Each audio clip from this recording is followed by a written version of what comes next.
19 years ago, a spatial gate suddenly appeared on Earth, bringing with it countless monsters from another dimension. Since then, humanity has also awakened to new powers. They are called players. While other players quickly became rich by hunting monsters, this young man is also a player. But he's a bit strange. Every day he goes to a construction site to work as a manual laborer to earn money. The main character's name is Choi Hyun-sung. 3 years ago, Hyun-sung's father suddenly fell ill, so he had to drop out of school to work. Hyun-sung thought he would just be an ordinary person his whole life. But one day he suddenly awakened to a power with an incredibly rare probability in this world. Hyun-sung discovered that his level was only level 1, while other newly awakened players were basically level 10. Unbelievable. Compared to them, his stats were way behind. Just his luck. Putting that aside for now, Hyun-sung browsed the item shop. He bought a strength-enhancing stat pill and a skill book. After making the purchase, Hyun-sung had a 20% service fee snatched by the system. What a ripoff for players. The next day, Hyun-sung went to the Player Association to register for a player card, but the receptionist said he was too old. There was no way he could be an awakened one. Just then, Hyun-sung looked in the mirror and was shocked to find his face had turned into that of a middle-aged man. It turned out the currency used to buy items in the system was the player's lifespan. After selling a few unnecessary items, his face returned to normal. But even after selling, the system still skimmed a 20% commission. Man, that really stings. But there was one thing Hyun-sung didn't know. The items he sold were being bought by people from other dimensions. Elsewhere, a girl was sitting in a lakeside pavilion. The things displayed on the table were the items she had just bought from Hyun-sung. Among them was a smartphone. Seeing a phone for the first time, the girl didn't know how to use it. But after fiddling with it for a while, she quickly learned the art of taking selfies just like any girl.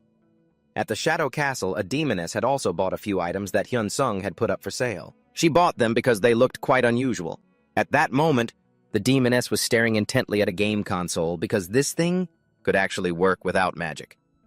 After messing around with it for a bit, the demoness figured it out and played games all day without getting bored. Every time she lost a life, she'd get all salty and tilted, just like a typical gamer. The next day, Hyun-sung suddenly received a customer complaint. The system warned that if too many complaints appeared, the seller's rating would drop, and in more serious cases, their business would be suspended. Hyun-sung discovered that all the items he listed on the system had been sold.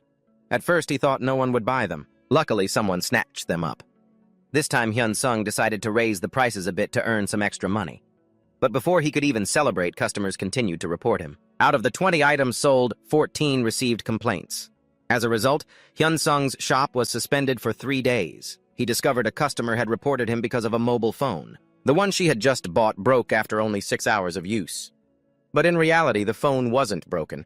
It had just run out of battery. This girl didn't know how to plug it in to charge. In short, all the complaints were because the customers didn't know how to use the products. If all this wasn't resolved within a week, Hyun-sung would be suspended from business for 3 months. From those complaints, Hyun-sung realized his customers weren't from Earth. They must have come from another planet where technology was still primitive. If that was the case, then selling science and technology items would be a very promising business. Hyun-sung's plan was to go on e-commerce sites to source goods at a low price. Then he would resell them at a higher price to profit from the difference. However, right now, Hyun-sung only had a few spare coins in his pocket. It seemed his get-rich-quick scheme couldn't be carried out. Well, during the days his shop was suspended, he had to go back to hauling things at the construction site. What else could he do to earn money now? I've never seen an awakened player as unlucky as Hyun-sung. 3 days later, Hyun-sung's ban was finally lifted, much to his delight. He could now continue to auction items on the system. Just as he was excitedly getting ready to bring money home to his mom, Hyun-sung received another complaint from a customer. He just reopened for business and was already dealing with these kinds of frustrating customers. Oh my God, this time? All 20 items sold previously were reported by the buyers. As a result, Hyun-sung's shop was suspended again for another 4 days. The reason was the same as before: the customers didn't know how to use the items, and they reported the seller for it. How sad. So during the 4 days of his second suspension, Hyun-sung went back to the construction site to work as a manual laborer for some living expenses. In his spare time, he researched the orders. For customers who had problems and didn't know how to use an item, he would teach them. For items that ran out of power, he would send them a pair of AA batteries. By the 5th day, Hyun-sung had managed to resolve the status of 6 of the orders sold to customers. Today, he decided to complete the registration process to become an official player since he couldn't do it last time. To be issued a player ID, it was mandatory to participate in a 3-week training course at the training center. This place was also known as the Player Academy. If you didn't pass the test, the player would not be issued an ID card. Being awakened didn't mean everyone could survive in the dungeons. Among the players in this training course, Hyun-sung was the one with the best performance. Even the examiners rated him very highly. But of course, there were a few jealous guys who just felt Hyun-sung was trying to act tough. Towards those who were always envious of others, he just laughed it off, not bothering to engage.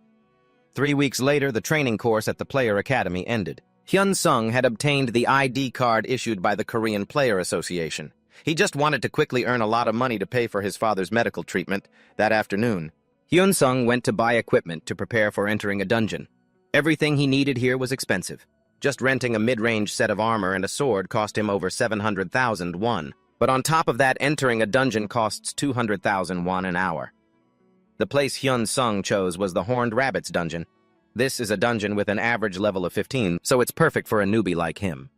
This time, Hyun-sung is going to try hunting horned rabbits by himself. The dungeon manager thinks his actions are quite reckless, because it's rare for players to go in alone. They always hunt monsters in groups. A single slip-up could cost them their life or leave them disabled forever. Finding a reliable party can minimize risks and makes hunting monsters more efficient. Is that kid going into the dungeon alone? He'll have to have a near-death experience before he learns his lesson. Very quickly, Hyun-sung entered the Horned Rabbits dungeon. Just then, a group of players was fighting a giant horned rabbit. They looked like new players. They weren't skilled in combat yet, and their coordination was off. As for the horned rabbit, its level wasn't high, but it was extremely ferocious. It took the group almost 10 minutes to take it down.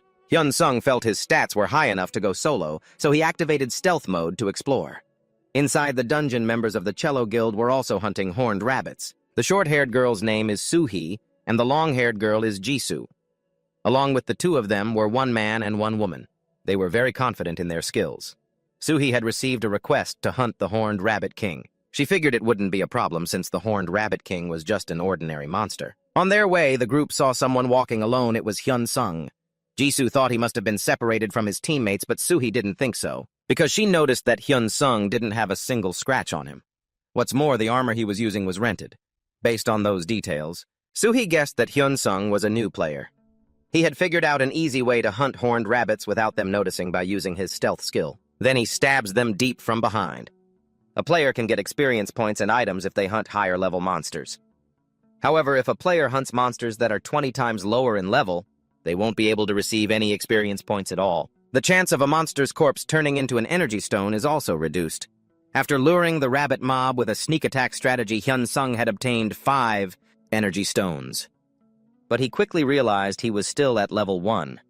He just figured he didn't have enough experience points to level up yet. However, 5 hours later, Hyun-sung had hunted many more rabbits, but his level was still 1. It was really strange. By the time Hyun-sung had hunted a total of 300 rabbits, he had only received the Horned Rabbit Hunter title while his level remained the same. Hyun-sung didn't know that his hunting method had caught Soo-hee's attention. He killed the horned rabbits in a single strike. If he'd only done it once or twice, it could have been luck, but that wasn't it. He also managed to kill all the others in a single strike, even when he was targeted by a mob of monsters. I have to make him reveal his skills. After that, Soo-hee and Jisoo proactively went up to start a conversation with Hyun-sung. They claimed to be dungeon guards and asked what Hyun-sung's level was if he didn't mind. To avoid the trouble of revealing he was only level 1, he refused to answer. Soo-hee revealed that she and Jisoo were from the CEO Guild. It was a great guild sponsored by the CEO Group, a company so large its name was a household term in Korea. If you show me your status window, I'll personally help you join the Cello Guild. If I show them, they'll wonder why a level 1 guy has such high stats and can use so many skills. Hyun-sung rejected the offer and told them he had no intention of joining any guild. However, Soo-hee still handed Hyun-sung a business card. When you change your mind, contact this phone number. After that, Hyun-sung took a taxi to the Blood Fox dungeon. Just as the name implies, this was the den of a pack of foxes with blood-red fur. He used the same old trick he'd used for the horned rabbit's stealth and a sneak attack. Hyun-sung hunted a lot of blood foxes in the dungeon. Just like last time, after hunting 300 foxes, he only received the Blood Fox Hunter title. His level was still 1. Although his level didn't change his strength, thankfully, still increased. At the end of the day's hunt, Hyun-sung had collected a lot of energy stones. When players want to leave the dungeon, they have to report their results to the manager. Please place all the items you've obtained, including mana stones, into the basket on the right. Hyun-sung had collected a lot of stones and even a rare skill book. After the conversion, the total value of all the magic stones was 840,000 won. The center will contact you when the book is sold. So in less than a day, Hyun-sung had earned nearly 1 million won. He thought to himself, I should rent a room nearby. Commuting like this is too time-consuming. A few days later, Hyun-sung had hunted a total of 5,000 blood foxes. He received the Epic Grade Blood Fox Slayer title, and he was the first player to ever reach Epic Grade. Hyun-sung's stats had increased a lot, but his level was still 1. It was so unreal. 10 days later, Hyun-sung continued hunting, reaching a total of 10,000 blood foxes and achieving the title Legendary Grade Blood Fox Slayer. His reward was an increase to all his stats by 40 points. Now when hunting monsters, Hyun-sung no longer needed to use his stealth skill and could still defeat them easily. That evening, Hyun-sung got a notification from the center. His items had all been sold. The next day, Hyun-sung went to the front desk to collect his money. He discovered that the center had skimmed off 42% of his profits to pay taxes. These capitalists are bigger bloodsuckers than a super-absorbent Kotex. In low-level dungeons, Hyun-sung could make around 10 million gold in 10 days by selling mana stones. I could make up to 100 million in a month if I keep this up. He could buy the elixir sooner than he'd expected. Before, Hyun-sung's family didn't have much money. His parents had to struggle and work hard just to raise him and his older sister and put them through school. But everything would be different from now on because he had become a player. Hyun-sung's mother worked at an electronics factory and wouldn't get off her shift to come home until late at night. Tonight, Hyun-sung was waiting outside the factory to pick up his mother. He realized that because of her hard life, his mother's face had grown wrinkled and she had become much thinner. She told Hyun-sung that she couldn't go home just yet because she still had to work another shift at a restaurant. Then she pressed some money into Hyun-sung's hand, telling him, "Go eat first, son. Tomorrow morning I'll cook you a delicious meal. I haven't had dinner yet either. Why don't we just eat together? I can eat at the restaurant where I work, so you should go home first. I'll go with you and help Mom. Don't worry about me being tired. Actually, I came here because there's something I wanted to tell you. I've awakened. I've become a player. That's why you can quit your jobs at the factory and the restaurant now. But your work is dangerous, isn't it? You don't have to worry, Mom. I always prioritize my safety. So please quit your jobs now." "I can't do that. It's not like players can always make money.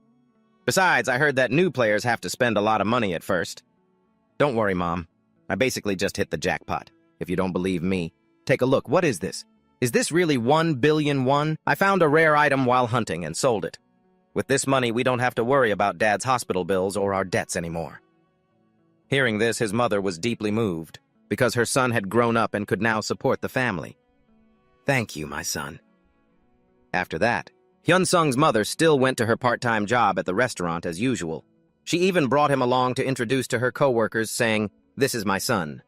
While there, Hyun-sung helped his mom wash dishes and run errands. In the kitchen, her co-workers were very jealous that she had such a filial and considerate son.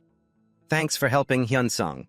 Thanks to you, everyone gets to go home early today." After finishing work at the restaurant, Hyun-sung and his mother went home. At home, he also had an older sister, a few years his senior. Hyun-sung told his sister the truth about awakening as a player and earning a huge amount of money. From now on, no one in the family would have to work so hard because he would take care of everything, which moved his sister deeply. However, Hyun-sung's mother was still worried about him. She told her son not to focus too much on making money and that his safety was the most important thing. She said that no matter what Hyun-sung wanted to do, the family would always be there to support him. In the days that followed, Hyun-sung had grown tired of hunting low-level monsters like horned rabbits and blood foxes. He decided to enter a new dungeon with vampire bats from level 10 to level 15. They lived in colonies. Due to their small size, they were considered difficult for new players. Without the help of a guild or a high-level player, it was usually impossible to hunt monsters here. Entering the dungeon, Hyun-sung discovered many vampire bats on the cave ceiling. The first thing he did was activate his shield, then use his own blood to attract the bats. Smelling the blood, the swarm of bats in the cave immediately went into a frenzy, rushing toward him all at once. Unafraid, Hyun-sung quickly cast the fireball skill. He then threw it at the swarm. An explosion erupted instantly, obliterating dozens of bats. Thanks to his protective shield, he was unaffected by the blast. "Man, this fireball skill is a little too strong." Hyun-sung continued hunting bats this way. When the count reached 300, he received the rare grade title, Vampire Bat Hunter. He also received another reward, the Vampire Sword. It had the ability to restore the user's health and mana by draining an enemy's blood. Even though it was just a single weapon, it was as valuable as 2 skills combined. This must mean that if you hunt a large number of the weakest monsters, they will drop rare grade equipment. A week later, Hyun-sung had collected a large amount of mana stones from hunting vampire bats. He also received a rare grade vampire cloak. Today, Hyun-sung didn't go to the dungeon to hunt. He decided to take a day off. He told his mother he wanted to buy a house. This made her very worried. "Is that okay, son, spending so much money all at once? You still have so many other things to worry about." "Don't worry, Mom. I won't get myself into too much trouble." After that, Hyun-sung chose to buy a high-end condominium in the city center with a total area of over 100 square meters. Inside, it was already fully furnished with all the necessary amenities. All they had to do was move in. To celebrate their new home, Hyun-sung's mother went to the kitchen to cook a meal for the whole family. Though it was a simple meal, it was delicious. The next day, while hunting monsters in a dungeon, Hyun-sung happened to run into Soo-hee again. She introduced herself as the vice captain of Team 1 from the Seiyu Guild. "Could you spare me a moment of your time?" Flashback to 1 week earlier. "What the hell is with this guy?" The guildmaster of Seiyu Ma Ji-hoon spoke. Judging by the number of mana stones he sold, it seems he gathered at least 10,000 of them by himself. Is it possible he has some kind of special skill? That seems to be the most logical explanation. It must be a skill that can bypass the level 20 restriction. We have to keep this a secret at all costs. I'll send someone to negotiate with him. If anyone else finds out about him, report to me immediately. "Yes, Guildmaster." "You haven't leaked any information to the other guilds, have you?" No one in the guild who was part of the Guildmaster's faction knew about this, including Jisoo. Back in the present, Hyun-sung was asking Soo-hee how she knew his name and found this place. Just then, a man suddenly appeared. "It's a pleasure to meet you, Choi Hyun-sung. If it's not too impolite, could we speak somewhere more private?" Hyun-sung paid him no mind, simply saying he didn't want to talk. But the man said Hyun-sung should reconsider, or he would regret it. "Allow me to introduce myself. I'm Go Jin-sung, the captain of Recruitment Team 1 from the Seiyu Guild." "Why do you want to see me?" "To recruit you, of course. We were once among the top 3 largest guilds in Korea. I have no intention of joining the Seiyu Guild, but if I did, what would my salary be? We would evaluate you based on your level stats and skills once you join the guild. However, we can guarantee a minimum contract of 10 billion won and an annual salary of 1 billion won. Hyun-sung felt this salary was too high for a new player. Besides, he hadn't shown them any of his skills yet. Could this be about the mana stones? There's no way the Seiyu Guild would be targeting mana stones obtained by a single individual. Hyun-sung felt that this Jin-sung guy was shady. He even wanted to see his status window, so in the end, Hyun-sung decided to reject his recruitment offer. The next day, Hyun-sung tried out a new dungeon. The monsters here were red mane dogs level 15 to 20. Deep inside the dungeon, a level 71 player was hunting. He was with his friend, but they never expected their opponent to be a giant 3-headed dog. It had already eaten his friend. The 3-headed dog was incredibly fast. Before he could even react, it bit off one of his arms. It was then that the player realized the 3-headed dog was an extremely dangerous monster. He wanted to escape the dungeon, but it was too late. Elsewhere, Hyun-sung was fighting a pack of red mane dogs. By using the vampire sword to kill them, he would recover health and mana thanks to its lifesteal skill. In addition to the fireball skill that incinerates opponents, Hyun-sung also acquired a new skill, magic arrow. It could eliminate targets from a long distance with extremely high accuracy. After hunting 300 of the dogs, he obtained the title Red Mane Dog Hunter, thanks to the vampire sword's lifesteal skill. Hyun-sung's mana was constantly being replenished, so he didn't feel tired at all. While hunting monsters deeper in the dungeon, Hyun-sung saw a party of players fighting red mane dogs. These people had excellent teamwork. The pack of dogs was no match for them. But unexpectedly, they were suddenly massacred by a giant claw that descended from above. Witnessing such a bloody scene for the first time, Hyun-sung felt extremely nauseous. The monster that had just annihilated those players was a giant 3-headed dog. It was staring intently at Hyun-sung with an incredibly ferocious gaze. Hyun-sung got spooked and immediately activated his stealth skill to dip. But for some reason, the skill was useless against the 3-headed dog. The dog slashed with its claws, shattering Hyun-sung's chest plate. If he hadn't dodged in time, he would have been toast. Hyun-sung immediately summoned a fireball to attack the dog. However, the fireball only blinded it temporarily and didn't cause any injuries. The 3-headed dog was too tanky, so Hyun-sung decided to retreat. But the 3-headed dog chased after him relentlessly. The dog was so fast that it caught up to him in no time and swiped him across the back. Luckily, Hyun Sung's vampire cloak blocked the blow, so he wasn't injured. Afterwards, he bought an extremely expensive stat-enhancing elixir from the shop. After consuming it, all of his stats were boosted. This time, Hyun Sung's fireball managed to injure the three-headed dog. One of its heads was instantly scorched, burning away nearly half of its face. However, the three-headed dog had an insanely overpowered regeneration skill. Hyun Sung's fireballs could only wound it, not destroy it. And so the chase between man and dog continued throughout the dungeon. As he fled, Hyun Sung browsed the shop for something to deal with the three-headed dog. He found a rare grade item, the Fire Lance, which had the ability to create magic-piercing flames. Although it was extremely expensive, he had no choice but to buy it while being chased down. Hyun Sung immediately summoned the Fire Lance and launched it at the three-headed dog. One of its heads instantly exploded. Because the Fire Lance had a magic countering property, the exploded head couldn't regenerate. Very quickly, Hyun Sung took out its second head with ease, but just as the dog was down to its final head, his mana dropped to only 4%, and he could no longer use the Fire Lance. He never expected such a powerful weapon to drain so much mana. Elsewhere in the dungeon, a party of players had discovered the bodies. The bodies of those massacred by the three-headed dog. Based on the footprints on the ground, they realized this was no ordinary monster but an extremely dangerous creature. One person said the party should retreat, but another argued they should stay behind to warn other players. Because of these two opposing views, they started to argue. Back to the battle between Hyun Sung and the three-headed dog. The Fire Lance's magic countering effect had worn off, so it began to regenerate its heads. Hyun Sung had to destroy it before its two heads grew back, but the three-headed dog was clever. It knew the Fire Lance in Hyun Sung's hands was dangerous, so it avoided a direct confrontation. It was trying to buy time to regenerate. The dog's two heads were almost fully regenerated. Hyun Sung had no choice but to use his final trump card. If even this move failed, he'd be finished. Fortunately, after a desperate struggle, Hyun Sung managed to destroy the three-headed dog's final head. You have hunted a high-grade rare monster. Name Graydon. You have received the title Graydon Hunter. After the Graydon's corpse disappeared, Hyun Sung found a book. It was a unique rare-grade item, the Book of Immortality. Passive recovery skill. All of your wounds will be restored. You will not die unless your head is destroyed. This means that as long as Hyun Sung protected his head, he would be practically immortal.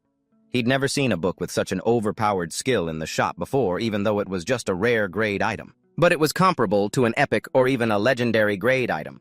More importantly, it was one of a kind in the entire world.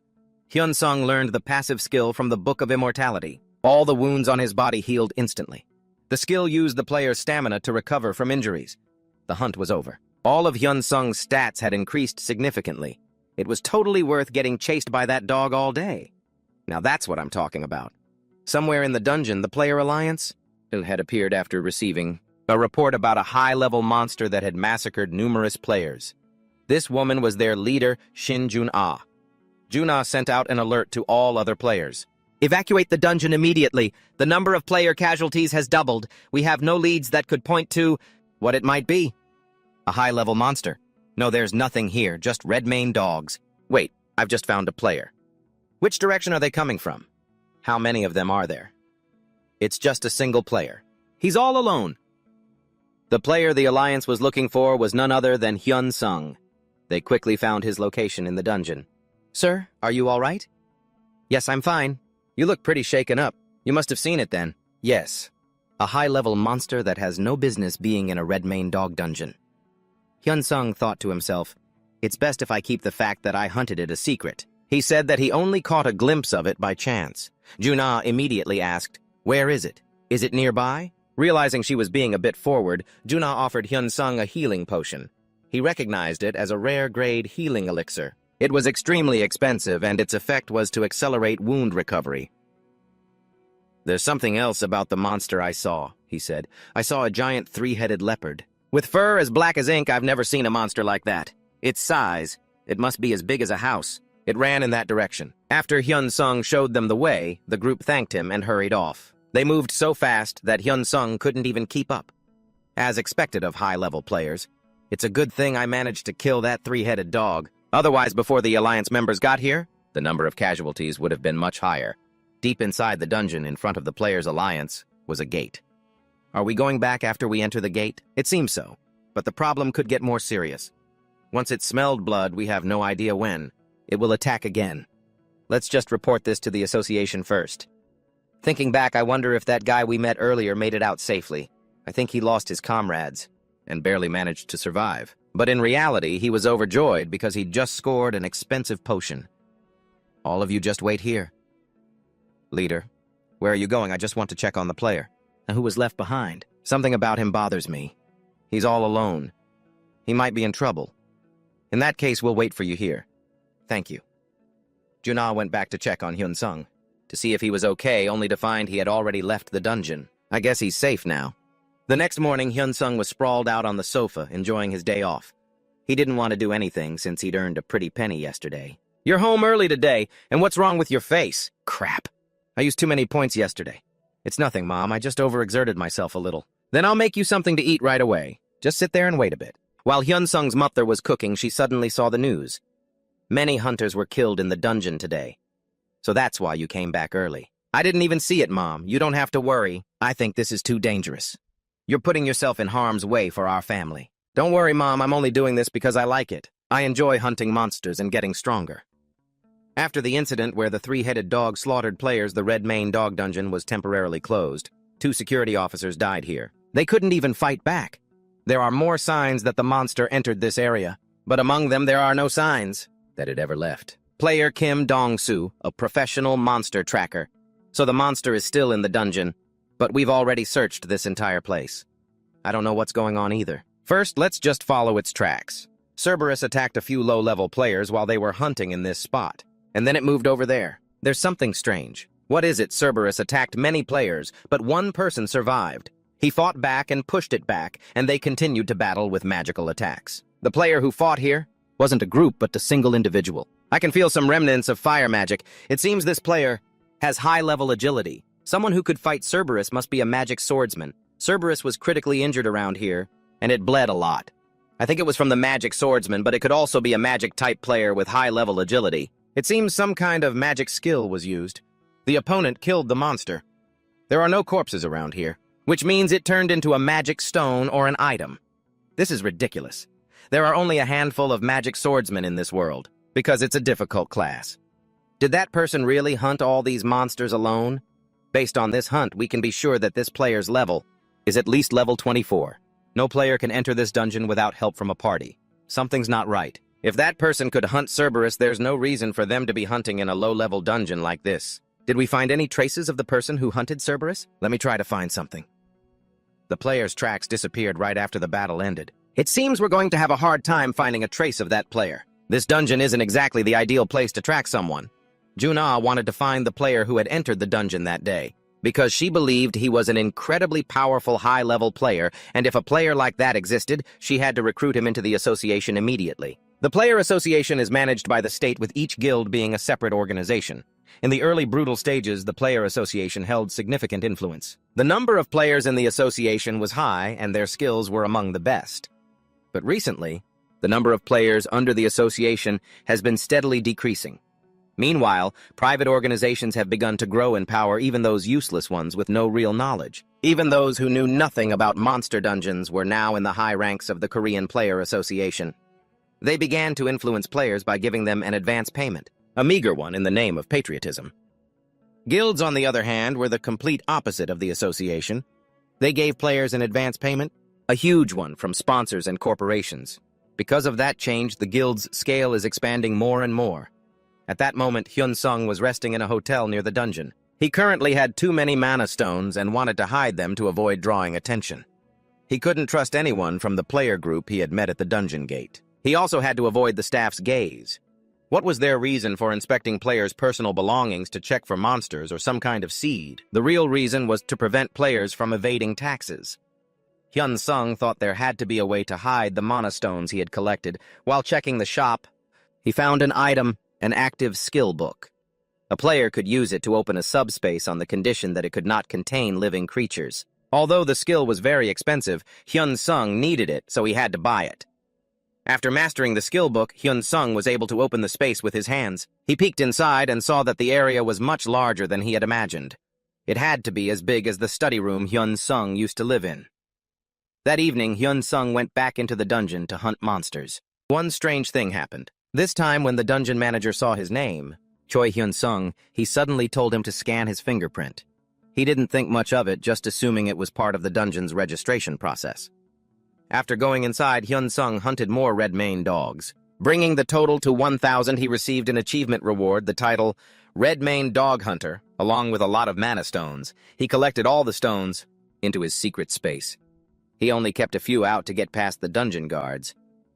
At that moment, inside a high-rise building, a group of people were in a meeting. Has any rookie caught Ma Ji-hun's attention? Yes, but he keeps a very low profile, so it's been difficult to gather information. I think he's the one we need, said the captain of Team 2 of the Chelyu Guild. Then tell me about it. Chelyu Guildmaster Jung Sung-gu. He can enter a dungeon for levels 15 to 20 in just 2 months, and he hunts alone. That's right, but that's not even the most important part. I think the player named Choi Hyun-sung has broken the level 20 barrier. I'm not entirely sure, but it's highly probable. And I heard Team 1 tried to recruit him for a huge sum. How much did they ask for? 100 billion won. That's equivalent to $83 million. With that 100 billion, we could approach any high-ranking player. Team 1 immediately wanted to see Hyun-sung's status window before deciding whether or not to sign the contract. But in the end, Hyun-sung refused. Ma Ji-hun has always been so indecisive. It's because of that foolish mistake that we've missed out on so many talented rookies this time. Our Team 2 won't make the same mistake. Let's approach Choi Hyun-sung directly and give him 1 billion won the moment he signs the contract. Do we really have to pay that much? We can earn it back anyway. If he signs the contract, once I've handled this matter, I'll be able to become the guild master. A few days later, Hyun-sung continued to hunt monsters in the dungeon. Using his secret space, he was able to fool the dungeon's management. They couldn't know the exact number of mana stones he had collected. Monsters usually drop mana stones, but sometimes they drop skill books too. Among those skill books, Hyun-sung found one that looked interesting. Recuperation Normal Grade, a passive skill that increases recovery speed. This skill book wasn't just popular with players, but with ordinary people as well, because they could learn it easily. But unexpectedly, when Hyun-sung tried to acquire the skill, the system announced acquisition failed. He'd never heard of or encountered a case like this before. How bizarre. It turned out Hyun-sung couldn't acquire the recuperation book because the Book of Immortality had absorbed it to enhance its own skill. However, he wasn't sure by how much it had increased. He'd have to test it to find out. So Hyun-sung used his sword to cut his fingertip. In just a short moment, the wound healed and completely disappeared. He felt the Book of Immortality's recovery skill hadn't increased by much. This meant the Book of Immortality would have to absorb many skill books to level up, and their price was not cheap at all. Roughly 30 million won per book. After leaving the dungeon, Hyun-sung suddenly got a call from an unknown number. He decided to answer to find out who was on the other end. Hello, Mr. Choi Hyun-sung. I am Sel Ji-young, commander of Team 2 of the Chelyu Guild. I told you not to call me? Unless you've agreed to my demands? You're talking about the 100 billion won payment, correct? We accept. Let's meet and sign the contract right away. Are you being serious? Yes, I am very serious. When it comes to a deal involving money, we never lie. I'm still on a hunt, so it's a bit inconvenient. Could you send the contract to me first? Of course, I'll send it right now. In that case, I'll contact you after I've reviewed the contract. As soon as Hyun-sung hung up, he received the contract from the guild. The CEO sent it. He took the contract to a law office to verify its authenticity. The lawyer evaluated it as a very good contract, and the benefits included were quite good as well. However, there are a few clauses that could be abused if the other party has malicious intent. If you tarnish the guild's reputation, the contract can be terminated.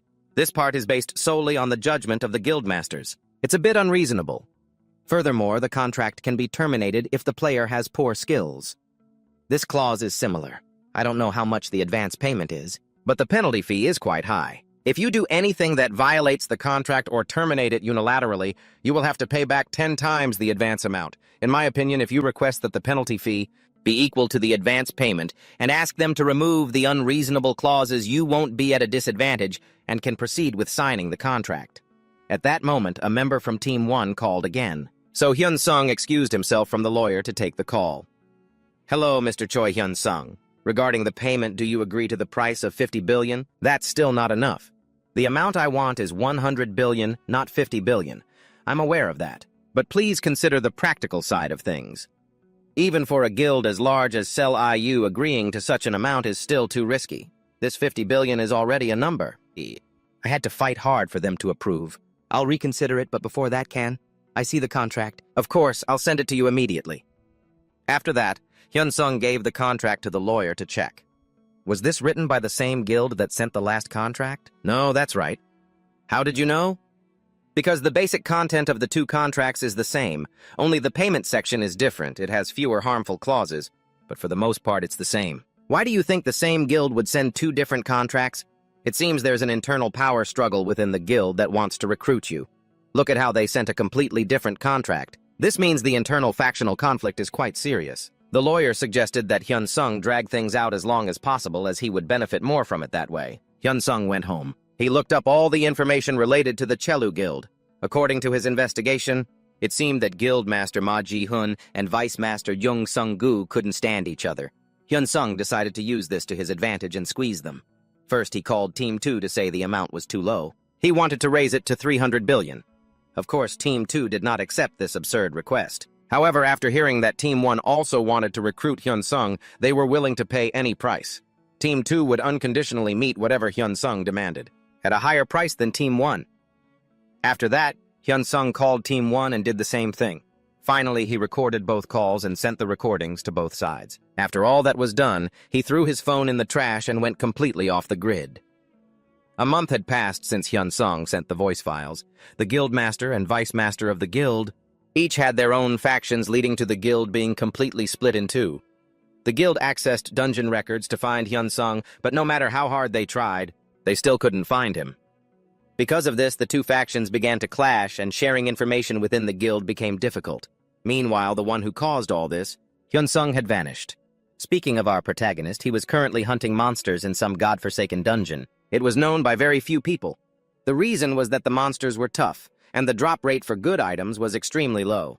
The monsters in this dungeon were frogmen, and they usually hunted in packs. Hyun-sung's stats had long since outclassed the frogmen, so these creatures were no match for him.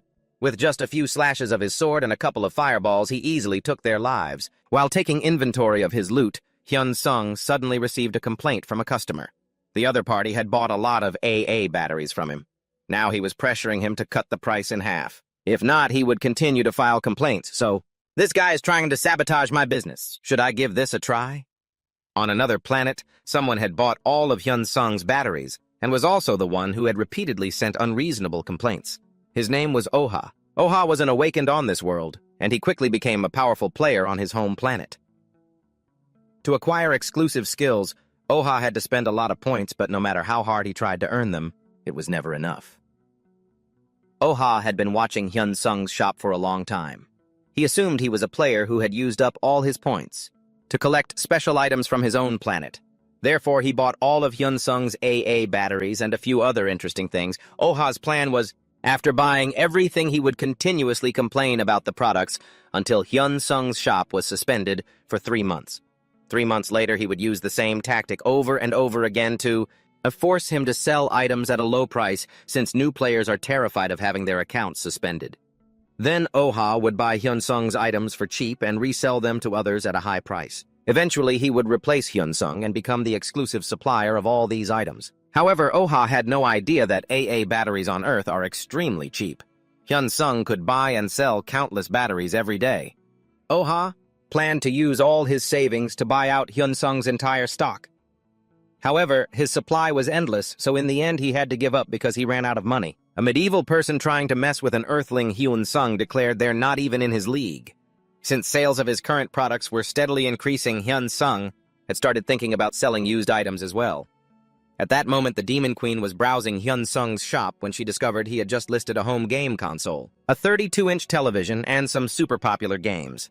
The Demon Queen decided to snap it all up to replace her handheld gaming device. Suddenly, Hyun-sung received a call from his mother. "Hyun-sung, do you know someone named Sel Dung from the Sel IU Guild?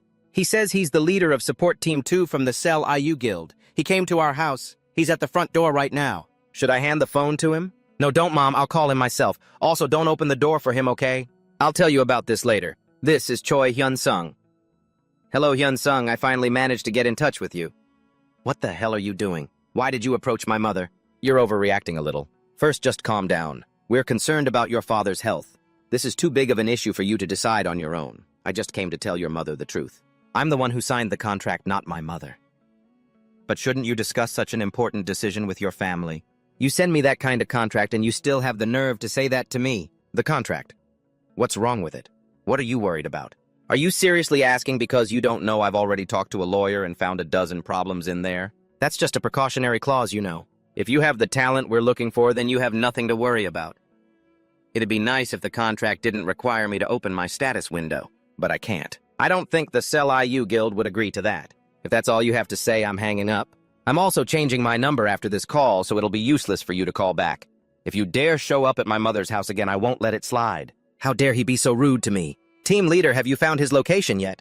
I've found him. What should we do now? Tell the Guha-in Guild to make their move. Don't worry, he won't die. Choi Hyun-sung, I'm just going to cause a little crisis for him. And then in the end, he'll have to come begging us for help. After ending the call, Hyun-sung went back into the dungeon to hunt monsters he had killed. A total of 1,000 frogmen, earning the title Frogman Slayer. By the time Hyun-sung left the dungeon, it was already dark. He had no idea that in a dark corner, a group of people were watching him. Is he the target? Yes, boss. All right, then let's move. Make it clean. Hyun-sung didn't go home. Instead, he continued into the goblin dungeon. He activated his stealth skill to get past the guards at the gate, then used magic arrow and fireball to attack the goblins from a distance. He caught them completely off guard. While collecting the spoils, Hyun-sung sensed he was being watched. He immediately called out, "Who's there?" A group of people stepped out and asked him, "Who the hell are you? Who gave you permission to cause a ruckus in our hunting ground? You think you can just run wild in our territory?" "I paid the fee to get in here just like you guys. So why are you allowed to, but I'm not?" "This is where we hunt every day, so of course this is our turf. Since you hunted in our territory, you have to hand over the magic stones instead of hunting. You freak leave your equipment behind too." Hyun-sung couldn't believe he was actually running into bullies like the ones he'd read about online. He warned the group that they were making a huge mistake, but they didn't care. They laughed at him scornfully. "Looks like you don't get what I'm saying. Inside dungeons, modern weapons like guns or bombs and other electronic devices don't work. If any trouble breaks out between players inside a dungeon, even if someone dies, it's treated as a monster-related incident, and there are always people who take advantage of that rule. They'll rob other players of their items and gear, or worse, kill them to leave no witnesses. I guess if you don't understand what I'm saying, we'll just have to show you." With that, they drew their weapons and rushed Hyun-sung. But Hyun-sung was no longer a newbie, not with the combat skills and experience he'd gained from his hunts. He completely outclassed his opponents. One by one, they were quickly defeated. The long-haired leader, seeing his underlings were no match for Hyun-sung, decided he wanted to exchange a few moves himself. "I think I should finish you off as quickly as possible, but at the very least I should take one of your arms right," while clashing with the leader. Hyun-sung realized he was incredibly strong. His skills were on a completely different level from the other thugs. In fact, both the leader's speed and strength were superior to Hyun-sung's. If he hadn't had his shield to block the attacks, things would have been very dangerous. How the hell did I end up getting targeted by these guys? But first, I have to get out of here. Seizing a moment when the others were distracted, Hyun-sung threw a fire lance, creating an explosion, and used that chance to escape. The leader, with all his hair burned off, was seething. "You damn maggot! How dare you do this to me!" In a fit of rage, he frantically chased after Hyun-sung. He swung his sword with lethal intent. Hyun-sung's situation was perilous. Fortunately, at that critical moment, a girl appeared, and with a single move, she defeated the bandit leader. Hyun-sung couldn't believe this girl was so strong. What the hell just happened? "Hello, Mr. Choi Hyun-sung. I apologize for the trouble I caused when we last met." Hyun-sung found her face very familiar, as if he'd seen her somewhere before. He quickly remembered she was the girl who had asked him about the three-headed dog in the dungeon. She had even given him a rare-grade recovery potion. Hyun-sung bowed his head. He thanked her for saving him from the bandits. "Thank you for your help." "On the contrary, I should be the one apologizing. The truth is, I was watching you from the very beginning. I've been following you ever since you started the mission. These scoundrels all have criminal records. So I'm guessing you've been tracking them this whole time, to gather evidence of their actions." "No, I just wanted to see how skilled you are." "Allow me to introduce myself. My name is Shin Yuna. I'm the Chief Inspector of the Player Association. I didn't come here to watch those men. I came here to watch you in this goblin dungeon." "What do you mean?" "First, let's get out of this dungeon, and then we can talk." "All right. But you said these men have criminal records. Does that mean they've caused similar incidents before?" "That's right, although I don't have proof it has happened in a few other dungeons. They're considered the culprits in what are officially missing persons cases. But in reality, we believe they are murders. I don't think they were after my life from the start. Why do you think they're doing these things? From now on, we have to find out why. Yuna then walked over to the leader and poked him with her spear. The jolt of pain made him wake up immediately, unable to feign unconsciousness any longer. You should have woken up while I was still being nice. Why did you drag Mr. Choi Hyun-sung into this affair? What the hell are you talking about? I was just trying to protect my comrades from some senselessly violent person. Is it really okay for a member of the player association to strike a high-level player like this? You even attacked me while I was unconscious. I'm going to report this to the media and the police. How did you know I'm with the player association? I thought you were still out cold. Are you an idiot? Do you not know where you are? This is a dungeon. No matter what I do to you in here, there won't be any evidence. Don't tell me you think Mr. Choi Hyun-sung, the man you all attacked, is going to report what I do to you to the authorities. If you don't want this dungeon to become a grave for you and your comrades, then shut up and come with us. I'll only spare you for as long as you're useful to me. Are you threatening me? A member of the player association threatening an ordinary player? This bastard. It seems you still don't understand what's happening. Do you, Mr. Choi Hyun-sung? Could you leave us alone for a moment? Ah, yes, of course. Take as much time as you need. As you're leaving, please make sure that none of them escape from here. Otherwise, things could get messy. Ah, miss, I was just kidding. I messed up. Let me take that back. What on earth are they after? Could the one behind them be the Chelu Guild? I need to get stronger. In a dungeon like this, you can't even fully trust the player association. I thought I could solve everything once I became a player. A few minutes later, Yuna finished her interrogation of the bandit leader. I heard these scoundrels took money from the Chelu Guild. They were planning to take care of you and then pretend they knew nothing about it. Luckily, I managed to catch them before they could act and also secured evidence of their crimes. Now we can use this to deal with the Chelu Guild. That evening, the criminal gang was handed over to the police. They would have to answer to the law for the crimes they had committed. The next morning, Hyun-sung was invited by Yuna to her office. Excuse me, but why did you want to see me? Because of the three-headed dog incident. Then how did you know I was in the goblin dungeon? I looked at the dungeon gate records. Isn't that illegal? Of course not. The player association has the right to view those, and we also have this right to intervene when necessary. However, only authorized members are allowed to check them. This was an unofficial investigation. So I secretly followed you to the dungeon to assess your skills. Again, I truly apologize for not intervening immediately when the accident happened. So you want to test my limits? That's right. I was certain after seeing your skills that you were the one who killed Severus. Is it considered a crime for me to have hunted Severus and hidden it? Of course not. The reason the Players Association is looking for you is because we want to reward you. Also, we have an offer for you. Is it an offer to join? But I don't want to be a part of any organization. I knew you'd say that. However, please listen to the conditions first. Regarding the recruitment fee, we will pay you 100 billion won, just like the Sale U Guild. You will also receive many benefits. As a player operating under the Players Association, of course weapon rental fees will be completely waived. One of those conditions is that I have to make my window public, right? My status window, right? That's not it. We just need you to pass a test. It's a very simple test. To perform the skill, you will first be asked if you consent. Please agree. Truth contract. The truth contract skill is now being activated.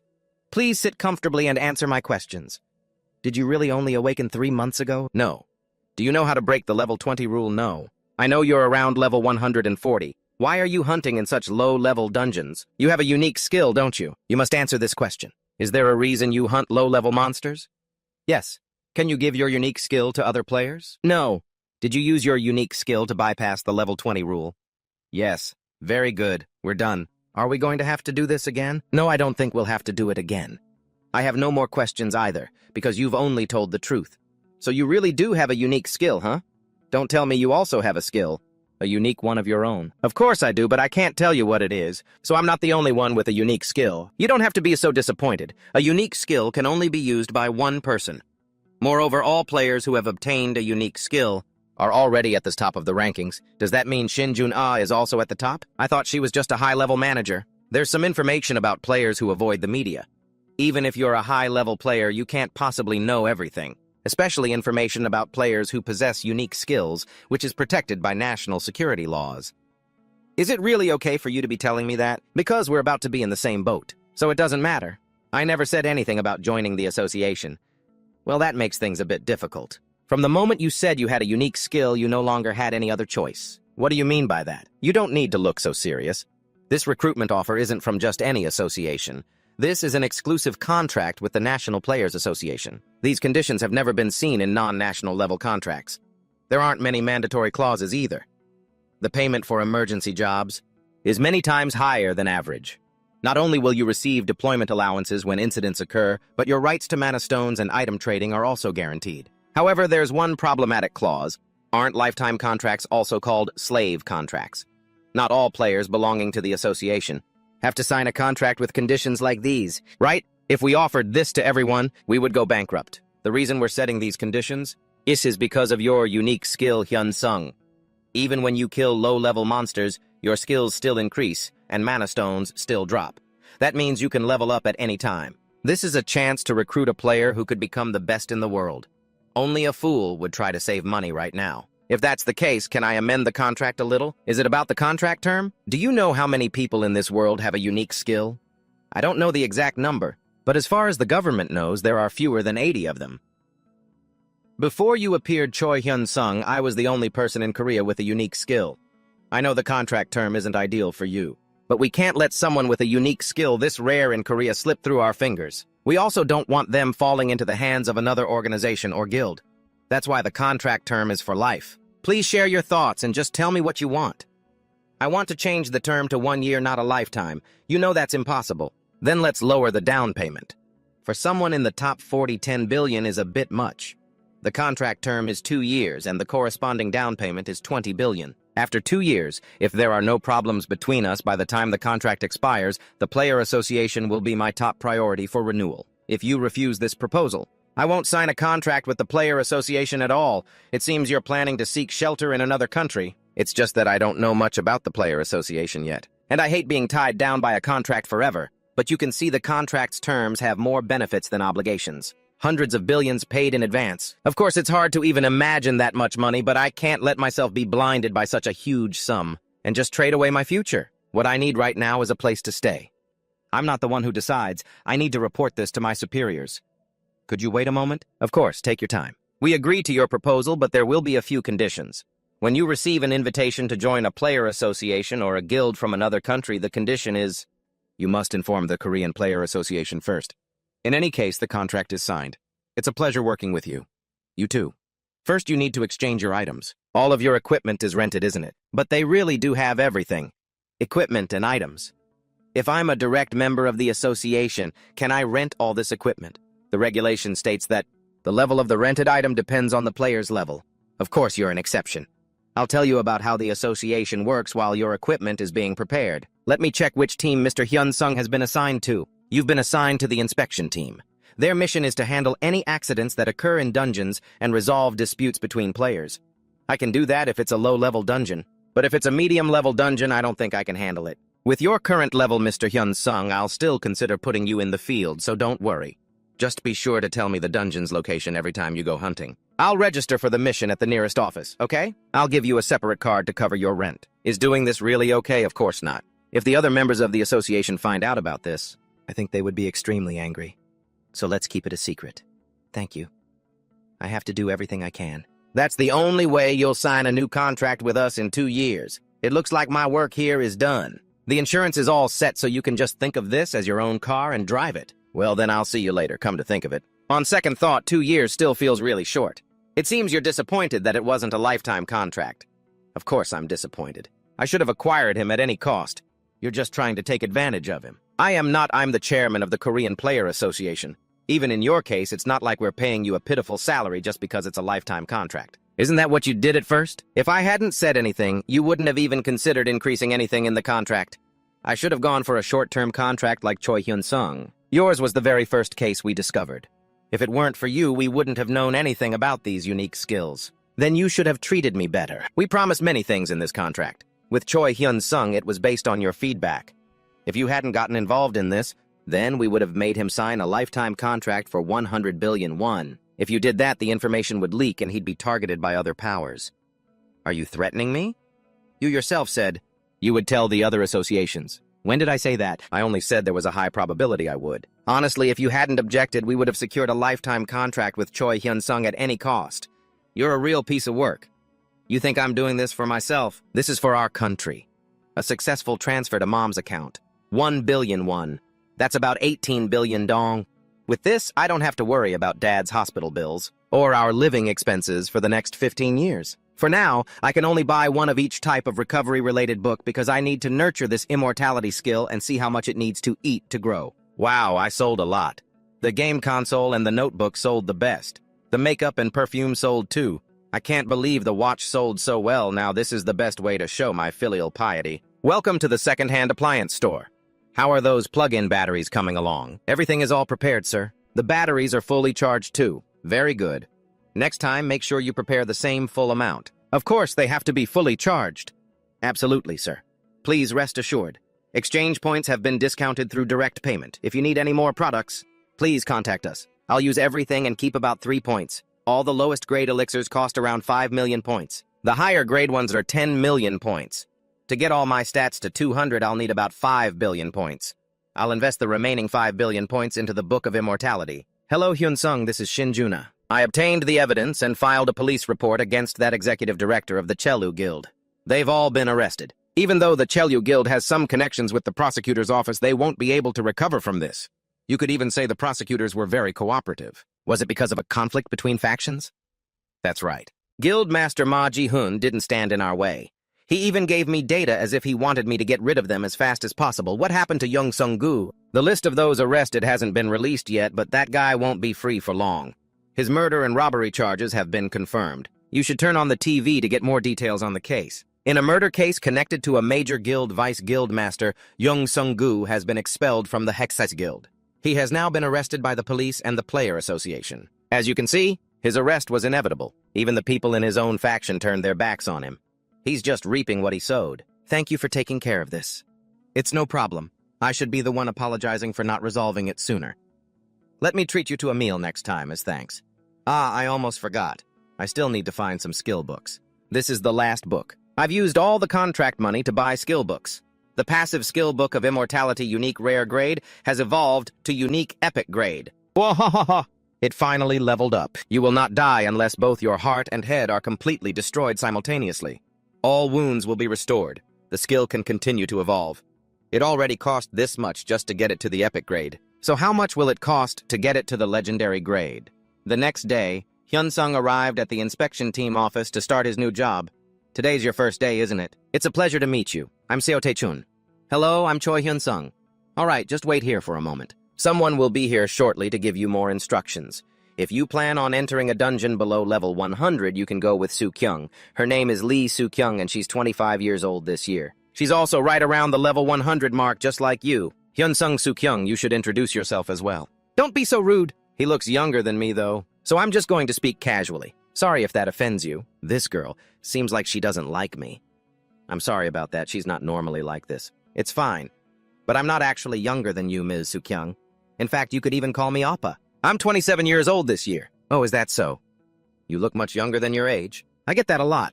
I'm sorry, Hyun-sung. Oh, no, it's okay. If you get called for a mission, you can go with her.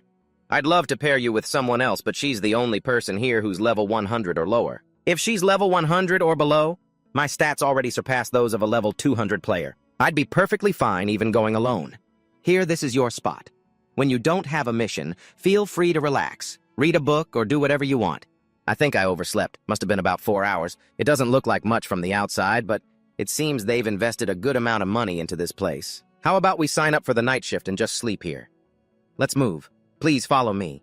We have a report that a monster has appeared that's beyond the dungeon's level. It's appeared, but there are only 2 of us on this mission. Why, the 2 of us are more than enough. In the level 60 Horned Turtle Dungeon, a level 70 to 80 monster has appeared. It's a werewolf. We have no casualties yet, but that's only for now. We usually get reports from dungeons around level 50.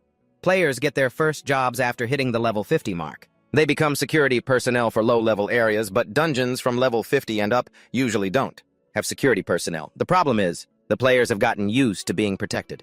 So if something happens when there are no security personnel, they lose their ability to handle the situation. Why do you look so happy? We get paid extra if we get called out. We have to do the mission anyway, so getting paid extra is always better. After that, Hyun-sung and Soo-jiang arrived at the Horned Turtle Dungeon. Soo-jiang began to activate her special skill. She can transform into a beast and gain the predatory traits of a wild animal. Is this turning into a cat girl? Not a cat, a snow leopard. Oh, really? Sorry about that. I thought it was a kitty cat. If you're slow, I'm leaving you behind. She's really fast using all 4 limbs.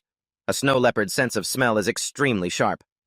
Before long, Su Jiang found the werewolf's location. Unexpectedly, with just one swipe, she easily took the werewolf's life. Her attack was so fast that Hyun-sung couldn't even see a thing. Su Jiang told Hyun-sung that the hunt wasn't over yet, because she had scented more werewolves, not just the one that had just died. It seems like it called its pack for backup. Does this happen often? No, but it happens from time to time. When it does, the dungeon's name and level will change. Let's take care of this pack first and file the report later. Meanwhile, Hyun-sung had finished off the werewolves, but Su Jiang's opponent was the Wolf King. She was no match for it. It had bitten her in the neck. By the time Hyun-sung arrived, Su Jiang was severely injured. She was bleeding a lot. He quickly used a healing skill to stop the bleeding. Just then, the Wolf King suddenly appeared from behind trying to ambush Hyun-sung, but he swung his sword and cut off its claws. You could have had the upper hand from the start. But you waited for me to join this fight. You called your underlings to buy time, didn't you? I'll take every single one of you down. After that, Hyun-sung unleashed all of his skills at once. All the wolves were pierced by magic arrows, all except the Wolf King, whose movement speed was incredibly fast. A good dodge. You're much stronger than the others. In that case, let's see if you can dodge this rare skill. The Wolf King tried to flee, but Hyun-sung blocked its path with his Ice Wall skill. In the end, he defeated it. Now let's see what the Werewolf King drops. What the heck is this Heart of the Werewolf King? Rarity rare. Allows transformation into the Werewolf King for 60 minutes. During the transformation, the strength, agility, and stamina stats will increase by 30%. But after the transformation ends, the stats will be permanently reduced by 10%. What a bummer. First, I have to get Su Jiang back. I heard Su Jiang was bitten by the Wolf King. Is she okay? All of her external wounds have already disappeared. But just in case, I think it's better to take her to the hospital. Thank you. If you hadn't been there, Hyun-sung, it would have been a disaster. I'm also a member of the team, so it was the right thing to do. The next day, Su Jiang's wounds had healed. Thank you for saving me, Hyun-sung. It's nothing. We're colleagues, after all. At first, I thought you were some rich young master. Not many people hunt using rare-grade equipment. Actually, I was doing manual labor right up until I awakened. It sounds like your financial situation wasn't very good. My father isn't well, so he's always in the hospital. My family has to work a lot to be able to pay the hospital bills. Actually, there's an official order from the higher-ups to take good care of you, Hyun-sung. Is that so? That's why I thought you were a rich young master. Looks like I've been mistaken for some brat who was born with a silver spoon in his mouth. Seems like Shin Hyun-A is keeping a close eye on me. You know Captain Shin Hyun-A? That's right, she's the one who recruited me to come here. It seems you're the most promising rookie here, if the captain herself recruited you. I'm going to go deliver some documents before I head to bed. Hyun-sung. I am truly sorry. I was rude to you because of my stupid misunderstanding. I guess you could say I misjudged you because of someone I met when we were dispatched. Before, did something happen in the past? The son of a high-level manager once acted recklessly, putting the team members in danger. However, he was never punished for it. Instead, the team members had to suffer the consequences. Choi Hyun-sung seemed hesitant to start the story. I'm afraid this might be a bit awkward for you, as this question is about Soo-young's skills. Contrary to his worries, Lee Soo-young smiled comfortably and said she was all too used to such questions. She didn't hesitate to reveal that she could turn into a cat, a VIP version that is. Soo-young explained that it was an active skill that allowed her to transform into a snow leopard, dramatically increasing her strength, agility, and stamina stats. While she was excitedly sharing, Hyun-sung was silently analyzing in his head that with her well-rounded offense and defense, she could handle the roles of both a sub-tank and a main damage dealer. However, her critical weakness lay in her low mana and spirit stats, making her vulnerable to magical attacks. Seeing Soo-young so carelessly reveal all her secrets, Hyun-sung couldn't help but think to himself that she really didn't need to reveal that much crucial information. A week later, Hyun-sung's life was passing by in rare tranquility. Lying on his bed, he told himself that everything was still under control and no incidents had occurred, even though the first day had been a dramatic encounter with monsters. But since then, things had been unusually peaceful. Although his reputation had taken a bit of a hit, his battery and electronics business was going extremely well. With a stable income, Hyun-sung started thinking about buying a hero-grade skill soon. Feeling a bit bored, he stretched, stood up, and decided to go on a hunt to both pass the time and accumulate more points. Just as he stepped outside, a man in a suit approached, blocked his path, and demanded, "Hello, sir. May I see your player ID card, please?" Hyun-sung quickly complied and began rummaging through his pocket for the document. Hyun-sung casually pulled out his card and handed it over. "Here you go." The moment he saw the card, the man in the suit's expression changed instantly, and beads of sweat ran down his face in astonishment. The association's inspection division. His attitude did a complete 180-degree turn. He hurriedly bowed deeply and respectfully. "Please have a pleasant hunt, sir." Hyun-sung just walked past him and replied curtly, "Yeah, thanks for your hard work." He ventured deep into a dark cave. Hyun-sung faced a pack of horned monsters surrounding him. Without a moment's hesitation, he raised his hand forward and activated the Firestorm skill. A massive torrent of fire erupted from his hand, forming a vortex of flames that incinerated every target in sight. Standing amidst the ashes, Hyun-sung looked at the shield in his hand and nodded with satisfaction. Pay-to-win items really are different. This feels amazing to use. He realized the combination of this skill and the rare-grade shield was incredibly effective, although it was a bit uncertain in mid-level areas. In low-level areas like this, it was basically a cheat skill. While he was lost in thought, he was suddenly ambushed from behind. While he was still dizzy from the blow, a mysterious figure in a fully hooded cloak smiled smugly. That sharp sensation. Hyun-sung clutched his wound, turned around, and demanded, "Who are you?" Attacked out of nowhere, the stranger maintained his mysterious smile. "You don't recognize my face, ah? Then again, maybe not." He slowly pulled out his blood-stained sword and continued, "Curious who I am, are you? Well, it's better to know who's killing you, right?" Hyun-sung watched tensely as his opponent was gradually revealed. He removed his hood, exposing his face, and introduced himself. "I am Young-sung-woo. Until recently, I was the Vice Guildmaster of the Cello Guild." Stunned, Hyun-sung clutched his injured shoulder. "Why me?" Young-sung-woo replied nonchalantly. "Just consider this me venting some anger. Among all the people who brought me to this point, the only one I can get my revenge on, it is you, Choi Hyun-sung." Hyun-sung roared in outrage. "You touch me, and you'll have to answer to the law." Young-sung-woo advanced coldly with his sword 5-5 in hand. "You can scream your lungs out here, but it's useless." Young-sung-woo revealed that he had already placed items to block sound and sight in preparation for his plan. He smugly pointed to the armor he was wearing and asked, "Look at me. Do I look anything like a high-level player?" With a sinister look, he laughed, saying he looked like nothing more than a newbie who hadn't even reached level 50. Choi Hyun-sung broke out in a cold sweat as he realized the terrifying truth. Behind that disguise, Young-sung-woo casually admitted that he had forged his identification papers, a serious crime, but he didn't care because he planned to leave the country today. He held up a passport intending to live under a new name in a foreign land. Young-sung-woo coldly revealed a chilling plot. "I was planning to slaughter your whole family for fun. But there were too many bodyguards. I want you to experience the pain of losing what's most precious to you just like I did." However, he expressed regret that Hyun-sung's family was so well prepared with a tight security detail. Hyun-sung roared in fury. "You crazy bastard!" He scoffed, saying that while getting past the guards to kill his family would be easy, it would make escaping Korea much harder. That's why he chose Hyun-sung as his target, as soon as he entered the dungeon. If he just disposed of the body cleanly, he could hide the disappearance for a few days, giving him enough time to escape. Noticing Hyun-sung's wound was closing, Young-sung-woo uttered softly, "Oh, that wound is healing fast. Looks like you've learned a pretty good skill." Hyun-sung was startled that he'd seen right through him. He smirked sinisterly, admitting he knew full well that Hyun-sung was just trying to talk, to stall for time while his wound healed. Young-sung-woo retorted with contempt, "But do you really think you can beat me just because your wound is healed?" He swung his blood-stained sword and coldly declared, "Die." Hyun-sung was thrown back and let out a pained grunt. Watching his opponent from a distance, Dong-sung-yu kept a smug smile on his face. "Impressive. I didn't expect you to block that attack." Dong-sung-yu smirked. He coldly stated that to prevent his opponent from healing like before, he had originally intended to completely sever his left arm. Cornered Choi Hyun-sung knelt on the ground amidst a mysterious dark aura. He immediately used a special item shaped like a beating heart. Upon witnessing that scene, Young-sung-yu looked quite surprised. "Oh, you even have a fancy transformation item like this." Instantly, a giant entity began to appear, making him look tiny before the immense pressure. Staring at the ferocious wolf head growling in front of him, Dong-sung-yu still commented nonchalantly, "Your stats must have gone up quite a bit, huh?"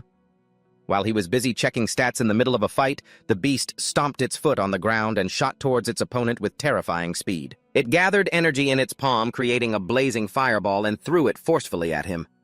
An earth-shattering explosion occurred, wiping out a large area within the dungeon, and sent dust and smoke billowing everywhere.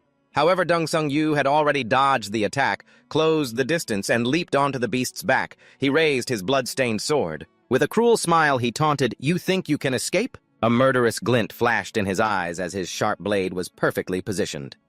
Dong Sung-yu closed in and slashed down hard on the beast's back, causing it to cry out in pain. He flipped backward. Choi Hyun-sung, in his wolf form, roared with fury. A fierce flame erupted in the monster's palm as it let out a ferocious roar and hurled the fireball straight at its opponent. However, Dong Sung-yu calmly used his sword to block the stream of fire, completely unfazed by the beast's power. The monster lunged forward, attacking frantically. But Dong Sung-yu easily parried the lethal pounces with his sword. He smirked confidently. With a casual expression, he asserted that this battle was completely under his control. "Still within my grasp, little buddy. It doesn't matter if you turn into a wolf or a dragon." As the wolf began to show clear signs of exhaustion and stress, Young Sung-woo suddenly unleashed a series of sharp sword strikes, catching his opponent off guard and pushing him back. Continuously, the beast whimpered in great pain before being slammed into the cliff face, creating a deep crater. From a distance, Dong Sung-yu offered some sarcastic praise. "Truly impressive."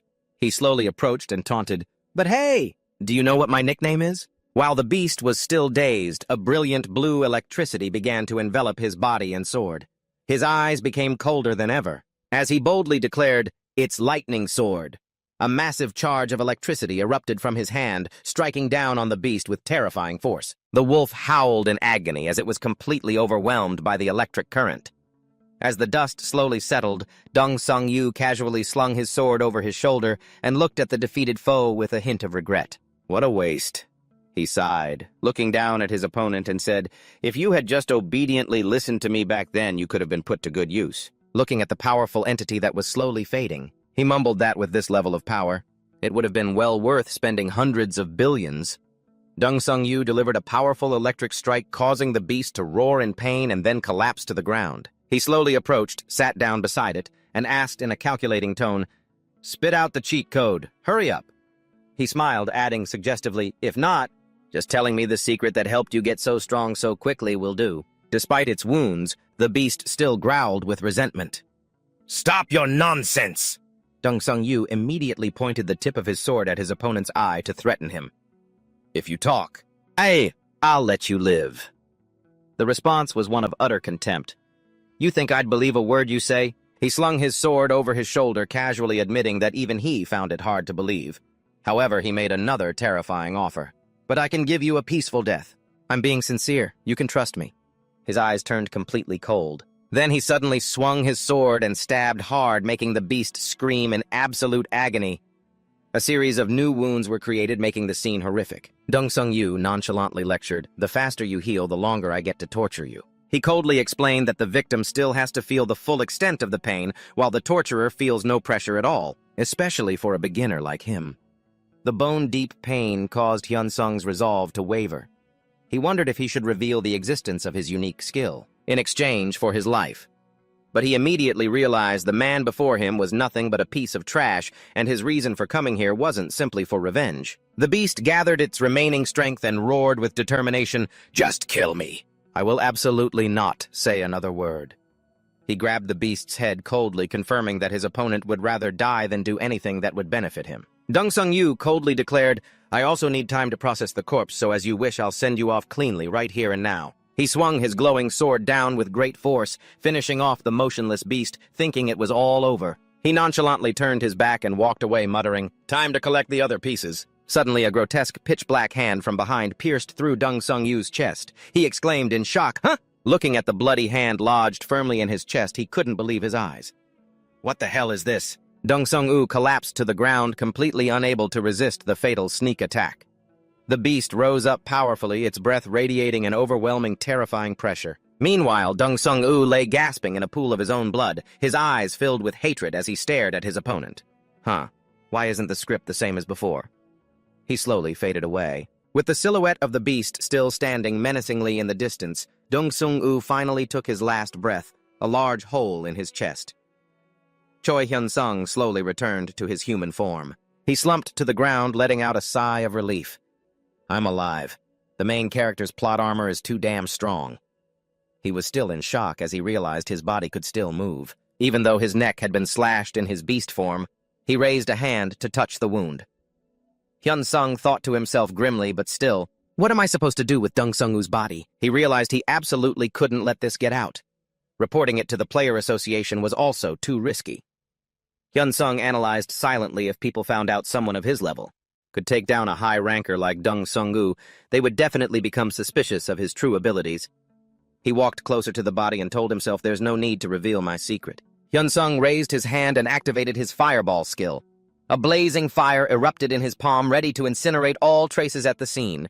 Amidst the desolate scene, Dung Sung-gu's armor and sword were now nothing but fragments scattered on the ground. His body gradually turned to dust and ashes, leaving behind a frighteningly silent space. Choi Hyun-sung stood silently observing the wreckage.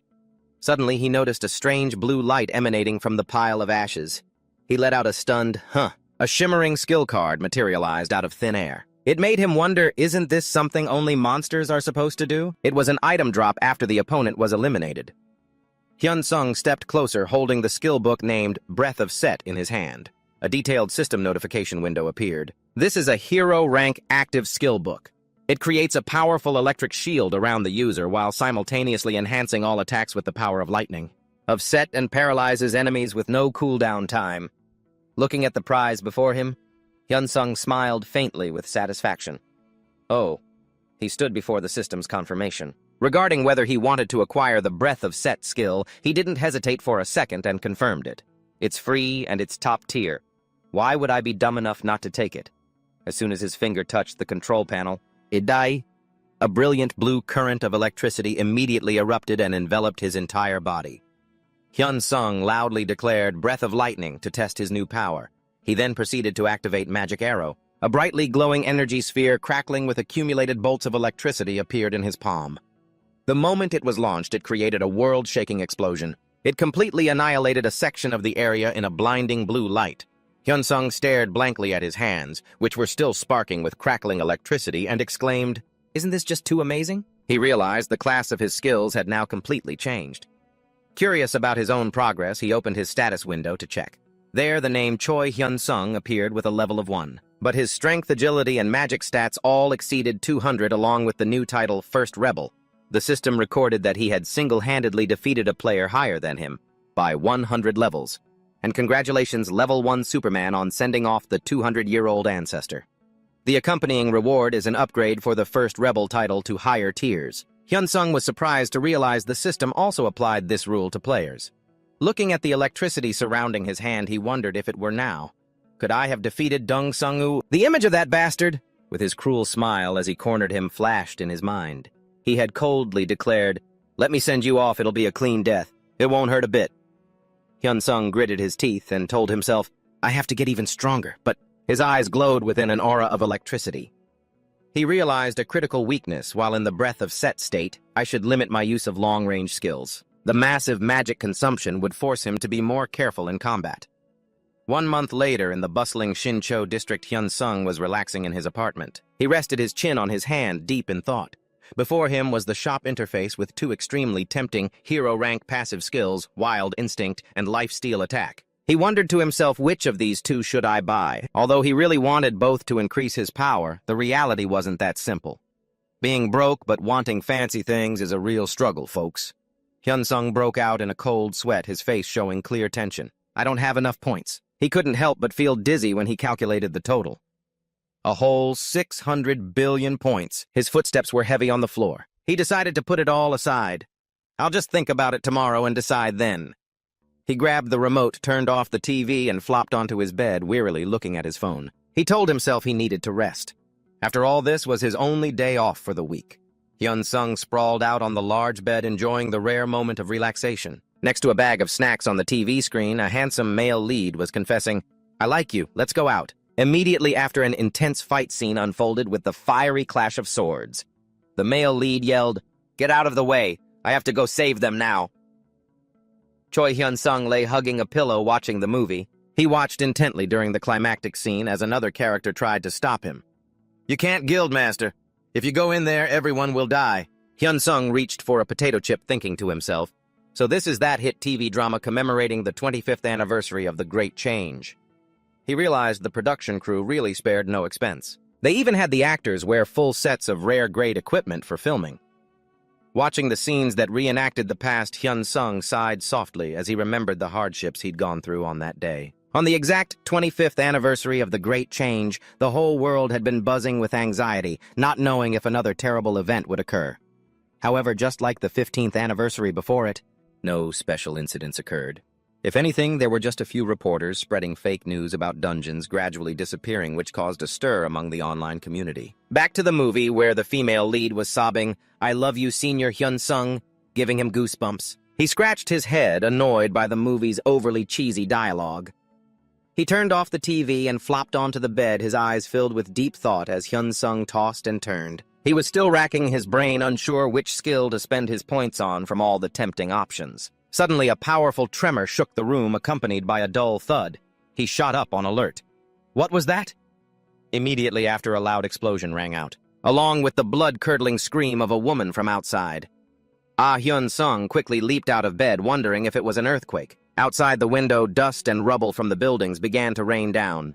Amidst the crowd panicking and fleeing on the street, a terrified shout rang out. "It's a monster." It bared its sharp, menacing teeth, causing everyone around to scream in despair. Two enormous creatures holding giant logs began to stride through the streets, turning the bustling area into a chaotic battlefield. Choi Hyun-sung gritted his teeth in fury. "Damn it!" He immediately shattered the building's glass window and leapt straight down from above, his hands ablaze with combat fire. Down on the street, a girl screamed in despair as she was seized by a ferocious orc. Instantly, Hyun-sung appeared like a god, swinging his sharp sword and cutting down the monster to rescue the victim. The people around them screamed in panic, then fled in disarray, creating a scene of utter chaos. Hyun-sung's eyes turned ice cold. He focused all his power and activated his firestorm skill. A colossal pillar of fire erupted, incinerating everything on the street and leaving behind a pile of desolate ruins. Looking at the scene, he clicked his tongue worriedly. Fighting them is easy, but I'm afraid I might have roasted some customers too. The frenzied orcs charged forward, attacking and capturing innocent civilians who were trying to escape. Hyun-sung gritted his teeth, his expression tense.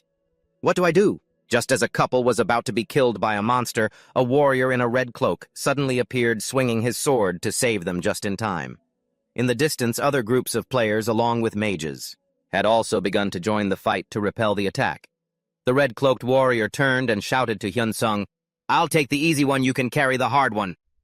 Hyun-sung quickly replied, "Thanks."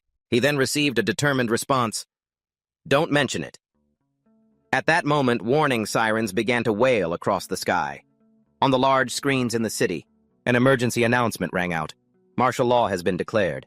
The military, armed with heavy weapons, immediately entered the area to control the situation. A man in a power suit appeared on national television, solemnly declaring an announcement to all players in the country. From this moment forward, the emergency general mobilization order for all players is now in effect. Choi Hyun-sung listened in stunned silence. He gripped his weapon tightly, his determined gaze fixed on the tall building, where the monsters were pouring out from. Amidst the sirens echoing through the ruined city, Choi Hyun-sung quickly answered his phone. "Yes, this is Choi Hyun-sung." On the other end of the line was the urgent voice of Shin Jun-ah. "This is Shin Jun-ah. Where are you?" "In front of the Red Poison Spider Dungeon near Shintron Station." With flames blazing from his hand, he calmly reported that a gate had suddenly opened, causing orcs to pour out and attack. When asked about the current situation and the enemy's level, Hyun-sung said, "Luckily, they're only low level, and I'm working with the other players to clean up the area." Recognizing his competence, Jun-ah immediately gave an order. "I am appointing you as temporary commander. As soon as you've cleared the area, lead the players to the southern district." She explained that a gate had also appeared there, and they were severely short-staffed. Hyun-sung, while swinging his sword to cut down an orc, replied curtly, "Understood." Unexpected good news arrived when Jun-ah announced, "Your family is fine, so just relax and go tear up the town." She told him they had been safely evacuated to a shelter with other residents, completely lifting the burden from his mind so he could focus on the fight. Hyun-sung smiled in relief and replied, "Thank you for your concern."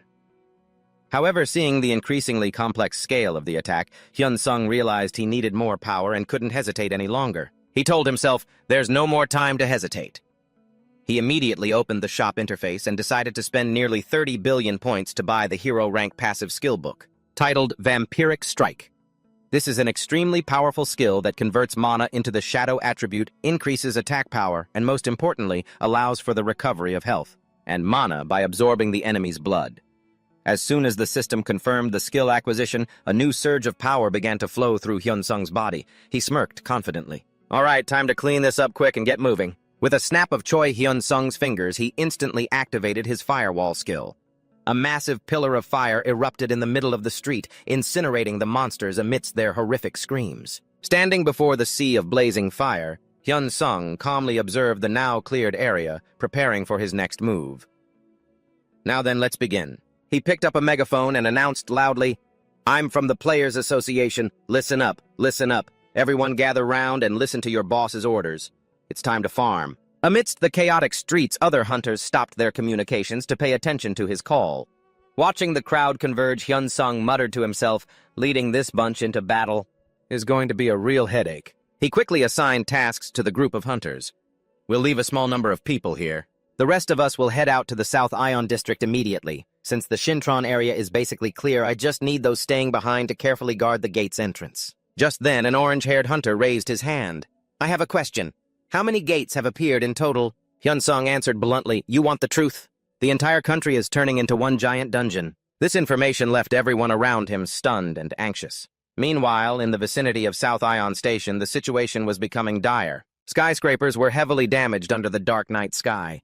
Vicious monsters poured out, attacking civilians, filling the scene with blood-curdling screams. Innocent people were continuously and gravely injured under the monsters' claws, unable to fight back. A monster roared ferociously and charged straight ahead. Amidst the ruins, an old hunter with a large axe was struggling in a life-or-death battle. Despite being heavily wounded and his breath ragged with exhaustion, he still tried to muster his strength to deliver a final blow to the enemy. The old warrior panted heavily. He looked at the disastrous scene and cursed bitterly. "Damn it!" In the distance, the lizardmen were still holding their weapons, ready to eliminate any survivors. Two female hunters standing nearby couldn't help but tremble. One sighed in despair. "Ha! When on Earth will reinforcements get here? Waiting for reinforcements is like waiting for a lover." Just then, a huge wave of fire suddenly swept across the area. The monsters shrieked in agony as they were completely incinerated by the flames. A hand was raised, decisively casting the firewall skill. A reassuring voice called out, "Are you two all right?" Choi Hyun-sung and his party of hunters had arrived just in time. He announced boldly, "We're here as reinforcements." Witnessing his arrival, the exhausted players all cheered with joy. "Whoa, the reinforcements are here." The orange-haired hunter looked around and remarked, "The situation is really serious. Since there are no dungeons in the vicinity, the number of players fighting here is extremely low." Looking down at the lizardmen gathered below, Hyun-sung gave a cold command, "Let's begin." After getting a nod from his teammates, he focused his power, causing a blazing aura of energy to envelop the entire group. Just as the monsters roared and charged, Choi Hyun-sung exclaimed in surprise, "Huh! I thought it was supposed to be a boss. Turns out it's just a guard." A large monster with grayish-green skin holding a spear and shield was slowly approaching. Sensing the threat, Hyun-sung told himself, "I need to deal with this quickly." He immediately summoned a blazing energy in his hand, forming a sword of light. The two charged at each other, creating a massive impact as Hyun-sung's blade slashed straight into his opponent's shield. Using the recoil, he quickly dodged behind it to find an opening, landing on a nearby rock ledge. He quietly remarked, "It's not that strong." Before his opponent could react, he dove down with terrifying speed. In the blink of an eye, the lizard man's head was severed from its neck. Hyun-sung stood firmly beside the corpse he had just defeated. Suddenly, a piercing scream, "Ah!" rang out, putting him on high alert. Hyun-sung turned to look at his two teammates behind him and wondered, what was that? Seeing the monsters swarming in, he was stunned. If the minions are this numerous, my arms are going to get tired. Before him now was an entire army of ferocious lizardmen forming up. Without hesitation, he activated his area of effect skill, Firestorm. Giant pillars of flame erupted, wiping out everything in their path and incinerating the horde of monsters amidst tragic screams. Watching the ones that were still standing, Hyun-sung frowned. Their fire resistance is really high. Right behind them, a mysterious purple portal was emitting a dark energy. In the middle of his attack, he suddenly stopped. Hyun-sung noticed a strange weapon was hurtling towards him, an unfamiliar spear. Immediately, the monsters seized the opportunity, lunging forward to grab onto him and roaring fiercely. Pinned down, he gritted his teeth in anger. "My new shirt is going to get ripped!" Before he could break free, Hyun-sung watched in horror as spears of light aimed straight for him. A blinding explosion occurred, completely engulfing his position. Inside the blinding white energy, Choi Hyun-sung braced himself. He gritted his teeth and let out a pained grunt, "Gah!" Just as he regained his balance. He was stunned to feel an immense pressure bearing down on him. What is this? Before him now was the Lizard Man King, with a hulking body, dark green skin, and rippling muscles. The boss monster loomed like a mountain. In its hand it held a massive, menacing trident. Looking at its cold, sharp eyes and pointed teeth, Hyun-sung thought to himself, that one is definitely the Lizard Man King. The shield in his hand fell to the ground after the powerful impact. Unfazed, Choi Hyun-sung immediately drew his black sword, his eyes showing clear determination. From above, spears of white light that blazing hot began to rain down. The Lizard Man King stood imposingly against the night sky, surrounded by deadly energies waiting to erupt. A trident of light tore through space, hurtling straight towards Hyun-sung with terrifying speed. He quickly flipped backward to dodge, but the powerful aftershock still sent him flying, crashing to the ground. Immediately, two Lizard Man underlings seized the chance to attack. He instantly shouted, "Fire shield!" A powerful burst of flames erupted, forming a protective barrier, blazing hot to block the pressure from his opponents. With a sharp gaze, Hyun-sung leaped into the air, gathered a giant fireball in his hand, and charged straight for the head of the boss monster. Facing the direct attack, the Lizard Man King threw its head back and let out an earth-shattering roar. Its breath at this range caused Hyun-sung to recoil in shock as a massive wave of energy suddenly swept past, leaving a trail of terrifying destruction on the ground. Realizing the grave danger, he gritted his teeth with determination. Well, this fight is going to drain a lot of power, but I'm going all out. He immediately activated his ultimate skill, Breath of Lightning. Hyun-sung's entire body was covered in a brilliant blue electricity, his eyes flashing with powerful sparks, ready for the counterattack. Below, the Lizard Man army charged forward crazily with savage roars. Seeing the other players struggling to fend off the enemy's claws, Hyun-sung thought to himself, I have to hold the line. He realized that besides himself, no other player here was strong enough to deal with even these regular monsters. If I don't stop them here, everyone will be completely wiped out. Instead of fear, he let out a small sigh of relief. What a relief. He felt relieved that the monsters were all focused on him, instead of attacking the weaker players. Electricity crackled on his sharp blade. Quick as lightning, Hyun-sung dodged the heavy sword strikes that were simultaneously coming down from all sides. An earth-shattering electrical explosion erupted, wiping out the surrounding lizard men in an instant. Amidst the blinding bolts of lightning, Hyun-sung's gaze remained calmly cold as he watched the enemy disintegrate. The monsters roared in pain as they were completely overwhelmed by the current, unable to resist. Reacting in time, he unleashed a powerful slash, annihilating all surrounding enemies with absolute lightning power. An hour later, the battlefield fell strangely silent. Usually, other players would be exhausted, drenched in sweat after such a long, intense battle.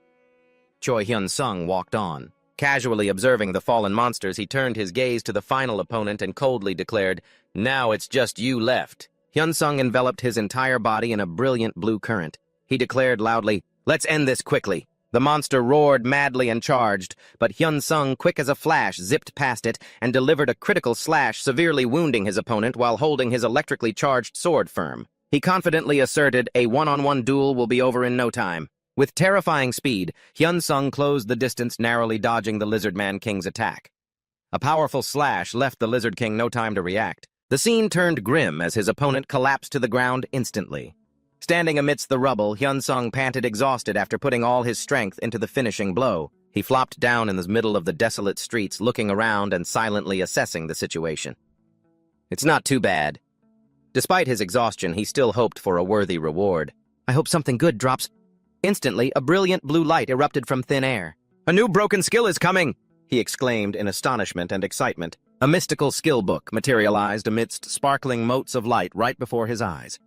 Hyun-sung took the book in his hand and realized a rare grade. The system displayed that this was the skill book White Lizard King's Cold Breath, which allows the user to expend mana to release an extremely powerful stream of cold air. Without a moment's hesitation, he gazed intently at the book and decided, I'll learn it. After learning the new skill, he took the opportunity to rest alongside the other survivors in the ravaged city district. Hyun-sung could feel a noticeable recovery. A little rest has helped my stamina and mana return. Suddenly, sharp streams of dark energy flew in from a distance. He looked up warily as a strange sound echoed from directly overhead. The barrel of a machine gun was still smoking after a fierce sweep. Soldiers in combat fatigues quickly reported the situation over their radios. "Target eliminated. The Namyeon area has been cleared." His face relaxed into a faint smile. For now. Hyun-sung stood silently gazing at the ruined buildings while fighter jets roared across the sky. He thought to himself, I guess the mission was a success. 3 days later, the world was shrouded in a gloomy atmosphere due to the effects of the Second Great Transformation. The global economy had fallen into a state of temporary paralysis. Things once taken for granted, like electricity, oil, natural gas, food, and clean water, suddenly became critically scarce. In South Korea, the government ordered the evacuation of residents from small towns to major metropolitan areas. The goal was to establish defensive lines. This measure was intended to minimize the area that needed defending and reduce human casualties. However, this plan led to the consequence of the logistics and distribution systems being completely paralyzed. Amidst food and water shortages, the production of industrial goods also could not proceed as normal. The defense is good, but my stomach is empty. Standing in a deserted park, Hyun-sung checked the system interface and realized the customers went on a buying frenzy. There aren't any power banks left to sell. He stared pensively at the virtual screen, his face showing clear worry. With no goods being supplied, business can't continue either. His eyes narrowed with calculation. At this rate, it's going to be very difficult to get stronger using accumulated points. The sound of loudspeakers from the streetlights began to drone, urging him to act. I need to start moving. Hyun-sung walked with determination. He set a goal for himself to overcome this second great transformation as quickly as possible. Brilliant blue electrical currents began to gather and envelop his entire body, signaling a new and arduous journey ahead. A military helicopter circled over the sky of a city engulfed in fire and smoke. Inside the cockpit, an announcement rang out loud and clear, "We've arrived at the scene." Choi Hyun-sung stood silently by the window, his eyes observing the chaotic scene below. Looking down from above, a massive pillar of blue energy was blazing in the middle of an intersection. Monsters were swarming all around it. In the aircraft bay, fully equipped warriors were ready for the upcoming battle. Hyun-sung turned to ask for a final confirmation. Everyone knows their designated areas, right? The other players responded in unison with determination. Of course, sir. Immediately after, the helicopter began to descend its landing gear, touching down hard amidst a thick cloud of dust and smoke. Standing at the wide-open bay door, Hyun-sung looked down at the battlefield and gave instructions. I'm handing over command to the team leaders. Receiving a firm yes, sir, from his comrades, he smirked confidently. Well then? His gaze turned ice-cold. As he stared down at the horde of monsters below, you guys can take the stairs. I prefer to jump right in for the thrill. Instantly, Hyun-sung threw himself out of the helicopter, free-falling through the sunlit sky. The wind roared in his ears as he approached the ground at terrifying speed. The moment he reached his target, he roared, "Firewall!" A gigantic pillar of fire erupted, incinerating an entire block of the bustling street. The orcs shrieked miserably. As they were burned by the flames, their ferocious faces were now filled with nothing but absolute terror in the face of such overwhelming power. The orcs were thrown far away by the aftershock of the fiery explosion. Quick as a lightning flash, Hyun-sung swung his sharp sword, executing a series of powerful combination slashes. Behind him, the other hunters also began to join the fight. Coordinating smoothly to repel the assault, other player groups were also moving quickly into position to surround the monsters. Standing in the middle of a battlefield littered with enemy corpses, Choi Hyun-sung calmly sheathed his sword. He glanced around once and muttered softly, "Done taking out the trash. Time to go get paid." Wait.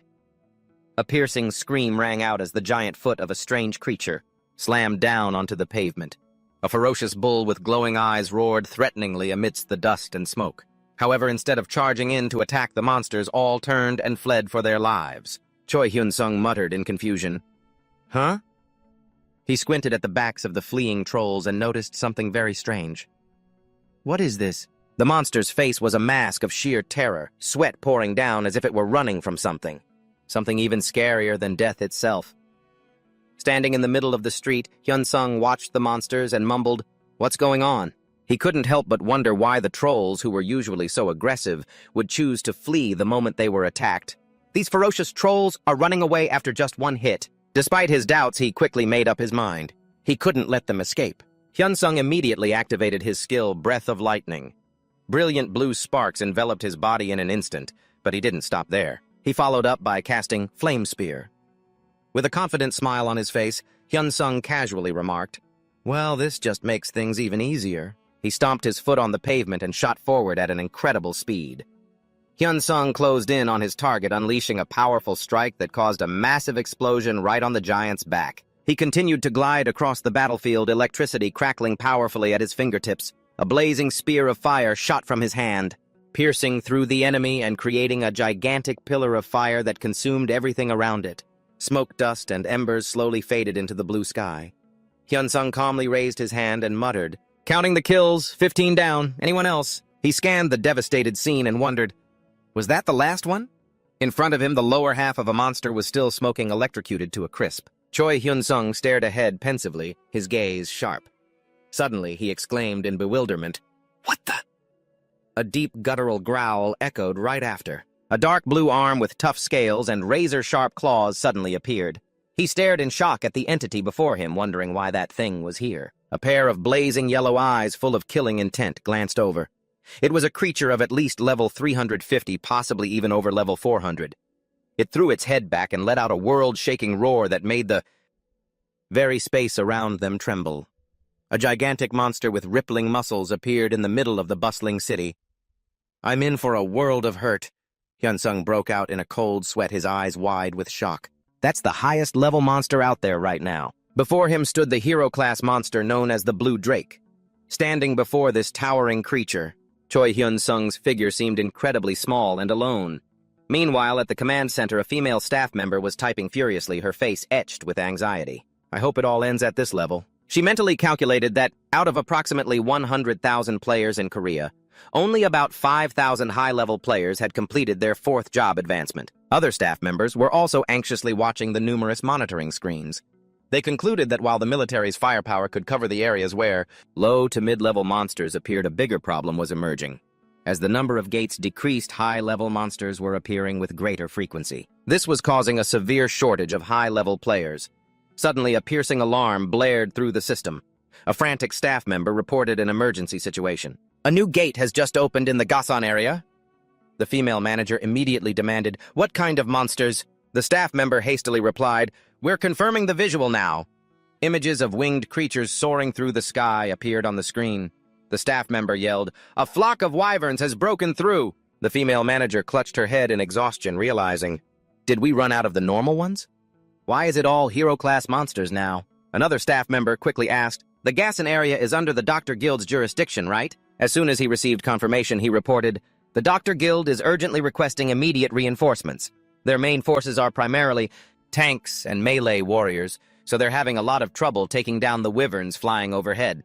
The staff in the center could only watch anxiously. As the situation spiraled out of control, the female captain at the command center urgently asked, "Are there any other guilds we can dispatch near Seoul Station 1? A staff member quickly reported, "In the Jongno Station area, the Zuga Guild with their main force of mages is on standby." After a moment's hesitation, she gripped her weapon and gave the order the Zuga Guild to deploy immediately. Just then, the alarms blared again, signaling a new gate had opened in Dunsandong Daejeon with a swarm of harpies pouring out. The situation grew even worse when ogres began to emerge from the Orc Gate in Busan. Another staff member rushed to the captain's side.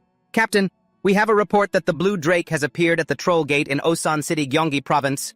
Hearing this, her face paled and she wondered, isn't that the area where Choi Hyun-sung is on his mission? The staff member confirmed, the first person to report the Blue Drake's appearance was indeed Choi Hyun-sung, and he's been constantly sending requests for backup to the center. The captain's gaze turned sharp and resolute as she looked at the report in her hand. Standing in the middle of the command center, she suddenly made a firm decision. "This whole situation is a lost cause. All units pull back, save yourselves," she ordered her subordinate. "Notify all players to retreat from the scene immediately." After receiving confirmation from the staff, the female captain, Spa silently observed the situation with a contemplative expression. Choi Hyun-sung was running for his life, his breath coming in ragged gasps mixed with impatience. When is that backup going to get here? Instead of the help he was waiting for, he got a bombshell. His eyes widened in stress, sweat pouring down his face as a cold announcement came from his communicator. "As of this moment, all ongoing operations in Osan City are hereby aborted." Hyun-sung was stunned. Just then, a massive building was suddenly thrown into the air like a toy. Amidst the chaos in the streets, the emergency evacuation order continued to be broadcast. All players evacuate the area immediately. Hyun-sung yelled furiously into his comms as he ran. No, but this isn't a situation you can just retreat from easily. Behind him, a skyscraper crumbled, exploding into a massive cloud of dust. A low, guttural growl rang out, revealing the ferocious face of the blue drake, its golden eyes blazing. Hyun-sung dropped to one knee on the asphalt, a determined smirk on his face despite the extreme danger. A massive stomp from the blue dragon's giant foot slammed down right next to him, shattering the pavement into 100 pieces. He dodged into a nearby building. Hyun-sung stood frozen, staring through the glass. Before him was an enormous expanse of dark blue hide that blotted out the entire sky. He clicked his tongue in frustration. It's tough being this handsome. Even a monster like that won't leave me alone. As he was lost in thought, his breath hitched when he noticed something unusual just outside the window. The blue drake's enormous head slowly came into view, staring inside with murderous intent. All Hyun-sung could do was give a bitter, helpless laugh. Ha ha. Damn it! The beast loomed just on the other side of the glass, signaling an inevitable showdown. In the sky, massive pieces of architecture continued to rain down. A large building crashed to the ground with terrifying force, crushing a yellow taxi and reducing the city block to desolate ruins. The blue drake let out a threatening roar. Immediately, Choi Hyun-sung unleashed his firestorm skill. An earth-shattering explosion of fire engulfed his opponent. Standing amidst the smoke and dust, he gritted his teeth, determined. One more. The furious flames consumed the blue dragon, but it remained standing there unfazed. Hyun-sung quickly flipped backwards, retreating from the high-rise building, sweat pouring down his tense face. He swallowed nervously as he landed on the street. The blue drake was already right behind him, making him cry out in terror. Too close. Just as he began to gather his magic, enormous spikes of ice suddenly shot up from the ground. They shattered the surrounding structures. Hyun-sung stared blankly at the sight. Huh. A heavy blow came crashing down, forcing him to dodge at the last second. Hyun-sung dropped to one knee on the pavement, watching the creature's relentless pursuit, unable to help but wonder, why does it keep chasing me? His gaze hardened with killing intent as he made a silent resolve. Is fighting the only way? He immediately activated Breath of Lightning. A brilliant blue electrical current enveloped his body.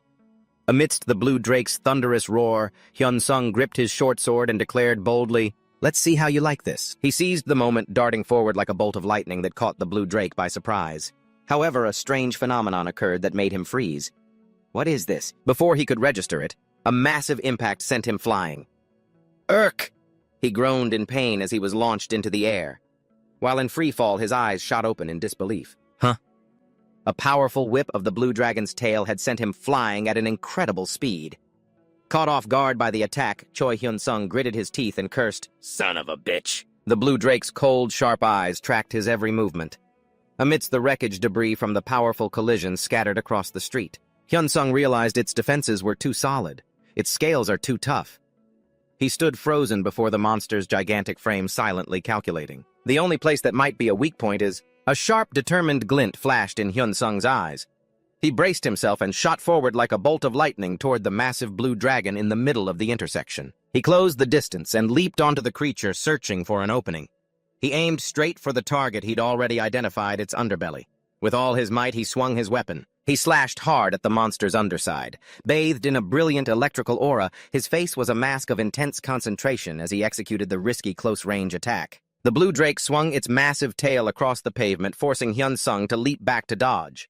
He landed firmly on his feet, crackling electricity enveloping his body. Staring at the mere scratch he'd just left on its dense hide, Hyun-sung cried out in astonishment. "What are these scales made of? My ex wasn't this thick-skinned." The monster let out a menacing growl, making him break out in a nervous sweat. It immediately swung its colossal arm, aiming a slap with the force of 1,000 tons right at him. Hyun-sung leaped nimbly into the air to dodge, thinking to himself, "So fast!" While airborne, he suddenly froze, stunned. Huh. An unexpected surge of electrical energy erupted violently from the monster. Against the terrifying pressure and blinding light, Hyun-sung squeezed his eyes shut and gritted his teeth, enduring the shockwave. The blue dragon stood defiantly in the middle of the street. As a series of explosions tore up the ground beneath it, Choi Hyun-sung lay collapsed on a rooftop, his body battered as he faced imminent death. He looked up at the enormous shadow of the blue drake enveloping him. He could only grit his teeth and utter bitterly, "Damn it." Without a moment of hesitation, the monster opened its blood-red maw and swallowed him whole into deep darkness. He awoke in a cramped, narrow space that reeked of blood. Hyun-sung realized he was inside the monster's gullet on the brink of death. Images of his elderly father in his hospital bed and his family waiting at home flashed through his mind. He told himself, I can't die like this. If I die, what will happen to them? With what little strength he had left, he struggled to hold on, clutching his weapon. Realizing he was being dragged deeper toward the stomach, he became determined. There's no round-trip ticket from a dragon's stomach, you know. Hyun-sung mustered all his strength, plunging his blade deep into the monster's soft flesh to anchor himself. In the midst of his desperation, he suddenly froze, stunned. What is this? He realized something strange, as he was soaked in the blue dragon's blood. This dragon's blood is even more potent than a hero-grade potion. His wounds began to close up miraculously. His eyes shone with hope as he realized this was, his chance to turn the tables. Casting aside his disgust, Hyun-sung began to bite and frantically stab his weapon into the soft tissue. Meanwhile, at the command center, an atmosphere of shock filled the air upon receiving the grim news. The female manager, stunned, asked again for confirmation. Hyun-sung-si is dead? The employee standing opposite her replied grimly, his face heavy.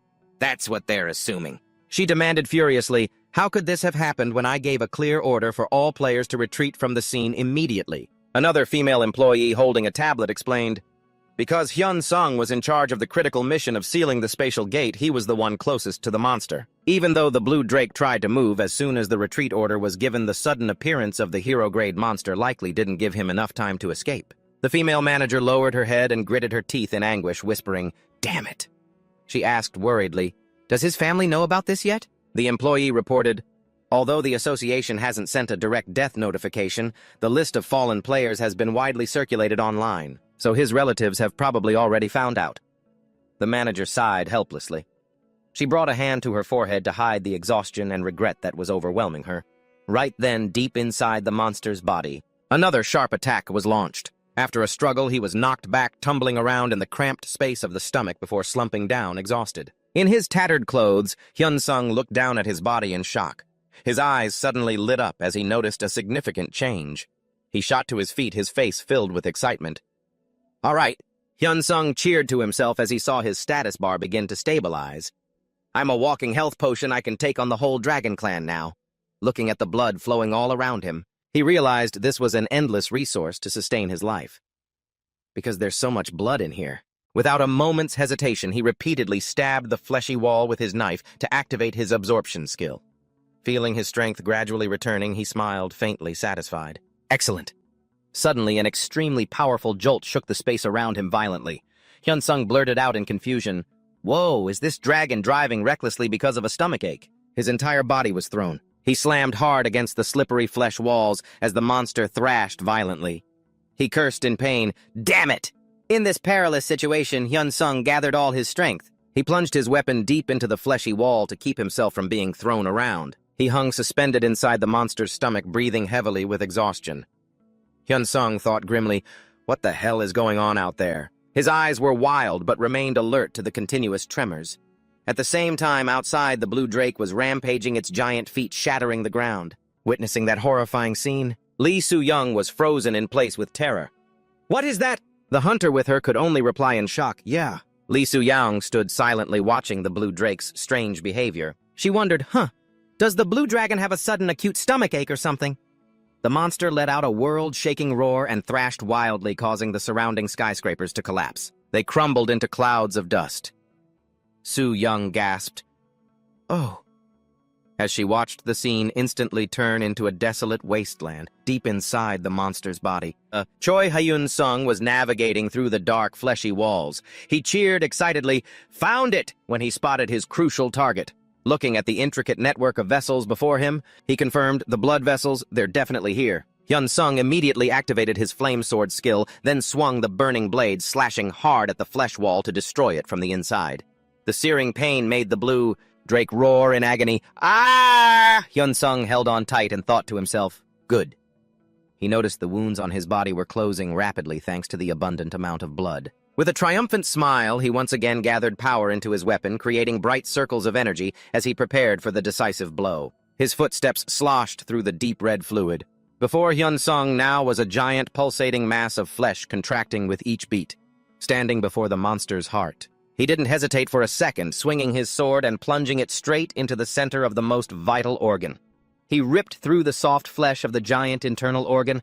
Suddenly, all movement stopped, causing him to blurt out in confusion, "What's this?" Immediately, a series of system windows and notifications chimed in rapid succession. Passive skill book of immortality has officially been upgraded to the unique hero grade. At the same time, active skill, Breath of the Book, has been greatly enhanced to hero grade. The system notifications continued. Breath of the Book has reached the unique level hero and has been renamed Breath of the Lightning Dragon. Hyun-sung stared in disbelief. A name change sounds cool. From now on, call me Lightning Dragon.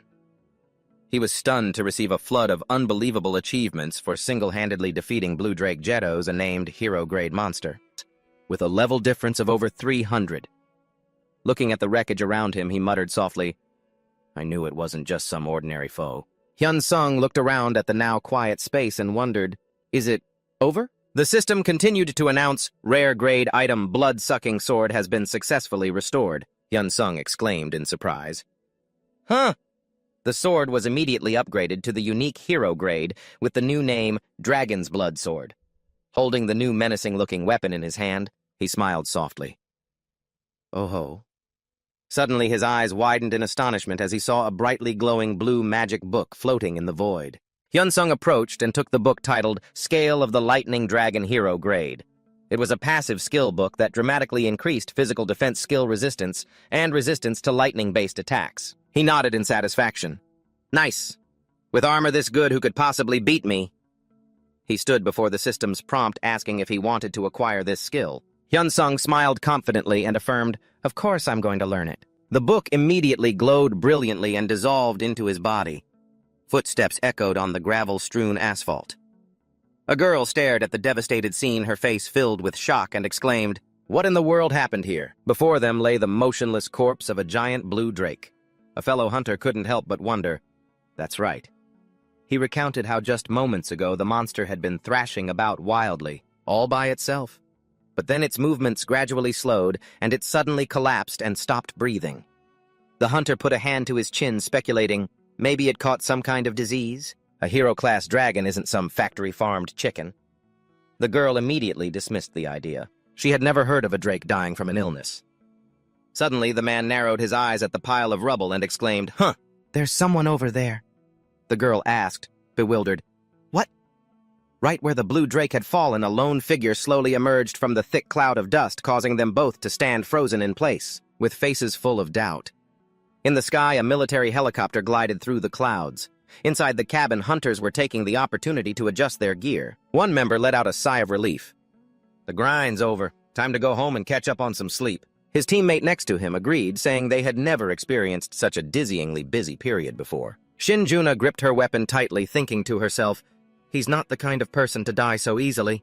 At an emergency meeting, Shin Juna angrily shouted, "How can you possibly demand a contract violation penalty for Choi Hyun-sung?" She shot up from her seat, filled with indignation in front of the high-ranking officials.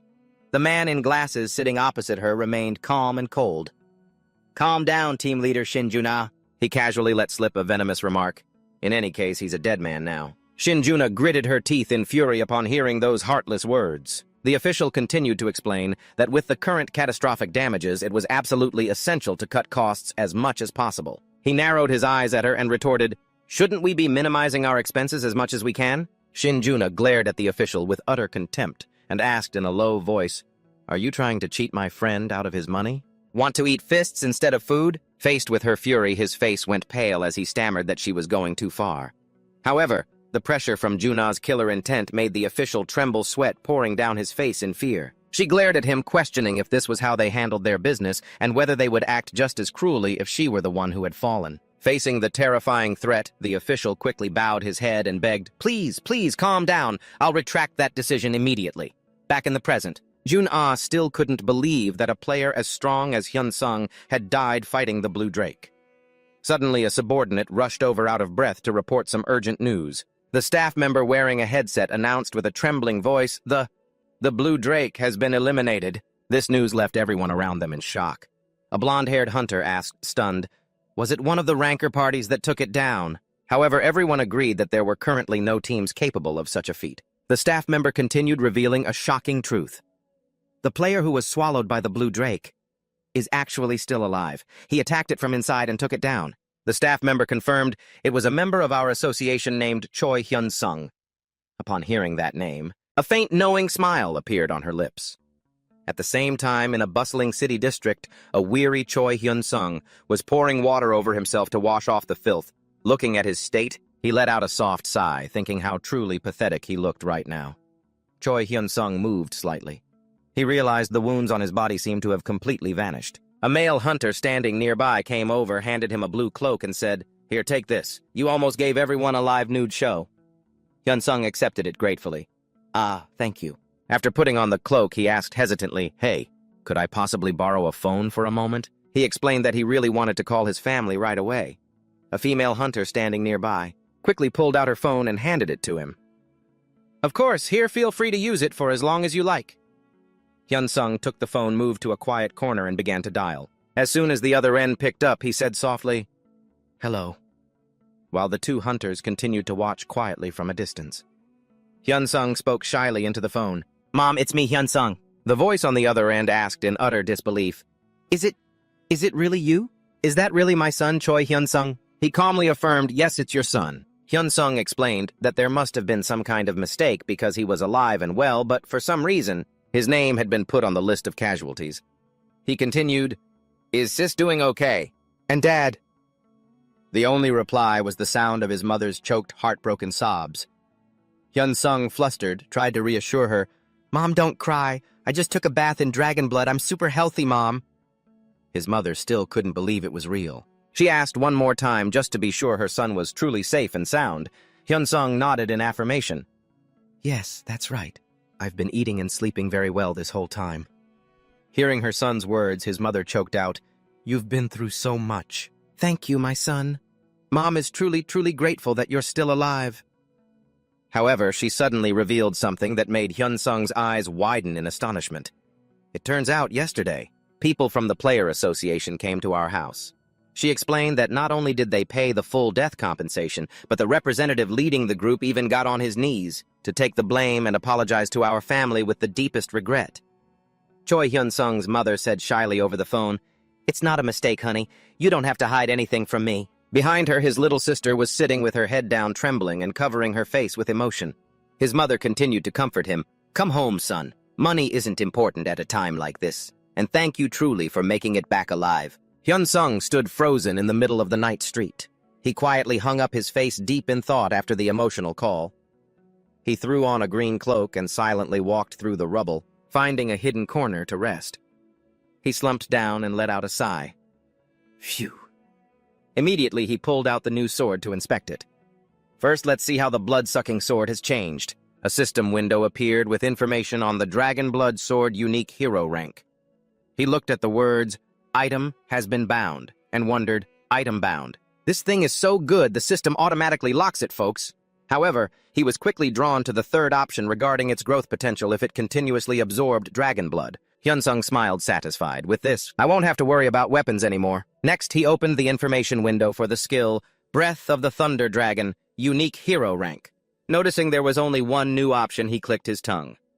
Only one additional option. But then he reassured himself, well, at least it can be upgraded. Hyun-sung continued to check the titles he had acquired. After the life-or-death battle, the level limit breaker title was upgraded from rare to hero rank, increasing all of his stats by an additional 20 points. He nodded to himself, just as I thought.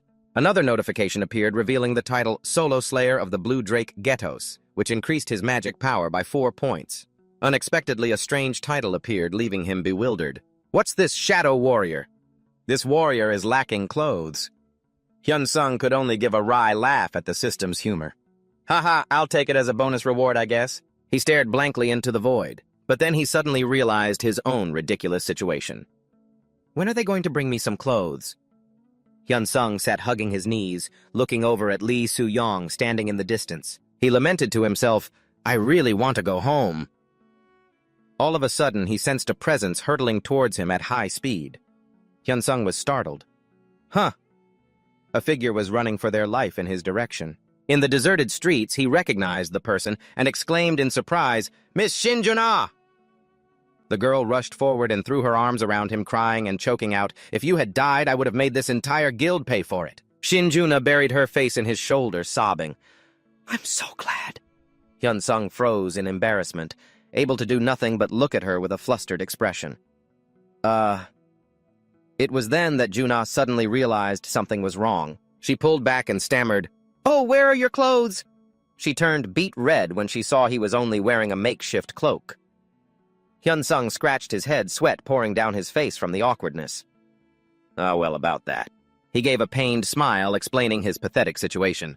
They were completely dissolved by the acid in the monster's stomach. A soldier approached, handing Choi Hyun-sung a red uniform and said, "For now, please wear this." Hyun-sung took it and replied politely, "Ah, yes. Thank you." Shin Jun-ah, standing nearby, looked at him with a flustered gaze. She blushed slightly and looked away. Suddenly, she noticed something unusual and exclaimed, "Huh!" A blue-haired man in silver armor strode towards them with a radiant smile. "Well now, what a moving reunion." He turned to Jun-ah with a cheerful expression. "And hey, Miss Jun-ah, I was genuinely surprised." Seeing his cheerful expression, Jun-ah asked coldly, "Surprised about what?" The blue-haired guy nonchalantly teased, "So your type is dragon-slaying pretty boys, huh, Jun-ah?" He pointed toward the bewildered Hyun-sung standing behind her and continued, "This is the boyfriend you've been hiding all this time, isn't he?" Hyun-sung broke out in a cold sweat. His face was a mask of panic at this disastrous misunderstanding. Jun-ah immediately set him straight with a stern expression. "Don't take your jokes too far." Seeing how tense she was, the blue-haired guy quickly raised his hands in a friendly gesture and replied, "Yes, ma'am, understood." Jun-ah remained on guard and asked, "But why are you here?" He explained that since the operation had been canceled, everyone was free to go home and rest, and that he had already told them this. Suddenly, the sharp clank of metal heels echoed on the pavement.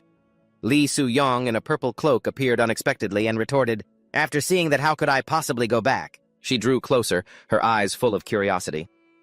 "I only came to take a look because I was curious." Soo-young stared intently at Hyun-sung and declared without a moment's hesitation, "Oh my, he's exactly my type." She moved in close, reaching a hand out to touch Hyun-sung, and boldly asked, "Hello there, I'm your future girlfriend." Jun-ah instantly lunged forward, grabbing Soo-young's wrist to stop her.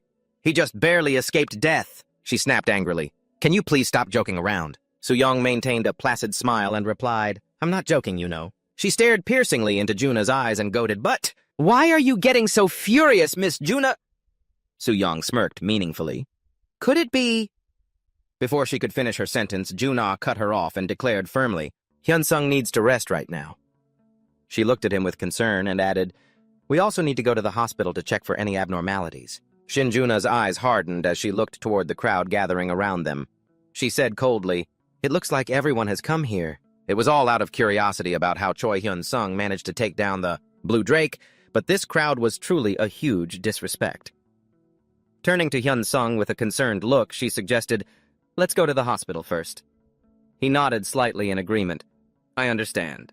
Juna turned back and announced authoritatively to the other players, "The helicopter you all just arrived in. I'm commandeering it to take Hyun-sung for medical attention." Before anyone could react, she decisively took his hand, and the two of them left the scene. Witnessing this, Lee Soo-young could only click her tongue in frustration. "Shh," she quietly admitted to her teammates, "I'll let you have him this time. Next time I'll hunt him more seriously."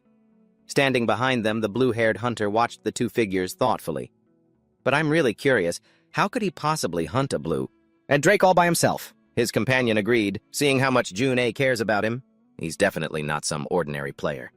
He gave a meaningful smile and thought to himself, "Well, I can just ask him about it later." Although the second Great Change had caused considerable losses for South Korea, the damage here was still considered much lighter compared to other nations. Choi Hyun-sung walked through the city streets, witnessing firsthand how the country was gradually recovering.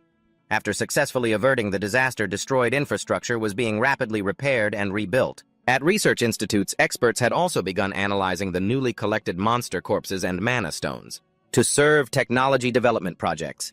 Although the social atmosphere was still a bit unsettled, everything was starting to get back on its usual track. Choi Hyun-sung, dressed in a sharp suit and wearing a mask and sunglasses to hide his identity, arrived at a large warehouse. Looking at the towering stacks of crates, he quietly noted, "The amount of stock here is quite impressive." The store manager, with a beaming face, happily reported that their store was fortunate enough to have suffered no damage during the incident. He excitedly shared that, as soon as the power grid was restored, their top priority was to fully charge all the backup batteries in the warehouse. Carefully observing the equipment through his sunglasses, Choi Hyun-sung made a swift, decisive decision without a hint of hesitation. "I'll buy this entire stock." The manager was utterly shocked and overjoyed. He hurriedly bowed, deeply respectfully, thanking his major client. Standing before the system interface in the bustling city, Choi Hyun-sung was plotting his new business plan. Noticing that the supply of high-capacity camping batteries from the 20 company was still extremely scarce, he decided to push the price, up to nearly 60 million points for each product. The moment he hit the register button, a notification chimed and a sale successful message popped up. It appeared instantly, leaving him stunned. Huh. Even I think this price is a ripoff, yet you guys are still fighting to buy them. Unable to believe his eyes, Hyun-sung tried pushing the price even higher, but the result was the same.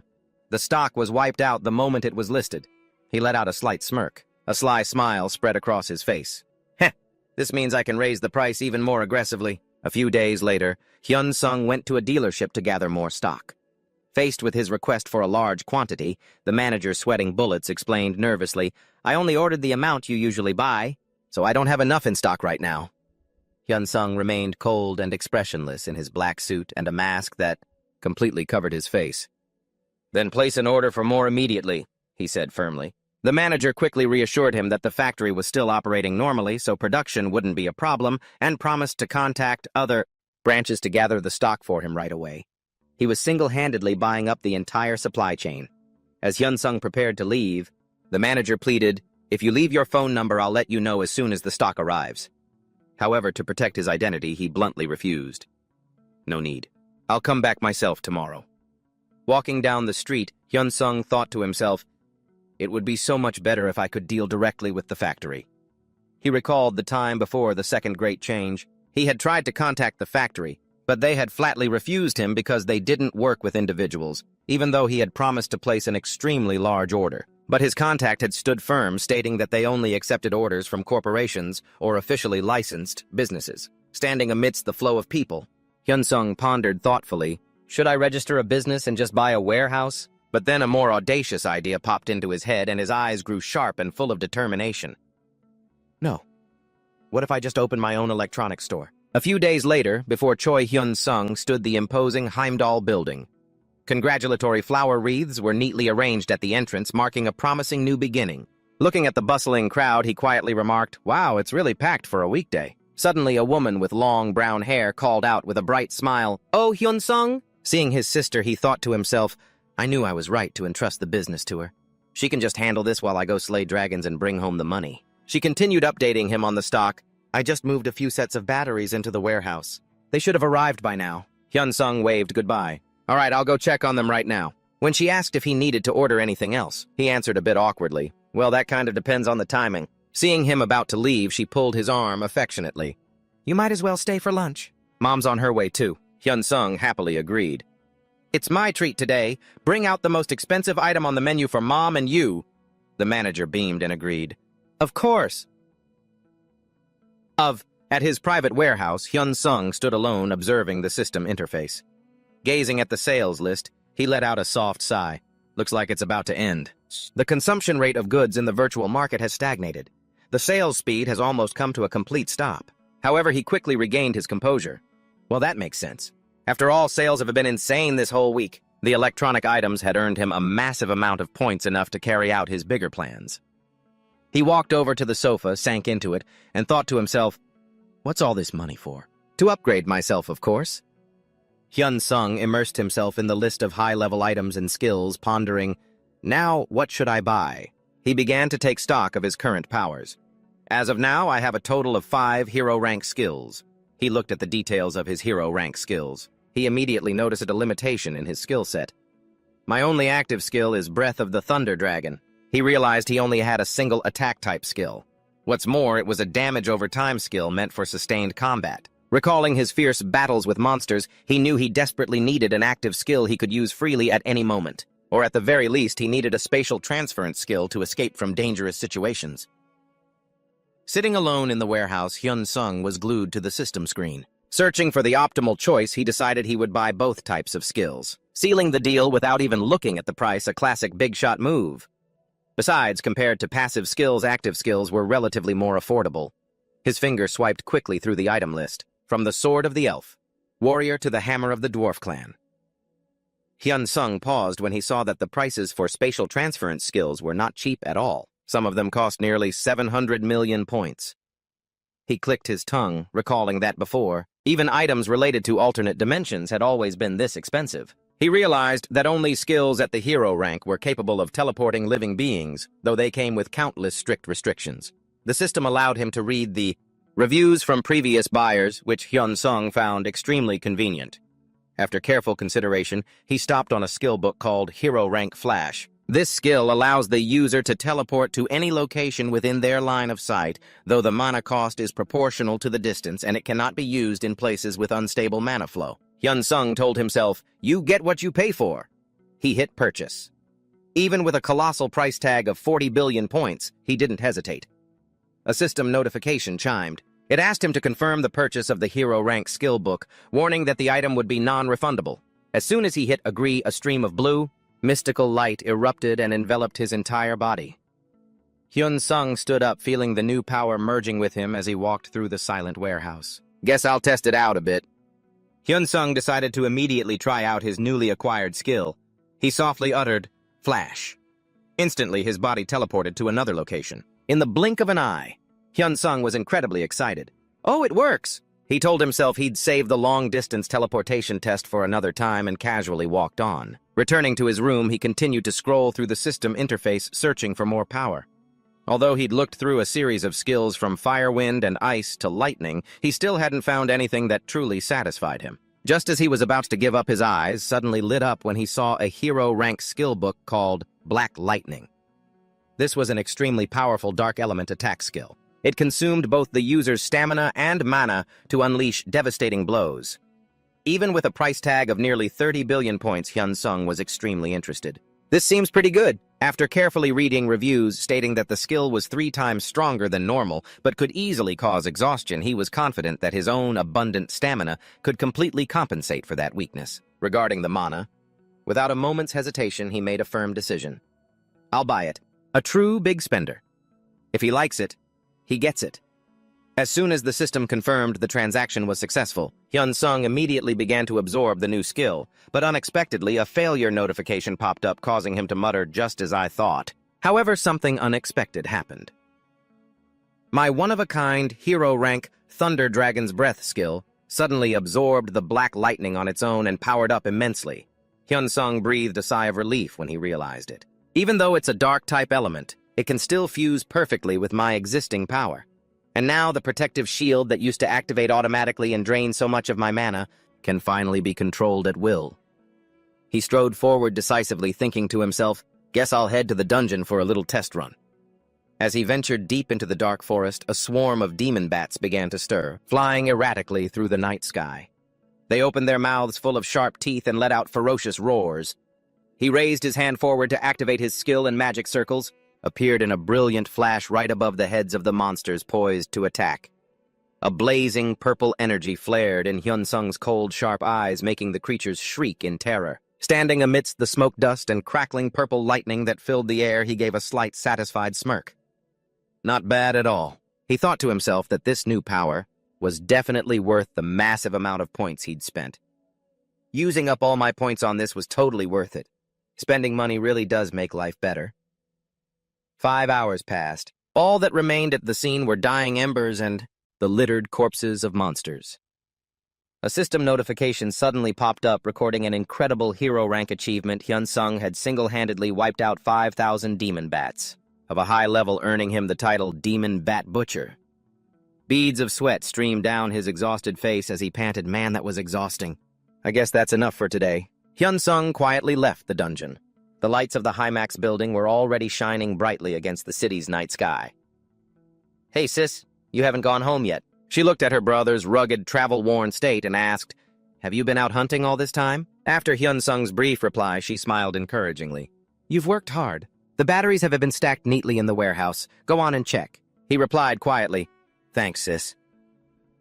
30 minutes later, when he returned, Hyun-sung still saw his sister waiting in the lobby. Huh. Are you trying to get in some unpaid overtime, or are you waiting for me to give you a paycheck? He flashed a bright smile and suggested, "Let's go home together, sis." But contrary to his cheerful mood, his sister's expression suddenly turned incredibly serious. "Sit down for a minute. I have something important I need to talk to you about." Sensing the sudden change in atmosphere, he asked hesitantly, "Did you wait all this time just to talk to me?" After she nodded in confirmation, Hyun-sung started to feel tense. "What is it? What's so serious?" She looked him straight in the eye and began to speak slowly. "It's about what happened during the time you were declared dead." Choi Hyun-sung sat across from his sister, a cup of steaming coffee between them. In a somber tone, she began, recounting the family's darkest days. "Mom collapsed the moment she heard you were gone, and when she came to, she cried for days straight." Hyun-sung listened with his head bowed, his face filled with guilt. But his sister stressed, the real problems began after that. On the table was a daunting stack of documents. It was an invoice for damages to rented equipment and a penalty fee for breach of contract. Seeing those ridiculous figures, Hyun-sung blurted out in disbelief, "What, I went to slay a dragon, not bankrupt the family?" His sister continued, her expression helpless. "Even though I complained a dozen times, the response was always the same. There are no legal issues. Those people coldly pressured our family. They only gave one response. Just file to renounce your inheritance rights and be done with it. Even when we sought professional help, it was a dead end. I consulted a lawyer, but they said there was no other option but to give up the inheritance. But their cruelty didn't stop there. They also demanded that we immediately vacate the rental house that was in your name." Hyun-sung gritted his teeth, his fists clenched as he heard of their greed. "They even claimed the living expenses you sent home were an illegal gift and demanded it all back. They even sent a claim for the return of your statutory inheritance portion." His eyes blazed with fury, dazed. But his sister quickly reassured him. Of course, after all that, everything was resolved. Hyun-sung was stunned to hear the truth. "A woman named Shin Jun-ah came personally, got on her knees and apologized. She said there had been a mistake in processing the paperwork. However, I couldn't help but be suspicious. I don't think it was just a simple random error. And even though Mom told me never to tell you, as now that I see you're doing okay, I decided to tell you everything. I thought you needed to know the truth about what happened." Hyun-sung looked at his sister filled with gratitude. "Thank you for telling me." Immediately after, he turned his cold, sharp gaze toward the Players Association building, which stood imposingly against the sky. "Looks like the association is going to be the main event tonight." He walked up to the association's reception desk. Hyun-sung spoke first. "I have an appointment with team leader Shin Jun-ah." The receptionist replied, a bit surprised. "Oh, you're a little early, sir. Team leader Shin Jun-ah isn't back yet." Hyun-sung offered a small smile and explained, "I contacted her beforehand to confirm. She told me to just go ahead to her office and wait for her." The receptionist's attitude changed instantly. "Oh, is that so? In that case, let me show you the way." As she led the way, she asked attentively, "Would our VIP like some tea or perhaps coffee? Anything to stay on your good side?" Standing in the luxurious office, Hyun-sung gave a short refusal. "That won't be necessary. Thank you." After the employee left and the door clicked shut, Hyun-sung's expression immediately turned grim and filled with killing intent. Standing alone in the middle of the room, he thought to himself, "Time to begin." Hyun-sung's eyes suddenly flared with a mysterious blue light as he activated his skill Spirit Shadow. He focused intently and commanded the system to immediately search for Hyun-sung's code. Magic circles and virtual information panels materialized surrounding him. Hyun-sung reached out, touching the data stream to uncover the truth hidden in the subconscious. A cold official announced, "It appears the subject has perished at the scene." An image of Jun-A appeared, her face filled with sorrow and exhaustion. Hyun-sung delved deeper into the memory and saw Jun-A angrily questioning someone over the phone. "What in the world is going on? Why are you people treating Choi Hyun-sung's bereaved family like this?" The person on the other end replied nonchalantly in a soulless tone. "I already told you it's regulation." He coldly asserted, "I'm just doing my job according to the rules." The classic excuse of a scumbag. Shin Juna gritted her teeth in fury. She snapped into the phone, demanding the other person immediately retract that cruel order. However, the man on the other end of the line calmly retorted that it was his duty and Jun-A had no right to interfere. She shouted, "Is this how you treat a player who sacrificed himself for the country?" He coldly used the regulations as an excuse to brush her off. Furious Jun-A slammed her hand on the desk and roared, "If I were to die! And would you people handle it this way too? If the order isn't rescinded, I'll leave the association too." The official on the other end smirked sinisterly and threatened, "That would be a breach of contract." Shinjuna sharply retorted, "And would such an abnormal slave contract even be recognized internationally?" Immediately, an old man with a wrinkled face appeared on the other end of the line. The old man growled, "Are you trying to fight a losing battle? I am the law. I am absolute." He sighed, saying she was getting hysterical, then coldly hung up the phone. Having just ended the call with Minister Lee Hanggu-Jun-A could only sit listlessly at her desk, looking utterly exhausted, witnessing the entire event through his psychic skill. Choi Hyun-sung gritted his teeth in fury. "You pieces of trash!" Looking at Jun-A's back, he was silently grateful that she had stood up to protect his family. She really is someone to be thankful for. He told himself he now knew who was behind everything. Hyun-sung took out his phone to look up information on Lee Hanggu, the minister of the Department of Gate Management. His eyes turned sharp and filled with killing intent. Staring at the old man's profile, he growled, "Old man, you're a dead man." The sound of heels echoed as Shin Jun-A entered the room and asked apologetically, "Have you been waiting long?" He quickly reined in his killing intent and replied with a bright smile, "No, I just got here." Jun-A wondered what had brought him here so suddenly without any notice. Hyun-sung's gaze suddenly became extremely serious. He stood up, looked her straight in the eye, and declared decisively, "I think we should cancel this contract." His unexpected words left Jun-A stunned, sweat trickling down her face as she failed to understand what was happening. Choi Hyun-sung looked directly at Shin Jun-A and stated, "I know everything that Minister Lee Hanggu was planning to do." Hearing this, Shin Jun-A bowed her head, flustered. "For that, I apologize on his behalf." However, Hyun-sung quickly waved his hand. "No, Ms. Shin Jun-A, you don't need to apologize. After all, the fact that everything was resolved later, it was all thanks to you." He gave a warm smile that left Jun-A astonished. Hyun-sung continued, "Actually, I should be the one thanking you." Seeing his attitude soften, Jun-A pleaded, "Please don't be angry. Let me go back and teach our leaders a lesson." Hyun-sung nodded in agreement. "Of course that's something that needs to be done. However, I have a request instead." Yes." Jun-A clasped her hands to her chest nervously. "Please ask anything." Hyun-sung declared firmly, "I want to meet him in person and receive an apology from Minister Lee Hanggu." His words made Jun-A exclaim in shock, "What?" Meanwhile, in the minister's office, the sharp sound of a fist slamming on a desk echoed. Lee Hanggu roared in fury, "That insolent little brat, does he think he's so great just because he has an exclusive skill? What gives him the right to act so high and mighty?" He frantically questioned his subordinates. "Did I do anything wrong? I didn't write.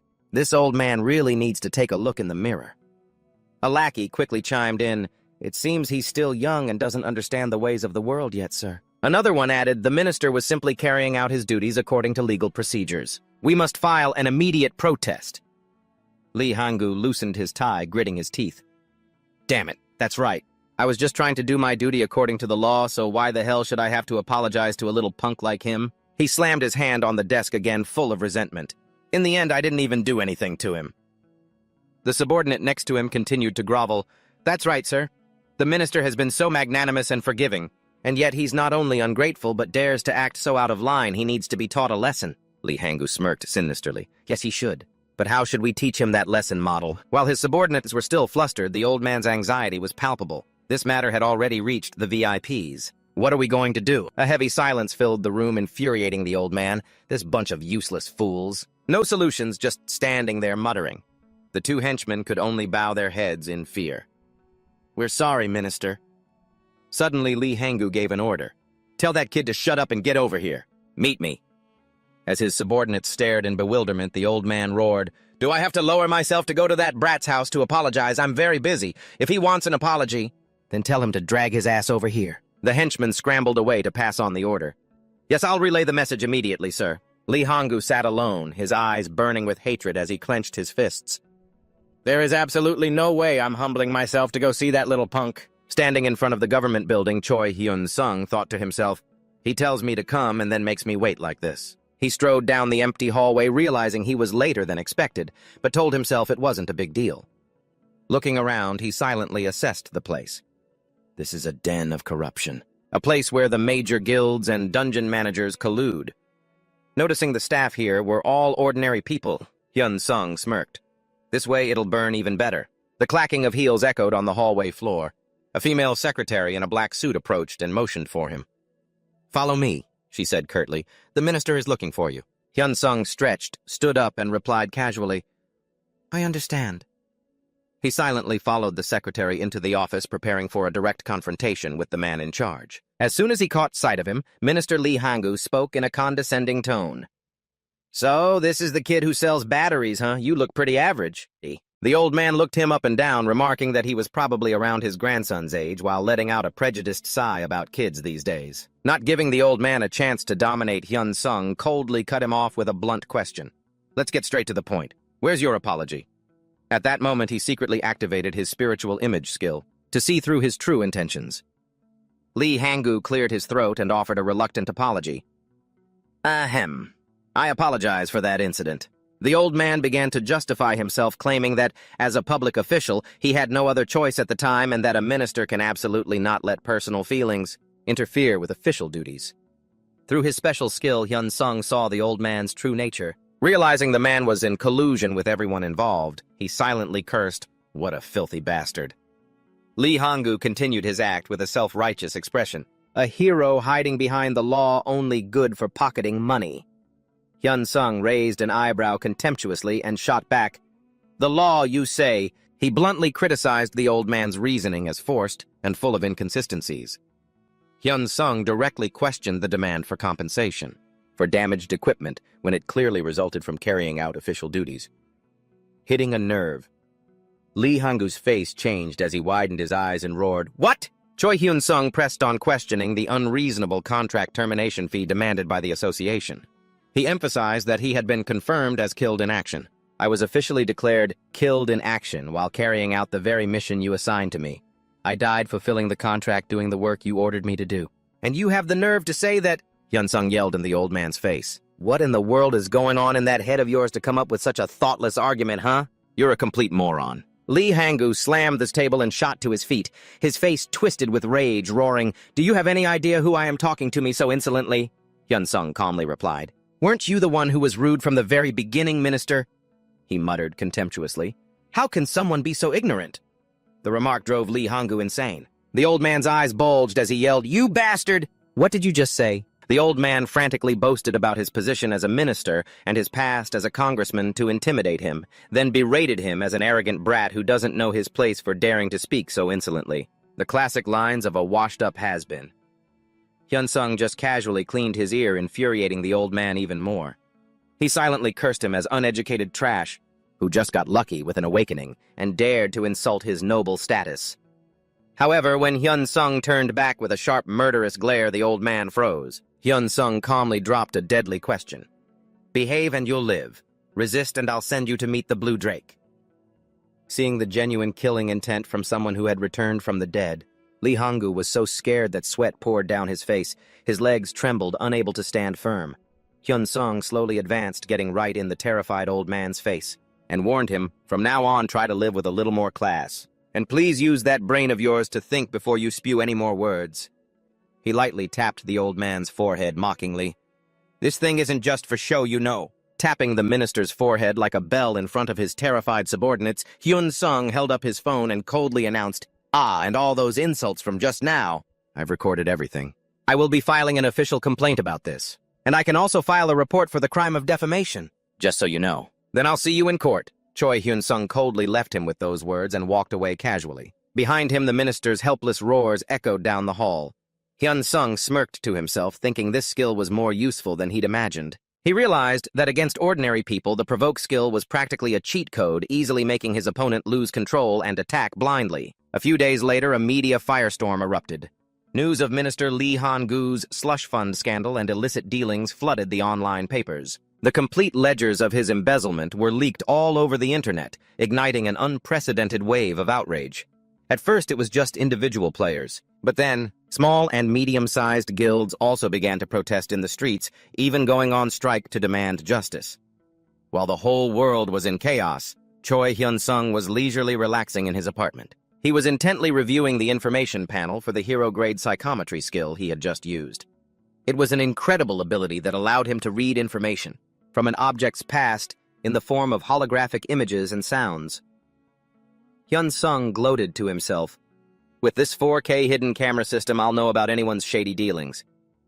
Just then, his phone vibrated, displaying a call from Shin Jun-ae. Hyun-sung was a little surprised. Huh? He answered the phone. Yes, Ms. Jun-ae. He heard her ask if they could meet right now. He happily replied, yes, anytime is fine. However, when Jun-ae suggested coming directly to his place, Hyun-sung shot up in a panic. Whoa, wait a minute! Whether he was afraid of revealing his hideout or his pajamas, he frantically searched on his phone and quickly suggested another location. I think it'd be better if you came to the small cafe near Sangdo Station.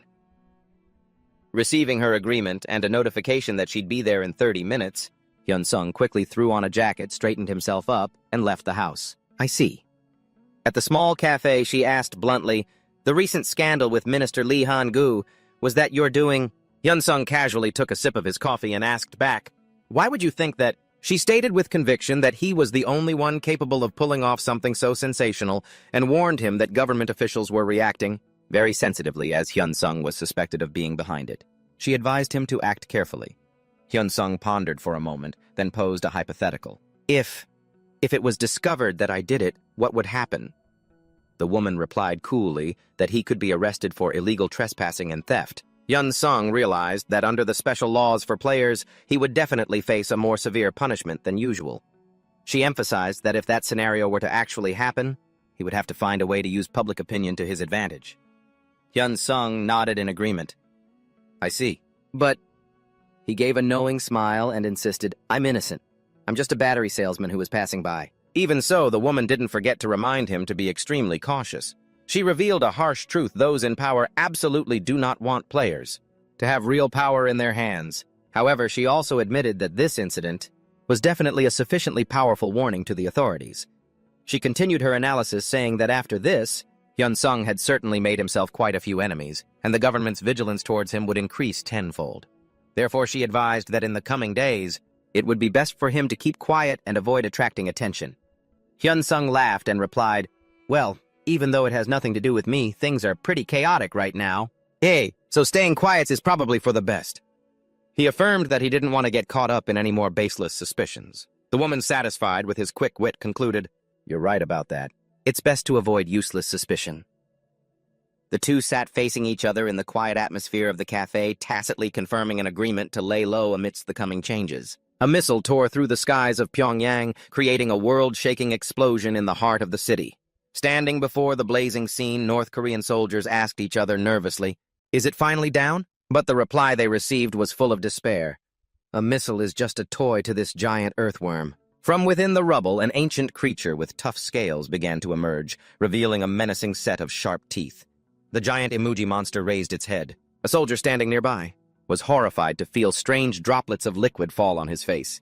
He then screamed in agony as his body began to melt and deform grotesquely. The entire city sank into ruin. With continuous explosions, even modern fighter jets were heavily damaged amidst the smoke-filled sky. Beneath the rubble of skyscrapers, the emoji monster stood tall like a symbol of destruction. Back in the present, the peaceful atmosphere instantly vanished as the woman looked at her phone with a tense expression and hurriedly stood up. I have to go. Seeing the urgent notice for a general mobilization of high-ranked players from the Korean Player Association pop up on the screen, Choi Hyun-sung also stood up immediately. I'll go with you. To protect her or to steal the monster kill?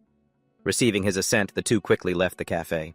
Sitting inside the speeding car, the woman announced worriedly, a Jindo Alert 1 has been issued. She hastily put the phone to her ear and said, let me contact headquarters first. Shocking headlines flashed in red on Never News. Pyongyang has vanished. The North Korean government has completely collapsed. The woman, while driving, handed the phone to Choi Hyun-sung and said, new reports have been posted. Hyun-sung carefully read every line. Pyongyang has vanished. The government has collapsed.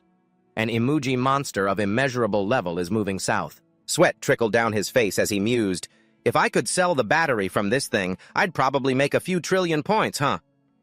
At the Player Association headquarters, an official declared loudly. He announced to the entire hall, as you have seen on the news, the current situation is far more serious. Pyongyang has been completely destroyed, and the North Korean leadership has collapsed.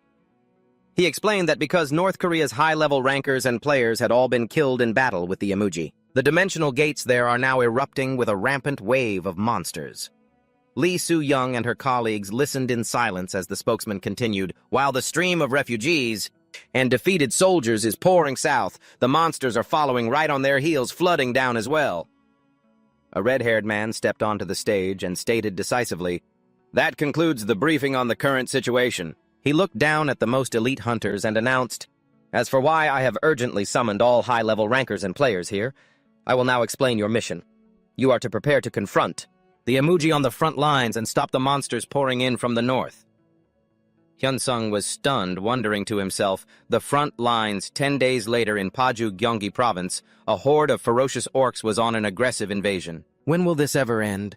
When can I go home and eat my mom's cooking? A hunter spoke up, his voice full of frustration. His comrade replied, just as fed up, "I have no idea. Our losses are already too great." Watching from a distance, Choi Hyun-sung thought to himself, "This is terrifying." On the other side, Lee Soo-young had transformed into a beast, wildly charging in to take down enemies alongside the other warriors. Amidst the chaotic battlefield in a warehouse area, Hyun-sung wondered to himself, how much longer do I have to be here? The big-shot battery seller turned delivery boy. Although thanks to his sister, he was able to restock his essential items. Here. But he still couldn't help but feel a bit embarrassed about having to be so sneaky. Meanwhile, at the Yalu River area in Dandong, China, a fierce battle was raging. A horde of savage orcs swarmed across the large bridge amidst earth-shattering explosions. Heavy machine guns continuously fired, mowing down the monsters and turning the scene into a gruesome spectacle.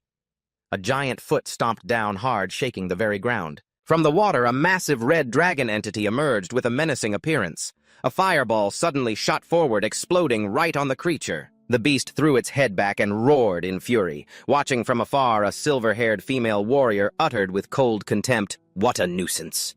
Behind her, a group of mages and warriors had already formed up, ready gathering magic to prepare for an all-out assault. A series of consecutive explosions rained down, causing the dragon monster to scream in pain. Facing the giant creature, the silver-haired warrior remained frighteningly calm. Her eyes were sharp, intensely focused on the target before her. Without a hint of hesitation, she leaped into the air and unleashed a powerful spear thrust, tearing through the dragon monster's tough scales. "Scared or not, you're still getting a taste of my spear." Lee Soo-young advanced silently through the tense atmosphere. Her eyes were sharp as she noticed a soldier running towards her out of breath to make a report. She asked calmly, "What is it?" The soldier stammered in reply, "Ma'am, they're saying the serpent emoji is currently moving this way, at a very high speed." Hearing the grave news, Soo-young just raised an eyebrow slightly. "Is that so?" Her mind began to race with calculations about the immeasurable level monster, the one that had flattened all of Pyongyang in an instant. Her hands tightened around her weapon as she listened to the soldier continue with the newly received information. Although the dispatched experts were unsuccessful, in determining the emoji's level they did succeed, and in classifying its tier. Soo-young pressed, "So what tier is it?" The entire area seemed to fall silent at the shocking answer. "This level means, if you can't win, you might as well go reincarnate." In contrast to the horror of those around her, Soo-young's lips curled into a challenging smirk. In the sky, a squadron of fighter jets roared, tearing through the air, accompanied by the thunderous booms of anti-aircraft fire. Soo-young advanced silently, calculating to herself that if this hunt was successful, a first achievement would definitely appear. Achievements like that always grant a massive amount of bonus stats, and she told herself she had to seize this opportunity at all costs. In total, 181 rankers and about 3,000 high-level players who had completed their fourth-class change were deployed to the border region. A formidable army formed up, ready to confront the ancient creature that was now looming before them. The emoji let out an earth-shattering roar, signaling the beginning of a life-or-death battle. Soo-young shouted authoritatively, "Everyone charge! Let's turn this eel into mincemeat and celebrate!" Immediately, the mages simultaneously activated a series of support skills like Victory, Speed, and Blazing Will to grant absolute power to the entire army. The Great War erupted with countless magic attacks raining down on the colossal body of the giant serpent. The emoji growled in fury, then suddenly threw its head back and unleashed an eardrum-shattering scream. The system immediately displayed an emergency warning. All have been affected by the psychic skill Fear. Causes complete body paralysis for 10 seconds. A shocked player cried out in despair. "What?" Taking advantage of the moment his opponents were frozen still, the serpent whipped its massive tail, wiping out everything in its path. The other players could only grit their teeth and curse as they watched their comrades get knocked away and severely injured. The emoji roared in a frenzy. It gathered a blazing purple energy and then unleashed a breath of destruction, incinerating the entire battlefield. Elsewhere, Choi Hyun-sung looked at his phone and exclaimed, "This is horrifying." The shocking news report about the disaster at the Chinese border stated that thousands of rankers and tens of thousands of soldiers had been killed during the emoji subjugation mission. Most of them died without even putting up a fight, all because of those status effect attacks. Hyun-sung mused to himself, "It's like not buying antivirus software. A mental attack would have probably turned them to dust." He immediately opened the shop. He'd originally planned to buy the Wild Instinct skill, but he had no choice but to switch to a mental resistance skill. Hyun-sung was determined. He couldn't give up on the first achievement. He scrolled through the list and stopped at a hero rank passive skill. This was the best one. The skill book, Indomitable Spirit, offered a massive boost to resistance against mental attacks, but Hyun-sung still hesitated at the price of nearly 30 billion points. Even though it was hero rank, it only had 2 attributes. But the user reviews were incredibly positive. Better read the reviews carefully before dropping 30 billion. The moment he hit confirm, a pillar of light enveloped his body, completing the skill acquisition. Sensing the change, Hyun-sung mumbled softly, "I don't really feel much different. Well, I'll just have to sign up for the test and see for myself." He quickly left to prepare for the Annihilation Squad's test. At the assembly point, nestled between towering skyscrapers, the atmosphere was incredibly tense. Choi Hyun-sung silently stepped into the testing area, drawing the gazes of everyone nearby. Looking around the waiting room, Choi Hyun-sung realized the number of people who had signed up. Saisom was far greater than he had imagined. He silently assessed that most of them were here for a simple reason: to just show up and leech some of the rewards from the first achievement. However, he also noticed that among the crowd, there were those who had come here for entirely different reasons. As Hyun-sung sat on a bench observing the other players, he realized the pass rate for this test was astonishingly low. Just then, a staff member called his name, Choi Hyun-sung. He quickly responded and walked up to the reception desk. After his identity was successfully confirmed, the smiling staff member handed back his ID and directed him inside to begin the official test. Walking down the quiet hallway, Hyun-sung couldn't help but compare the room ahead to an interrogation room from the movies. He stood in the middle of the empty room facing a large one-way mirror and heard a confirmation from the other side. A cold voice announced, "All right then, let's begin the test." Hyun-sung focused, bracing himself for the challenge ahead. Instantly, a series of system notifications popped up. "You have been affected by the mental skill Queen's Dignity." The system warned that he would enter a state of confusion for 10 seconds. However, his passive skill, Indomitable Spirit, which he had just equipped, activated instantly. Thanks to it, Hyun-sung perfectly resisted the mental attack without any difficulty whatsoever. He calmly turned towards the mirror and asked, "So, have you guys started yet?" The voice from the other side replied with certainty, "Yes, you have passed the test." Choi Hyun-sung gave a slight bow. "Then I'll be on my way."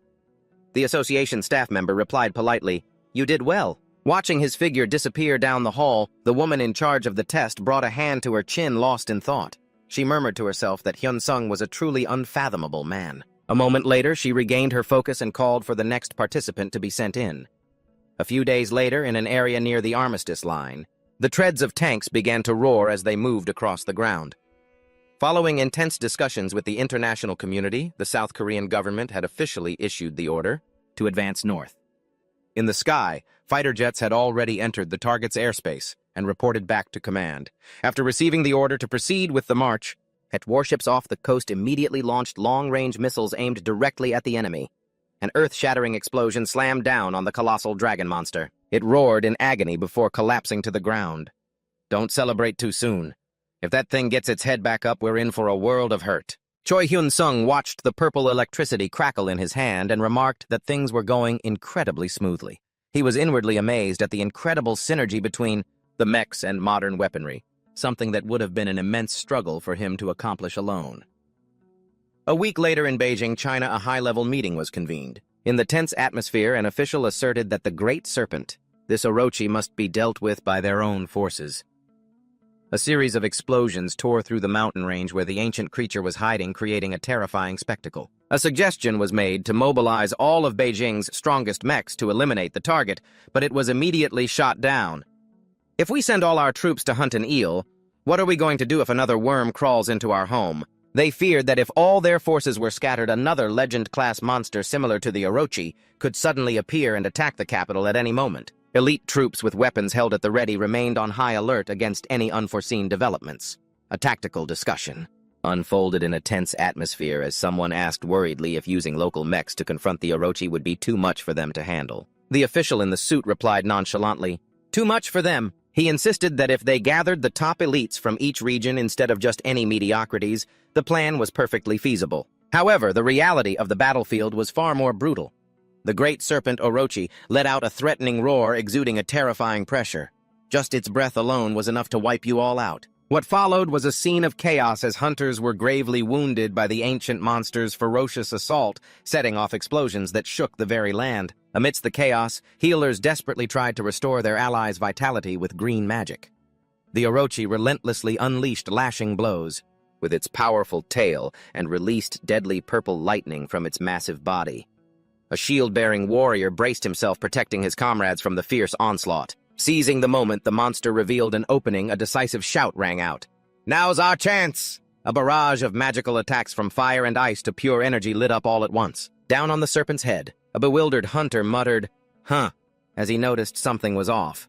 The provoked monster threw its head back and let out an earth-shattering roar that tore through the night sky. A scream of agony echoed across the battlefield. Argh! The survivors were left completely exhausted, the scene littered with signs of a disastrous battle. A blue-haired hunter collapsed to his knees, breathing heavily. He grimaced in pain as he took stock of his forces. The number of survivors was... Looking around at his fallen comrades, he bitterly realized they were almost all wiped out. Only 10 slots left to advance to the finals. His gaze turned ice-cold as he gritted his teeth with determination and activated the plan. Clang shields were tossed to the ground as the hunters switched to an all-out offensive, while the remaining warriors gathered their fiery power, preparing for the decisive blow. The emoji shrieked pitifully as it was hit by a barrage of energy arrows and magic bullets which exploded against its tough scales amidst the thick smoke and fire. The blue-haired commander yelled to inform the entire team of the monster's direction. "It's moving south, heading towards Korea. They're getting a legendary boss delivered right to their doorstep." An emergency news alert flashed on a phone screen. "Breaking news emoji moving into mainland China." Choi Hyun-sung sipped his coffee, his eyes glued to the screen. He thought regretfully, are we really going to let that title slip away to another country? The atmosphere among the other players around him was also filled with disappointment. Everyone looks pretty bummed, huh? Unsurprisingly. Suddenly, the ground began to shake violently, and Hyun-sung's expression changed. The other players cried out in shock. "What an earthquake!" Another hunter asked in confusion. "What's happening? An earthquake!" An urgent announcement shattered the silence. "The emoji is approaching our camp at high speed." The female commander immediately gave an order. "All Vanguard forces prepare for battle." The soldiers below were stunned. What? Why did it suddenly turn back this way? In contrast to the widespread anxiety, a few players seemed excited. "So this means we have a shot at taking it down." "Looks that way." "It is." A confident smile spread across Hyun-sung's face as he stood in the crowd, purple electricity crackling in his hands. Talk about a special guest bringing a gift right to my bed. However, the female commander looked at him with a worried expression. "This is nothing to be happy about." She revealed a terrible truth. The Chinese players have failed once again. An image appeared of heavily injured players supporting each other as they fled. She spoke in a grim voice. "Some of the fleeing Chinese players have lured the emoji and it's heading straight for our camp." An earth-shattering explosion erupted as an attack struck the monster's leg. An enraged hunter roared, "Those damn lunatics!" A warrior gritted his teeth angrily. "Those bastards tried to hunt it alone, failed, and now they're dumping their mess on us." Bitter about having to clean up someone else's mess, the other players couldn't hide their indignation at such a cowardly act. No matter how you look at it, isn't this basically a criminal act? They're luring the monster into another country. Another hunter cursed, "You pieces of trash." Amidst the out-of-control crowd, the long, brown-haired commander firmly spoke to calm them. "Everyone calm down." She looked straight ahead and issued her command. "All units to your battle stations!" Choi Hyun-sung and his comrades gripped their weapons, their gazes fixed resolutely on the approaching enemy. The hunt for the emoji serpent had officially begun. Amidst the fiery battlefield, a hunter ran at full speed, shouting a report to his comrades. "The package has arrived, boys. It's closing in." And just like that, the colossal emoji loomed into view. It opened its massive, sharp-toothed maw, ready to devour the player standing directly in its path. The serpent, with its tough scales and ice-cold eyes, was a sight that would make anyone shudder. The emoji rose powerfully from the water, its massive form looming into view. Immediately, the system displayed a series of alerts. Warning: player has been afflicted by the Fear skill and is completely paralyzed for 10 seconds. However, Choi Hyun-sung's passive skill, Indomitable Spirit, activated automatically, allowing him to perfectly resist the emoji's mental attack. Hyun-sung calmly remarked, "So this is the power of 30 billion points. Go ahead, roar your heart out, I don't mind." Meanwhile, the shield-bearing warriors strained to block the opponent's crushing blows. Seizing the opportunity, other hunters leaped into the air, unleashing razor-sharp sword strikes aimed straight at the serpent's body. A barrage of magical attacks detonated against the monster's scales in dazzling explosions. A warning shout rang out, "Be careful of the surrounding storm!" The emoji roared in pain, its body writhing under the relentless barrage. Amidst the chaos, Choi Hyun-sung stood firm, purple electricity crackling in his hands. He smiled confidently. "Now this one's tough." Behind him, a pink-haired female mage remained highly focused, continuously casting brilliant support spells to empower the entire team. On the fiery battlefield, the melee fighters and tankers were moving at incredible speeds, creating a scene as if they were flying through the air. Witnessing his comrades' valor, Choi Hyun-sung could only watch from a distance and marvel to himself. The melee fighters and tankers are practically flying across the battlefield. He sighed with regret. Being classified as a ranged attacker meant he couldn't charge into the front lines himself. Suddenly, there was a massive impact. The impact shook the ground violently.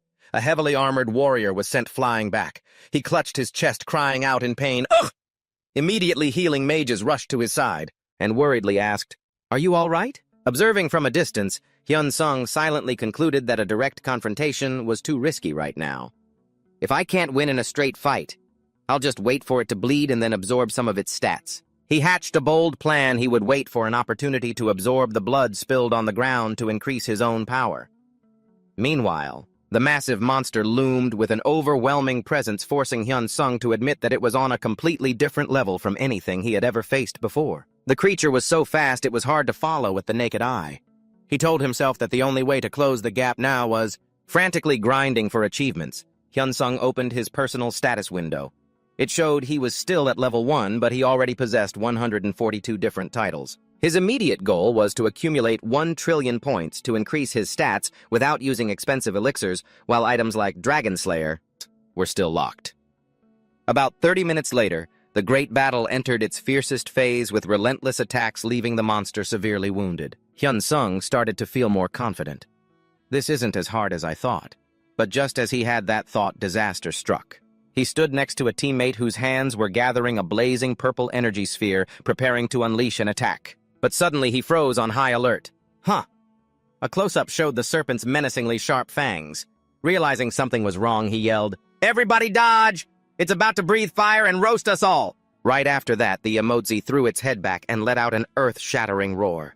It opened its cavernous blood-red mouth and began to gather a terrifying torrent of firepower. A breath of destruction erupted forth. It swept away everything in its path, and it knocked back the warriors trying to get close. Faced with the monster's brutal power, a female mage gritted her teeth tensely. She hastily conjured a blue magic circle, glowing brightly in her hands, to try and defend. "Damn it!" she cursed bitterly, as the colossal energy stream crashed down, causing the hexagonal shield to crack violently. A hunter yelled, "Only one layer is broken." He urgently urged his comrades, "Please keep up the skill." Down below, the mages focused intently, activating magic circles on the ground, while the squad of 5 tankers advanced with their large shields. A hunter taking cover behind one noticed the change and yelled, "The attack has stopped." The monster roared, throwing its head back, but was immediately struck head-on by a barrage of colorful magic beams. A violent explosion erupted right on the colossal body of the ancient creature. Observing the scene, Choi Hyun-sung gathered purple electricity in his hand and remarked nonchalantly, "Looks like it's almost over, huh?" Through the thick smoke and dust, the monster's blazing red eyes flashed with murderous intent. It threw its head back and let out an earth-shattering roar that shook space itself. A terrified hunter realized, "It's going berserk." Choi Hyun-sung looked at the electricity crackling on his fingertips and analyzed to himself. It dropped its armor to pour everything into damage. This is a gamble. If we're not fast, we'll be turned to ash. Its giant feet stomped heavily on the ground, creating continuous tremors. A blonde warrior let out a spirited roar to bolster his teammates' morale. However, the atmosphere suddenly became strange when a blue-haired hunter stared blankly at a system notification that had just appeared. Immediately after, all the surrounding players were also stunned as they received the same unusual notification. What is this? One hunter's face drained of color as he read the message, "Skill activation failed." He stammered in shock, "Failed? Why is the system glitching? Is it trying to get us killed?" A blonde warrior swung her sword to attack but also froze in bewilderment. She realized something very unusual was happening to her own body. While everyone was still confused, a female hunter yelled a warning, "Everyone get back!" Hyun-sung was startled as he sensed a destructive energy bursting forth. An earth-shattering explosion and a flash of white light engulfed the entire battlefield. It swallowed everything in the vicinity in an instant. Witnessing the horrific scene, another warrior roared in fury, "This bastard!" He charged forward, swinging his sword frantically, but then he realized the monster's malicious intent. "It's ignoring our attacks and aiming only for the mages and healers." The pressure was immense, knocking the hunters back and sending them out of control. Amidst the rubble, Choi Hyun-sung was desperately running from the relentless pursuit of the giant emoji. He gritted his teeth, cursing helplessly, "Damn it!"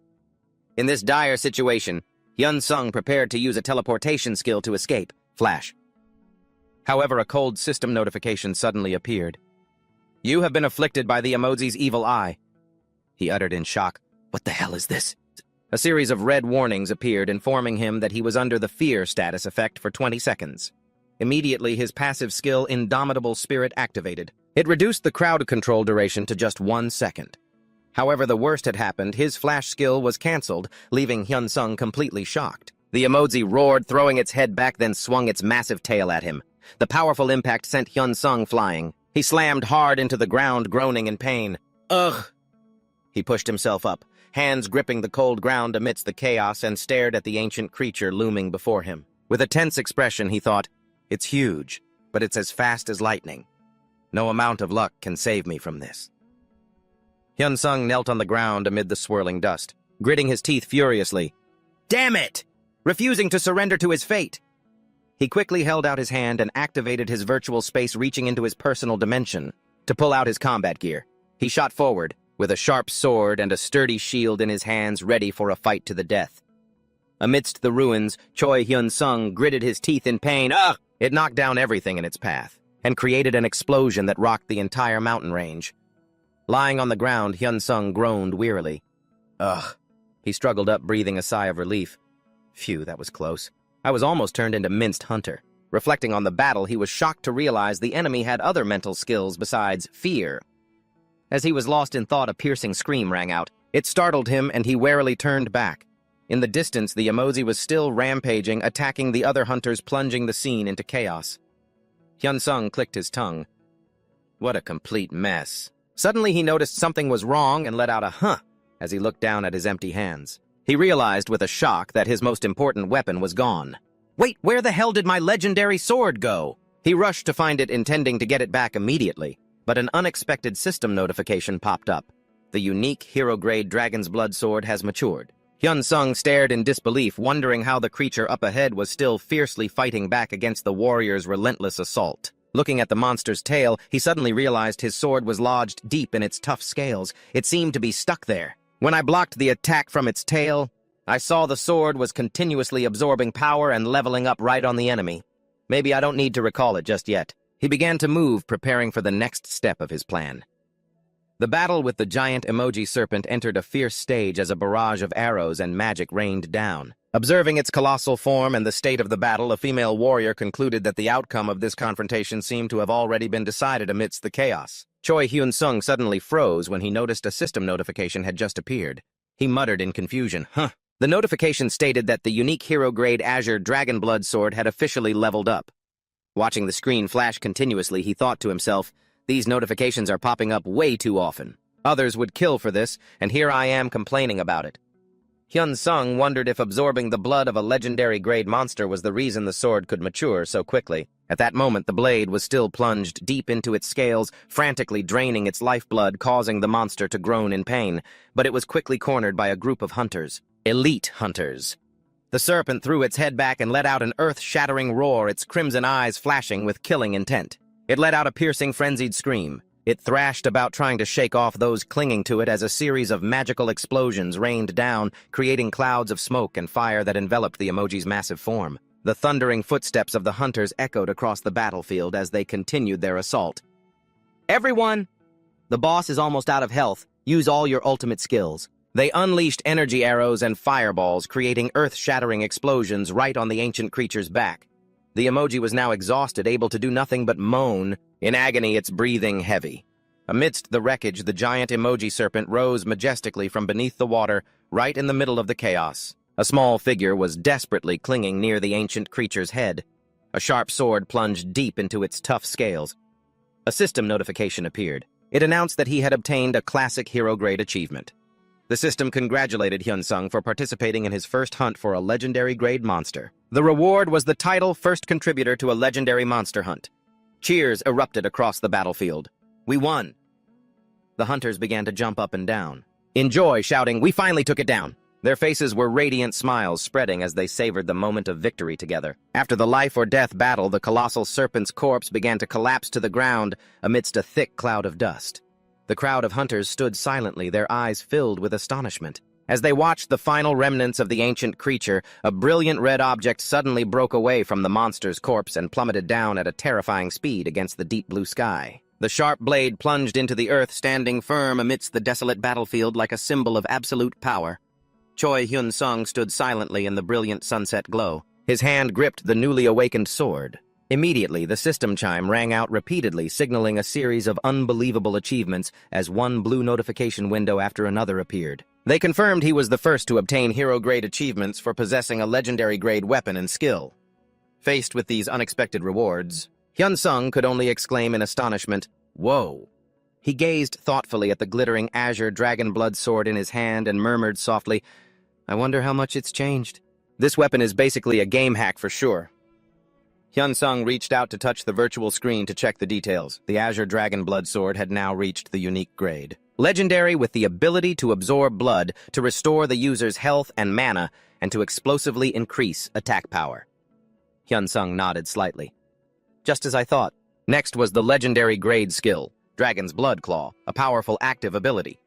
He commented with satisfaction, "Legendary grade really is on another level. I guess the battery seller is now the server boss." Hyun-sung began to piece everything together. So that's why 3 first-time achievements appeared at once. He analyzed to himself that he hadn't even known achievements specifically for the unique grade even existed. He realized an important truth. There must be other players out there who also possess unique grade skills or items. Feeling satisfied with what he'd just received, Hyun-sung stretched, stood up, and told himself, "Well, whatever, this is good." He thought to himself, with rewards like these, all the effort was worth it. Just as he was about to leave, the system chime rang out once again, startling him. Another hero-grade notification appeared, acknowledging him as the top contributor in the legendary-grade monster hunt. Hyun-sung was stunned to see his name in the #1 spot on the contribution leaderboard, along with a reward of plus 10 points to all stats. He couldn't believe his eyes and exclaimed, "I'm #1. His gaze fell upon the sword, which was radiating powerful crimson light. Hyun-sung gently stroked the blade and said gratefully, "You're really good at sucking blood, little bro.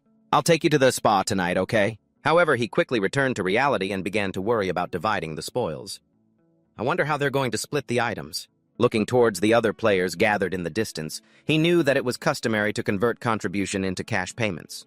But after some consideration, Hyun-sung decided to keep this a secret. Revealing my contribution level now would only bring me trouble. He understood that revealing such immense power would only bring unnecessary trouble. His eyes showed clear resolve as he reminded himself, there's no need to be too greedy. He silently turned his back and walked alone towards the distant horizon, leaving the group of still bewildered players behind him, cool as a scene from an American action movie. The whole world's attention is now focused on South Korea following the shocking news that humanity has for the first time successfully conquered the legendary grade monster emoji. However, all detailed information from the list of players who participated in the hunt to the items and skill books that dropped is being kept top secret. The South Korean government has decided not to release any data. This is to prevent the risk of important information leaking to other countries. Nevertheless, the hype surrounding the event hasn't died down at all, as offers to buy the legendary items continue to pour in. Some foreign players, driven by their thirst for power and the ambition to be the first to achieve such feats, have even booked flights straight to South Korea without hesitation. A few days later, at the Heimat warehouse, Choi Hyun-sung was sitting pensively on the sofa. He looked at his phone and thought to himself, buying an item is probably going to be difficult, huh? Even though he, as a member of the Special Task Force, had the right to participate in the auction for the items dropped from the emoji, the reality was incredibly harsh. His phone screen displayed a notification. He had just received a 300 million won bonus for the hunt, but that amount was nothing compared to the actual value. Hyun-sung clicked his tongue.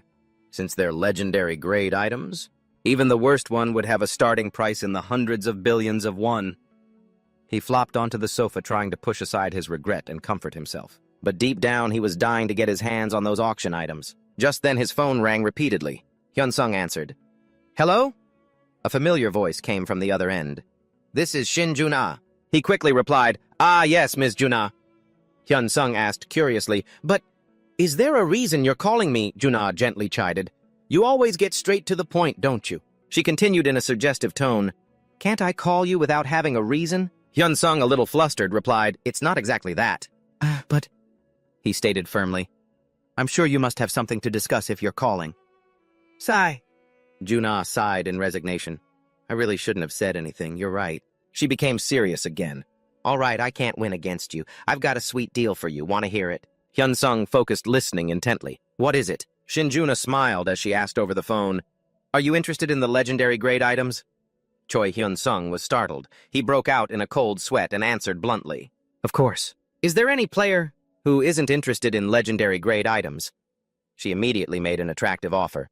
"I can help you buy one of the items.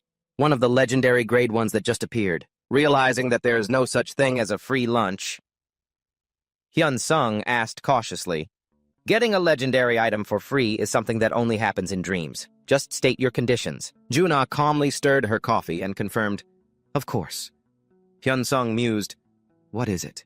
"Don't tell me it's a lifetime contract." Juna's eyes sharpened. She revealed, "The government is putting all its resources into collecting the items from the serpent emoji." She retorted confidently, "Do you think there's any player who has enough financial power to overcome the government?" Hyun-sung was puzzled. "But isn't the right to participate in the auction exclusive to members of the Special Task Force?" Juna smiled smugly as she explained, "That's precisely why I contacted you. Because right now on the Special Task Force, you and I are the only players who belong to the association." Hyun-sung asked doubtfully, "Then couldn't you just take them all for yourself?" Juna burst out laughing over the phone. She admitted, "I originally planned to do just that. But there's one skill that's completely incompatible with my attributes." She asserted, "It would probably suit you better than me." Standing in the middle of the warehouse, Hyun-sung proposed, "Can I inspect the item I'm planning to buy beforehand?" Jun-ah replied nonchalantly, "Of course you can." However, as she strode in her high heels, she added that it couldn't be done right away. She explained, "The release of the item information to the Special Task Force members has been scheduled for exactly 1 day before the auction begins." Jun-ah stated fairly, "You'll get the information at the same time." Hyun-sung frowned slightly. He commented thoughtfully, "That's a pretty short time. If the information were leaked too early, some members might be poached by other countries."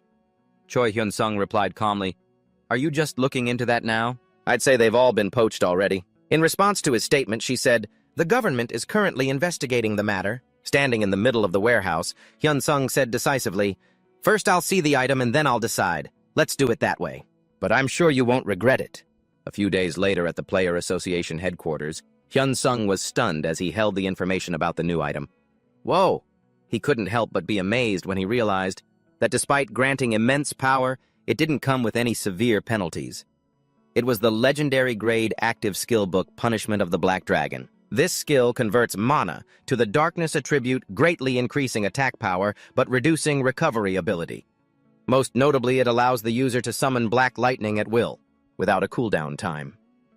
Hyun-sung gulped and thought, "I can use it freely whenever I want and there's no cooldown." However, he still wondered whether a hero-grade skill could absorb this legendary grade skill. Juna looked at him and asked, "You're really not going to learn it, are you?" Hyun-sung hesitated, explaining, "My mana is inherently of the holy attribute, and most of my main skills are aligned with it." She casually sat on the desk and continued, "Well, if you refuse Hyun-sung, I suppose it will just go to one of the other ranged players." The woman was a master manipulator. She smiled knowingly, revealing, "The government has someone they're trying to recruit, and they plan to use this skill book as bait. There isn't much time, so you should decide quickly." Her sharp gaze locked onto Hyun-sung. Under that pressure, sweat trickled down his face. Gritting his teeth, Hyun-sung made a proposal. "If you agree to one condition, I'll do it." When she asked what the condition was, he declared firmly, "Later on, if I pay back an amount equal to the deposit, you must allow me to terminate this lifetime contract." Hyun-sung replied resolutely, "If that's not possible, then I will absolutely refuse." She pondered for a moment, then came up with a new plan. Then let's do this. Instead of the deposit amount, we'll calculate from today until the termination date and apply the statutory interest rate." Hyun-sung asked about the interest rate, and he got his answer 5% per year. When he asked if it was simple interest, she gave him a sharp look and affirmed, "Of course it's compound interest. This is already a huge concession, you know. A concession like this will kill me with the interest." After some consideration, Hyun-sung nodded. "I'll do it." She smiled, satisfied. "Excellent. Then the contract is signed." She took the documents and announced she would report to her superiors.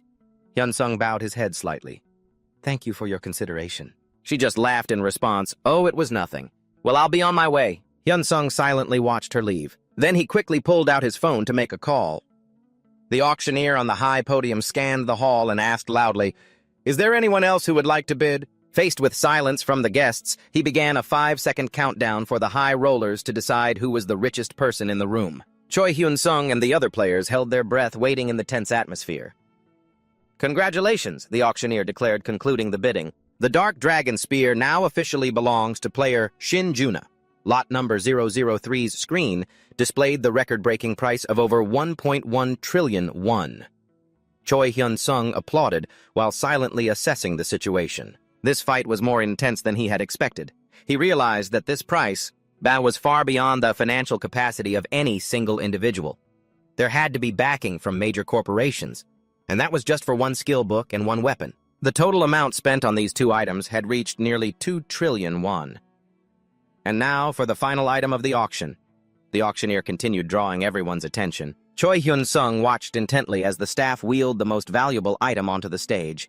It was the legendary skill book, Punishment of the Black Dragon. The book, with its ancient and intricate carvings, was officially revealed to the astonishment of everyone in the silent auction hall. Choi Hyun-sung sat stunned, holding the document, and muttered helplessly. His eyes widened in shock as he looked at the numbers displayed before him. "The debt I have to carry, it's already skyrocketed into the trillions." With a compound interest rate of 5% per year, he began to worry, wondering if he would truly be bound to the Players' Association for life. Shin Juna stood stunned in the hallway. Her hand gripped the spear tightly, her face filled with confusion. She couldn't believe her eyes as she wondered, what is happening? What bothered her most was that the first achievement announcement never appeared. No first achievement notification popped up. She felt that something was incredibly wrong. "Something is very strange." Looking at the contribution chart, she was shocked to see she was only ranked second, while the title for the first person to achieve it. The hero rank was also nowhere to be found. The strangest thing was that among all the participating members, absolutely no one had stepped forward to claim first place. Juna recalled her past battles. The first time she defeated a hero rank monster, she had secured the #1 spot and obtained 5 first achievement, rare titles, even though she'd missed out on the titles for equipment and accessories. But the rewards for weapons and skills were still incredibly valuable. "I used to be so amazing, and now some punk has completely swept everything out from under me." Back in the present, Juna's face was troubled. "I really thought it would be the same this time." She came to a shocking realization. This would be impossible unless someone had single-handedly hunted a legend-grade monster, standing before the reward announcement board, the hero rank for hunting a legend monster. She could only stand there stunned, wondering what in the world is going on. To be able to receive 2 first achievements at the same time, everything seemed to have gone far beyond her initial calculations. June A stood discussing the matter with an official. She revealed that she had intentionally arranged for the Punishment of the Black Dragon skill to be the last item in the auction to create an opportunity for herself. She gripped her spear quietly, cursing herself. How foolish. She secretly regretted not being completely honest with Hyun-sung from the beginning. Just then, Choi Hyun-sung walked up from behind and spoke. "Congratulations. Congrats on spending trillions to buy yourself a second-place title." Choi Hyun-sung said his goodbyes. "If you'll excuse me, I'll be on my way." The girl standing behind him watched his retreating figure with a worried expression, then suddenly asked again to confirm that he had already learned that skill. Hyun-sung paused for a moment, then nodded in confirmation. Ah, yes. Seeing that she smiled in relief and said, "Well then please be careful." Just as Hyun-sung turned to leave, he suddenly sensed something was off. "What's that?" The sound of hurried footsteps echoed from behind, chasing after him. The girl ran up, her face filled with guilt and confusion. She spoke up, "I'm sorry." Faced with Hyun-sung's bewildered expression, she began to explain about the arrangement of items at the recent auction. She confessed the truth behind the item distribution. "The truth is, the government intentionally prioritized the items I selected so that I could monopolize the first achievements. That's why your item was pushed all the way to the end of the auction list." Hyun-sung silently observed her, starting to connect the dots in his mind. First achievement, huh? He recalled the notifications about the legendary grade weapon and skill he had acquired. He quietly realized the true reason. Ah, so that's what it was all about. The system wasn't wrong, the government was. Hyun-sung calmly analyzed that it was understandable for the government to favor someone like her who already held first achievements in order to solidify her position. It's perfectly understandable, he thought. They probably believe she's the one who still holds those titles. Seeing the girl still bowing her head in guilt, Hyun-sung replied nonchalantly, "Hey, things like that happen." He gave a relaxed smile and scratched his head, reassuring her. "I completely understand the government's position as well as yours," he stated firmly. "So, you don't need to feel guilty or apologize to me." Hyun-sung's magnanimous words left Juna completely stunned. Her eyes widened as she stared at him, deeply moved. Her cheeks flushed slightly at the kindness of the man in front of her. Choi Hyun-sung gave a slight nod, bidding Shin Jun-ah farewell. "Well, I'll be taking my leave now." Watching his back as he silently left the room, Jun-ah stood there stunned in the quiet space. She marveled to herself, how can someone be so powerful yet have no desire for fame or glory? He's incredible. The guilt of having unintentionally allowed her superiors to suppress such an upright man gnawed at her.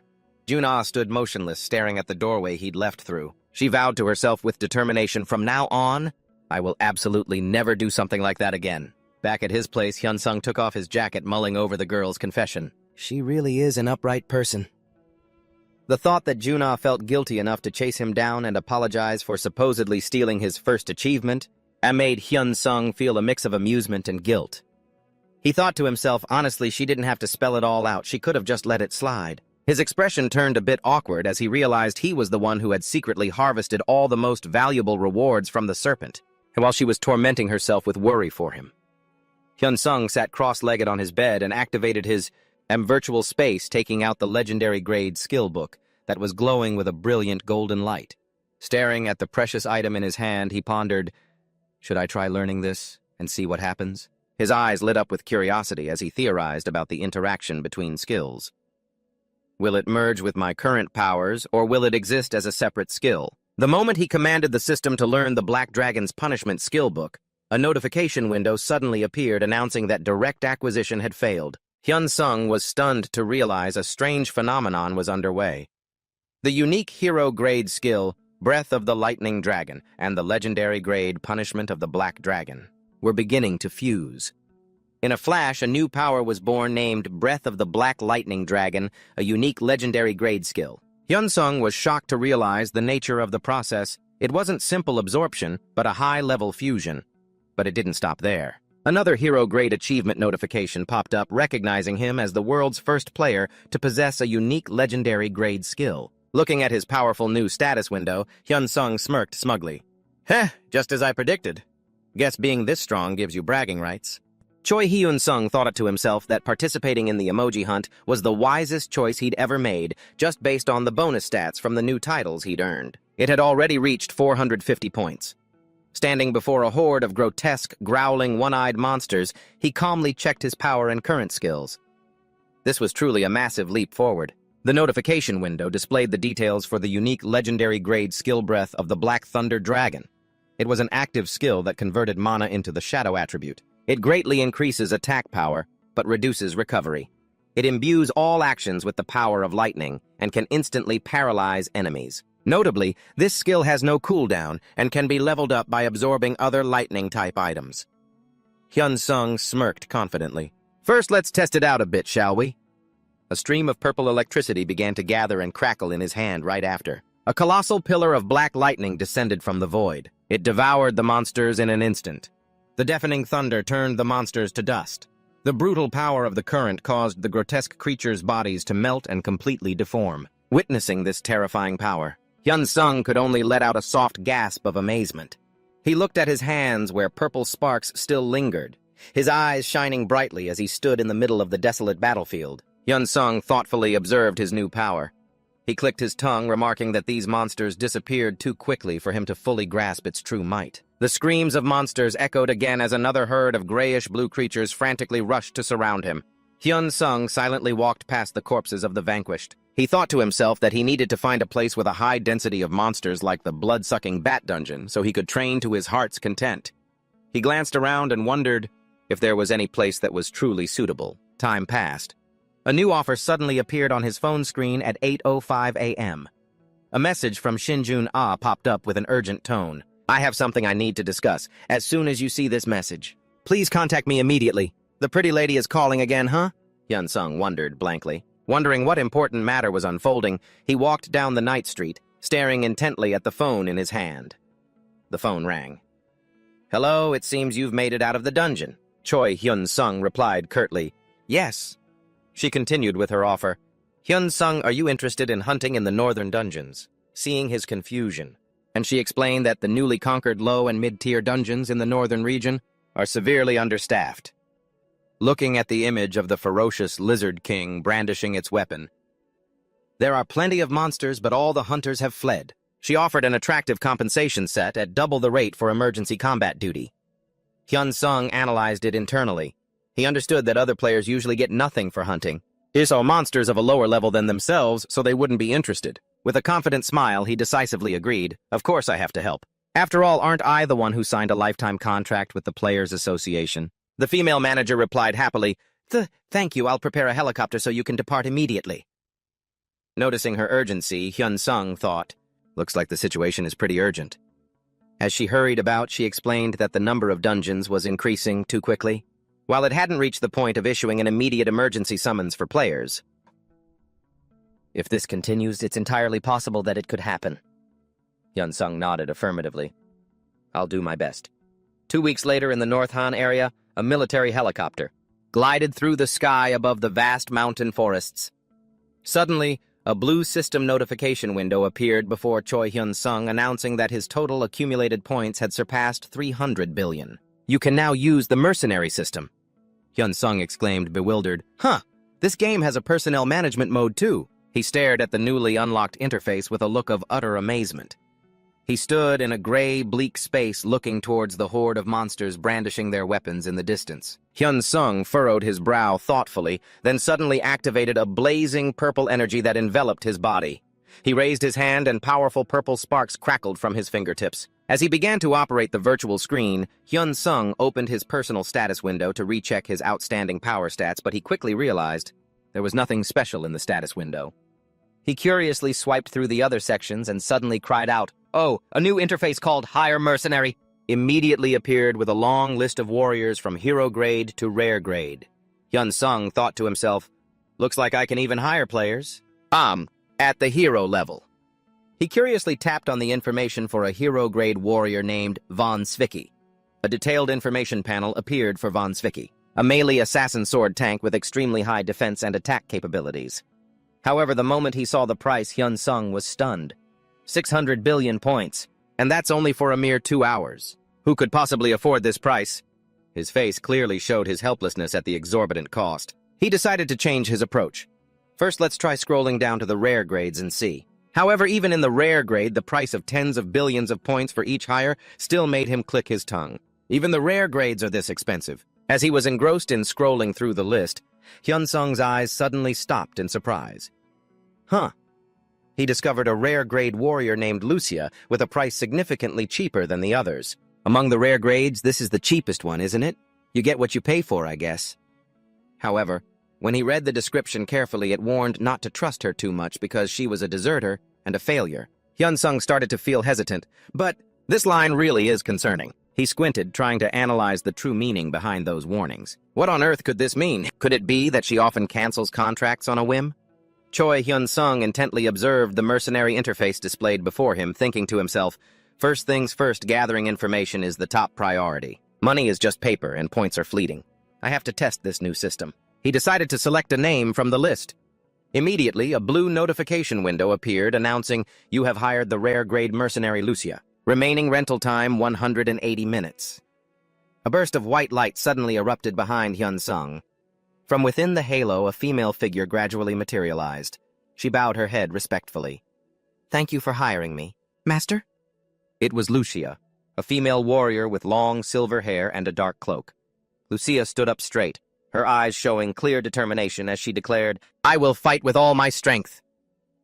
Faced with her overly serious attitude, Hyun-sung was taken aback. Hyun-sung awkwardly scratched his head and replied in confusion, there are no enemies right now. Lucia was stunned for a moment. She lowered her sword, a look of surprise on her face. Hyun-sung quickly explained, I just have a few things I want to ask you. Lucia regained her composure and asked curiously in return, Master, is this your first time using the mercenary system? Hyun-sung gave a wry smile, running a hand through his hair. Yeah, because it was just activated. Understanding the situation. Lucia quietly sat down and said gently, I see. Please feel free to ask. I will answer everything within the scope of my knowledge. Looking at the sword and shield placed neatly beside her, Hyun-sung got straight to the point. So what is the true identity of a mercenary? Well, Lucia answered calmly, I am also a player just like you. Master. The statement left Hyun-sung so stunned that he blurted out, a player just like me. Lucia maintained her calm gaze and continued to explain in more detail. Yes. To be more precise, I am a player who possesses a unique skill just like you, Master. Choi Hyun-sung stood rooted to the spot, his face showing clear shock as he realized he wasn't the only one who held this special power. Lucia explained that she was talking about buying and selling services. Curious, Choi Hyun-sung asked if the world Lucia came from was also under attack by monsters. And why did the portals appear? Lucia admitted that the world she was from had suffered a similar catastrophe, but she herself didn't know what caused them. She said that if he wanted to learn more about the secrets of the portals, he would have to hire mercenaries of legendary grade or higher. This system will bleed you dry. She further revealed that even the hero-grade mercenaries she had met before didn't know the answer. Hearing this, Hyun-sung murmured pensively, so that's how it is. He shared that 25 years had passed in his world since the portals appeared. Although they had gone through 2 great transformations, the situation had now somewhat stabilized. With a worried expression, he asked if she knew when the next great transformation would strike. Lucia stated firmly, From what I know, the 2 great transformations were the end of it. Hyun-sung, stunned, exclaimed, Is that really true? Lucia explained that there probably wouldn't be another great transformation for the next 25 years, but she couldn't guarantee anything for the period after that. When Hyun-sung asked why, Lucia, with a sorrowful look in her eyes, revealed a brutal truth. Her world, 45 years after the first great transformation, had been completely overrun by monsters and was led to its destruction. Lucia looked down pensively. She spoke softly. In my description, you must have seen the words deserter and failure. Right. Do you know why those words are there? Faced with his silence and scrutinizing gaze, Lucia admitted bitterly, I'm not a failure because I was weak, but because I chose to run away to survive. A memory of a time that was both glorious and painful surfaced in her mind. It was once a peaceful village with wooden-roofed houses and the slow-paced life of its people. But then the blue sky suddenly cracked open, revealing a pitch-black, deathly rift. A giant portal opened, emitting a blinding light and unleashing ferocious monsters upon the world. Orcs with grotesque appearances, wearing large nose rings, roared barbarically and began a bloody massacre. The people screamed in despair, fleeing from the claws of the monsters. In the midst of that chaos, she was once like a hero from an action movie, riding her horse and slaying monsters. However, a massive creature with long horns and bulging muscles appeared, blocking her path. Despite trying her best, the strength of this heavyweight monster was beyond imagination. Lucia was knocked to the ground. She strained, using her sword to defend herself against the crushing blow from her opponent's spiked mace. Helpless, with death near and no strength left to resist, a strange blue energy enveloped her body. It pulled her away from the crumbling world. Back in the present, Choi Hyun-sung remarked thoughtfully, So that's why you became a level 1 player. Lucia nodded slightly, confirming this ironic truth. She explained, All the resources I had invested were gone, and now I'm the poorest hunter in the guild. Lucia stood silently in the gray space, continuing to recount her humiliating journey for Hyun-sung to hear. Lucia lowered her head, her eyes filled with sorrow. But I soon came to regret it. She recounted that from that moment on, Then she had to hunt frantically to accumulate points, painstakingly saving every little bit by selling skill books and magic stones just to survive. After 16 long years of hardship, just when a glimmer of hope appeared, the second great transformation suddenly struck. Choi Hyun-sung listened quietly as Lucia revealed what happened back then. Who had the strength to stop the rise of legend-grade monsters which were appearing in greater numbers? A giant stone monster covered in vibrant blue crystals let out a ferocious roar that shook the very space around them. Lucia, in her warrior armor, wielding a sword and shield, gritted her teeth in helplessness. "Damn it!" she explained that. An extremely powerful magic field had been deployed, rendering all spatial teleportation skills and items useless against the enemy's brutal assault. Lucia had no other choice but to use the emergency escape item she always carried with her, hoping for a chance to survive. She pulled out a vibrant blue cube and activated it. I used a dimensional teleportation item even though I knew there was a high probability of becoming lost between dimensions. But it was the only choice she could make in that life-or-death situation. The cube spun in the void, emitting a mysterious energy that enveloped her. However, in a cruel twist of fate, Lucia failed to reach another dimension as she'd planned. She admitted bitterly, "I became lost between dimensions." Lucia was trapped in an endless void caught between the cracks of the universe. Her eyes clearly showed her exhaustion from wandering alone in a dark space, a place devoid of any life or light amidst the terrifying silence of the void. The only sound was the dripping of water in an empty space where nothing else seemed to exist. Lucia recounted that in her moment of deepest despair, she was incredibly lucky to discover the mercenary support system.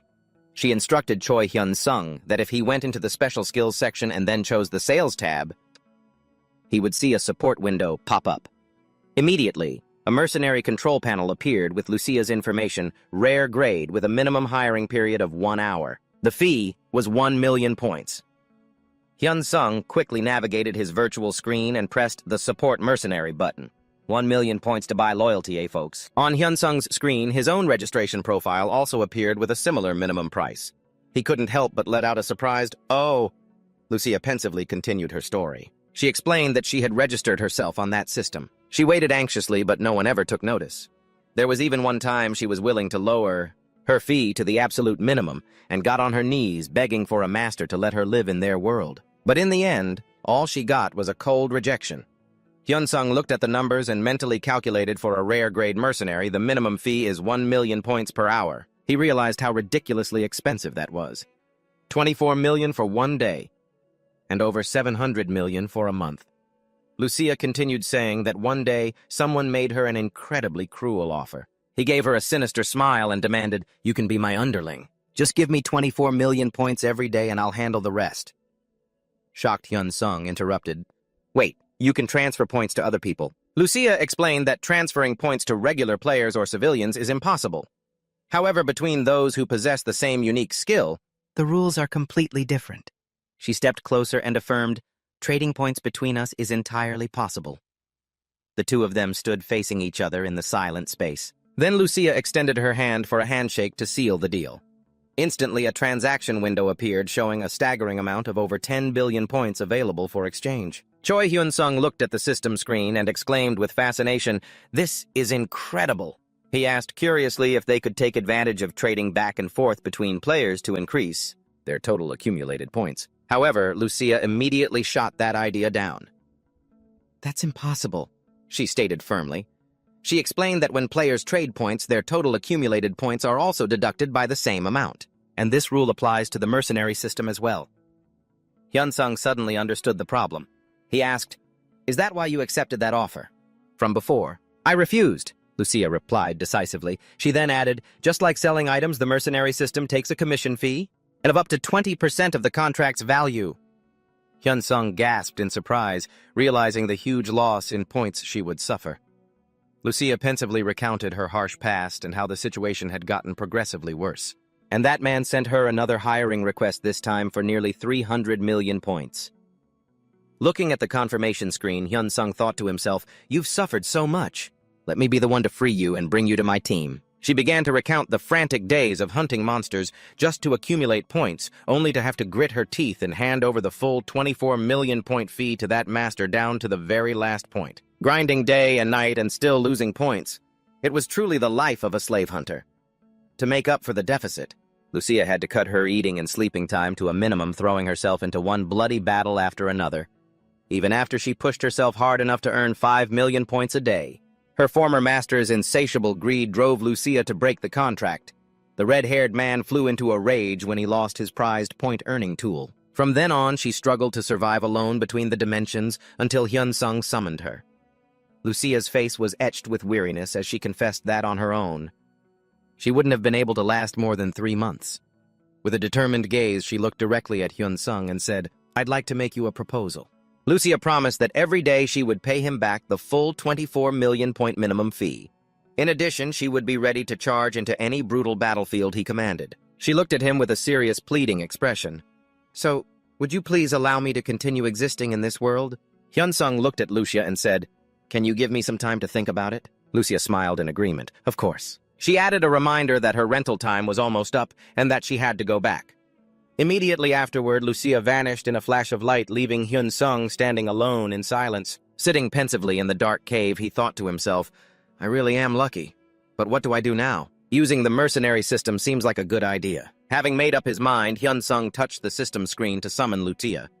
As soon as she appeared, she commented, "The fact that you've hired me again shows you've made a wise decision." Hyun-sung calmly replied, "You're right. But first, there's something I need to confirm."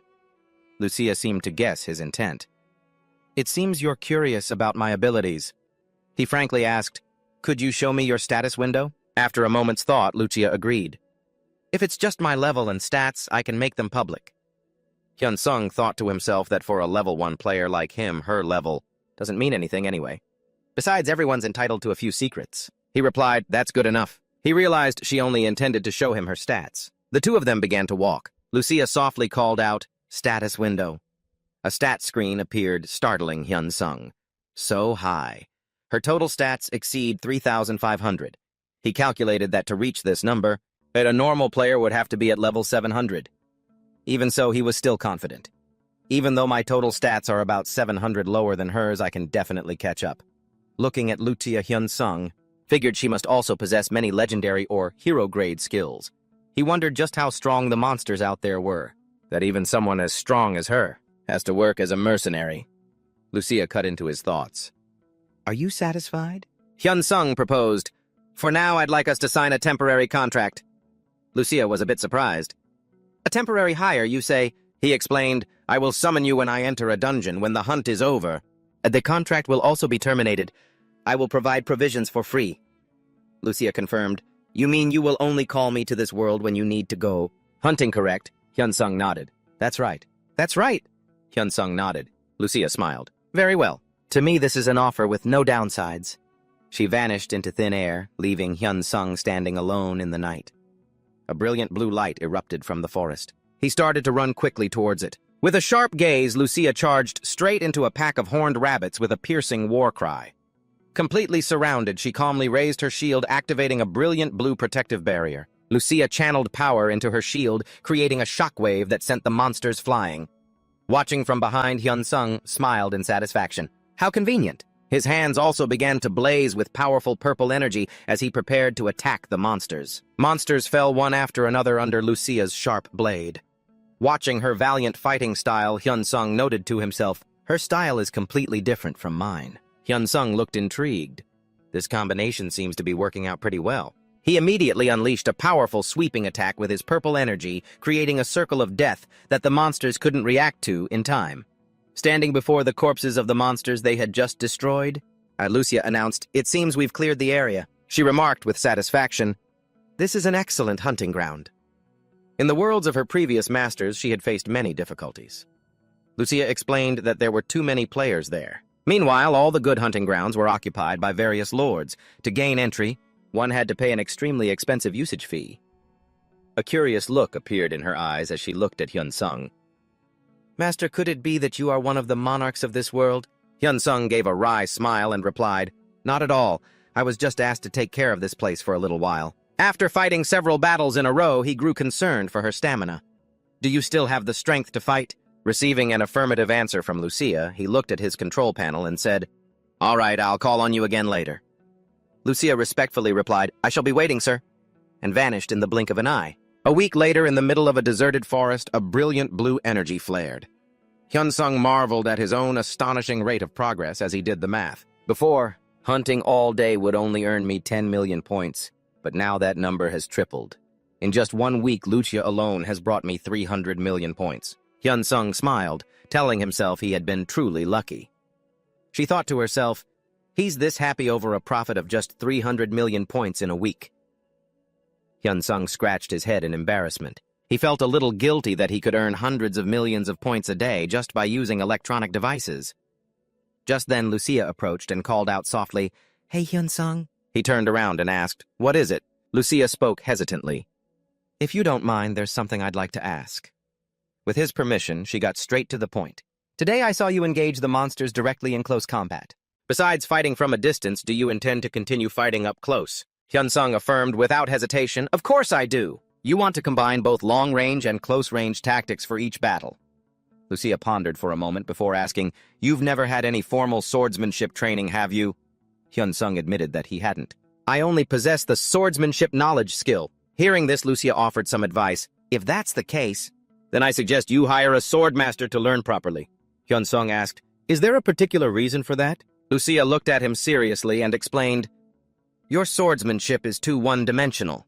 You might not see any issues with it now, but once you start facing hero-grade humanoid monsters, your attacks will no longer be effective." Hyun-sung asked doubtfully, "Is the difference really that big?" Lucia immediately proposed, "How about a sparring match with me without using any active skills?" Hearing the words sparring match, Hyun-sung was a little surprised. He hadn't expected her to be so eager to help him. Lucia explained, "It's the only way for you to experience it directly. That's how you'll most clearly feel what I'm trying to say." Hyun-sung's eyes hardened. He answered decisively, "All right," and drew his weapon to prepare. They both created some distance between them. The air grew tense before their swordsmanship duel officially began. Hyun-sung took the initiative, lunging forward at incredible speed. He swung his weapon, aiming straight for his opponent, but Lucia quickly raised her shield to block. Defending and attacking at the same time, Lucia effortlessly neutralized every one of Hyun-sung's strikes. Observing his opponent closely, Hyun-sung thought to himself, "It looks like she's not even going all out." He stomped his foot hard, building momentum. He launched himself into the air to execute a powerful diving strike. Lucia remained perfectly calm. She raised her shield to stop the blow, then immediately swung her sword in a counterattack. The two continued to clash in a dramatic exchange of techniques. Hyun-sung clicked his tongue in frustration, seeing every one of his attacks get blocked. In contrast to his tension, Lucia maintained a calm expression with a confident smile on her face. 3 minutes passed. Hyun-sung started to pant, drenched in sweat, while his hand still gripped his weapon tightly. He wondered in astonishment, "Why is there such a huge difference?" Lucia calmly walked toward him, her expression unchanged. Realizing the gap between them was too wide, he bowed his head and admitted, "I lose." Lucia sheathed her sword and commented calmly, "I more or less expected this. But your proficiency is really quite low." Hyun-sung repeated questioningly, "Proficiency, I already know all the sword moves, but I never really thought about using them proficiently." Lucia explained that even though it doesn't appear on the status window in some ways, as proficiency is even more important than stats or skills. She stressed, "For a player's skills, whether passive or active, are powers that are acquired suddenly. So just knowing how to use them doesn't mean you've reached their limit." Hyun-sung was still curious, though. "But isn't the method for using them automatically ingrained in you?" Lucia asserted. "That alone isn't enough." She used the horse-riding skill as an example. "When you learn the skill, you can freely run, stop, and change direction while on horseback. But that doesn't mean you've mastered the skill of horse riding," she added. "Depending on your proficiency, your combat power can be worlds apart. Just because two people learn the same skill doesn't mean they can both unleash its power equally." Hyun-sung let out a surprised, "Oh," as he realized the problem. Seeing his expression, Lucia knew he understood her point. She continued, "This isn't just an issue for passive skills like swordsmanship knowledge. Even with the lightning system skills that you use as your main attacks, the difference in damage dealt to enemies based on your proficiency will be quite significant." Hyun-sung fell into deep thought, comparing it to playing video games. "Even when controlling a character with the same stats the way I use them and the way a professional gamer plays are worlds apart." "Proficiency," he said to himself. "Even though it's not recorded in the status window, it's definitely a factor that has a huge impact in a real fight." Hyun-sung looked at Lucia and asked tentatively, "Could you possibly help me improve my proficiency?" Lucia smiled brightly and replied, "If you'd like, I can help you anytime. He never expected this woman would be so enthusiastic about agreeing to teach him. A few months later, thanks to the diligent work of the high-rank hunters in the northern region, the threat of monster waves had gradually stabilized. However, in contrast to this newfound peace, the discontent among these hunters was growing higher than ever. The hunters from major guilds who had been dispatched to provide support were starting to slack off. Whenever they received orders to enter low-level dungeons, they would frequently go on strike or express their desire to return to the south. This situation caused the burden of clearing the low-level dungeons to fall squarely on the shoulders of the hunters belonging to the association. After some time, the people from the association couldn't stand it any longer either. They began to complain. Even though they were being paid double the combat allowance, the losses were still too great for them. They couldn't accumulate experience to level up, nor could they gather any items or valuable magic stones. The living conditions here were also extremely harsh. The lack of lodging facilities forced them to sleep in tents and sustain their energy with quick meals or dry rations to get through the day. As this situation dragged on for months, even the hunters affiliated with the association began to neglect their duties, their work. However, instead of joining that wave of strikes, there was one hunter who seemed more eager to hunt than ever before. While everyone else was resting, Hyun-sung would quietly shoulder his backpack and head out looking completely exhilarated. After a strenuous training session, Hyun-sung and Lucia sat down together to rest and have a meal. While eating, Lucia remarked with awe, "This world truly has a developed civilization. It's incredible. I'm starting to get used to this place and like it more now." Hyun-sung further explained that here, even normal people need an ID card to participate in economic activities. Hearing this, Lucia nodded in understanding. "So that's why you didn't call me outside of the dungeon." Hyun-sung looked at her calmly and continued, "Lucia, you are a player of the highest level. For players like that, nations conduct very strict background checks." Seeing Lucia hesitate a little, he smiled reassuringly. "For now, once our current work is finished, I'll find a way for you to live in South Korea. Getting an ID card and registering as a player is very important." Lucia smiled gently in response. "You can take your time, because I'm very happy with my life right now." She hesitated mentioning the portrait photo on the ID card, then looked at Hyun-sung expectantly. "If I'm getting one anyway, it'd be better to have a youthful appearance, right?" This very feminine question surprised Hyun-sung for a moment. What girl doesn't want to look her best, right? Hey. He burst out laughing in agreement. "You're right, getting it with a youthful appearance would be better." The two continued to chat cheerfully in the middle of the silent dungeon. Lucia's eyes showed clear relief and trust as she looked at her master. Lucia spoke hesitantly. "I think you should take it back now." Hyun-sung turned back, smiled and replied, "Just consider it tuition. You've taught me so many things after all." Lucia nodded with determination. "In that case, I'll teach you even more strictly." Hyun-sung calmly accepted. Anytime. The scene shifts to a cold, snowy mountain region at night, where a helicopter has just landed with a group of hunters gathered below. Hyun-sung, dressed in warm gear, slings his backpack and walks past a man busy on the phone. The man hurriedly speaks into the phone. "Wait a moment. Hello, I'm on a business trip right now." Standing right next to him, a mysterious hooded figure with sharp eyes thinks to himself, "Finally, I've got my chance." He seems very excited about this trip. He begins to radiate a dangerous, dark aura, while Hyun-sung silently walks forward, heading deep into the Rocky Mountain area. Hyun-sung suddenly stops short on high alert. His eyes narrow as he senses an invisible threat surrounding him. He is startled to realize, my wild instincts have been triggered. Who is it behind him? A mysterious black smoke is slowly closing in.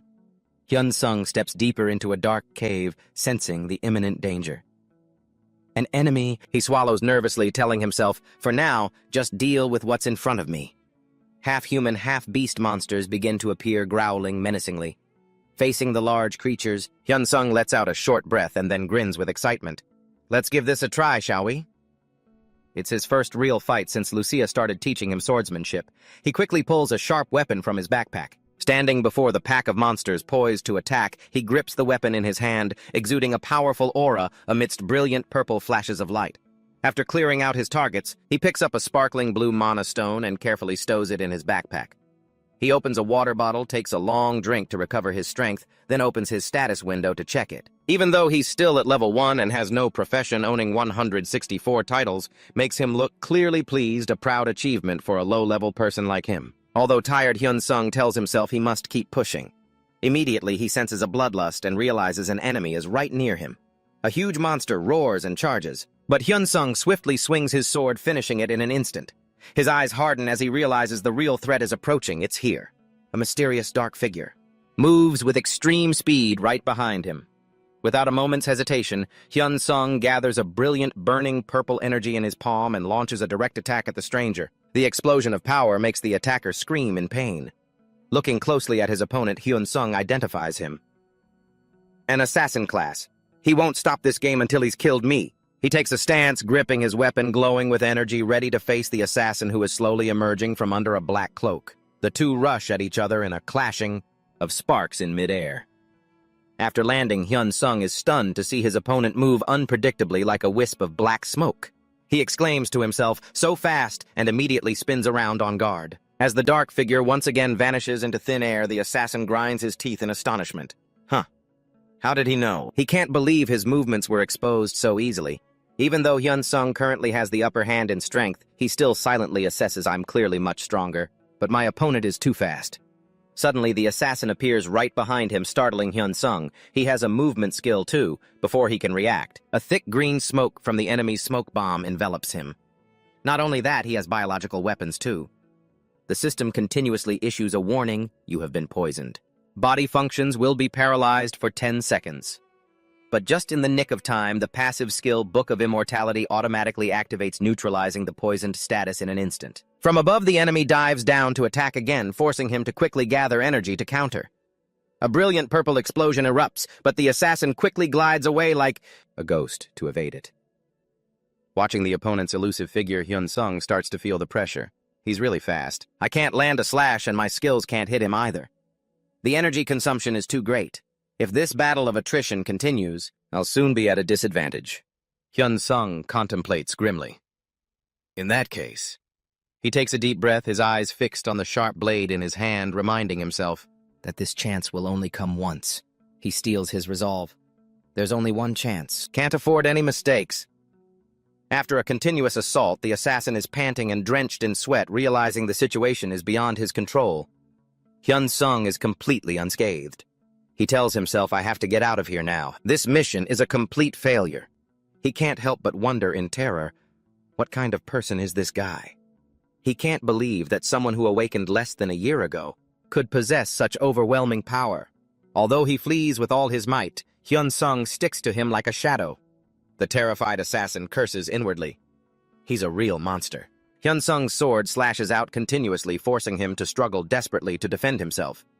Hyun-sung's eyes are sharp as he asks coldly, trying to run away. Even as the assassin used every movement skill he had to escape, Hyun-sung easily kept up with his every move. Hyun-sung whispered, blink, and instantly teleported behind his opponent. He then unleashed a fatal blow, grievously wounding the enemy. The assassin collapsed in agony, completely unable to resist. Facing his defeated foe, Hyun-sung sheathed his sword. His eyes were cold as he looked down at the dying assassin. Hyun-sung gritted his teeth. You bastard! The assassin had lunged forward with terrifying speed, forcing him to exclaim, so fast! The sharp blade grazed Hyun-sung's neck, leaving a bleeding cut. In that same instant, giving his opponent no other chance, a massive explosion of violent purple energy erupted. The assassin let out a horrific scream amidst the destructive power. Ah! When the light faded, the attacker's body had completely vanished into thin air. Only flickering motes of light remained in the darkness. Hyun-sung was bewildered. From where the assassin had just vanished, a strange skill book slowly materialized. It was a hero-grade item called Veil of Night, capable of completely concealing the user's form sound and even their mana. He picked up the loot the killer left behind. He smiled, satisfied. Nice! Right next to it, a short sword and a sparkling necklace also appeared. This guy was carrying a lot of good stuff. First, the short sword of the Dark Elf King with the ability to inflict poison, hemorrhage, and a terrifying curse. Next is the Grace of the Guardian accessory, which greatly increases the owner's skill resistance. The most special part is the passive skill, Protective Shield. It reduces incoming damage by 50% when hit by a critical strike. Hyun-sung nodded to himself. So that's why. However, his eyes hardened as a big question formed in his mind. But why was he targeting me? Hyun-sung squinted at the items he'd obtained. He reached out and activated the Psychology skill. Immediately, a system notification popped up. Activation of the active skill has failed. Cannot view the past information of items imbued with dark mana. Hyun-sung clicked his tongue, admitting, of course it failed. He suddenly remembered something and thought to himself, first I should discuss this with Lucia. As soon as she was summoned, Lucia remarked, you called me a little later than usual. Hyun-sung was a bit flustered. Well, the thing is, the two of them sat down to discuss what had just happened. After listening, Lucia mused, I see. She asked, in this world, and is it rare to be attacked by other players? Hyun-sung explained, it's quite rare. Except for out-of-the-way places, players don't openly fight each other. He still couldn't help but wonder. But why would they target me? Lucia surmised, perhaps you unknowingly made an enemy. Or perhaps they're suspicious of how quickly your power is growing. They might want to find out your secret. A worried Hyun-sung asked, is this going to happen again? Lucia's gaze turned serious. If that man belonged to some organization, then the chances of you being targeted are very high. She analyzed, according to the rules of this world, if they can't strike in public, they'll surely choose a time when you're in a dungeon. That way your death would look perfectly natural. Therefore, you need to be extremely careful when hunting. Lucia added caringly, if you encounter a difficult enemy, summon me immediately. If you have enough accumulation points, you can also hire other mercenaries. Hyun-sung smiled in response. I understand. Night fell over the cold, snowy mountains. The helicopter had just left, leaving alone Hyun-sung shouldering his backpack and heading deeper into the treacherous area. From a distance, a mysterious girl, clad in a black cloak, silently watched his retreating figure. She was shocked, wondering to herself, what is this? Did they not go through with the plan? Her face showed clear confusion as she saw the situation had developed unexpectedly. She began to follow him, whispering, Hunter's Eye, activating a special tracking skill. Let's see what happened. Why is he still moving? Her eyes glowed a mesmerizing crimson. She saw the residual traces of mana left on the ground. Warning signs appeared leading straight into the depths of a dark cave. She silently followed those trails of light. Entering the gloomy and cold space, she suddenly froze on high alert, sensing an unusual presence. The mysterious girl stopped at the scene just ahead, where a stream of red energy still lingered. She knelt, touched the ground, and thought to herself, this should be enough. Immediately, she activated the skill, Memory of the Earth. From the ground, gray phantoms began to rise, recreating the entire sequence of the battle that had just ended. She silently watched the figures, simulating every move made by Hyun-sung and the assassin. Suddenly, her eyes narrowed in utter disbelief. Before her, the reenactment showed the assassin using all his strength to flee.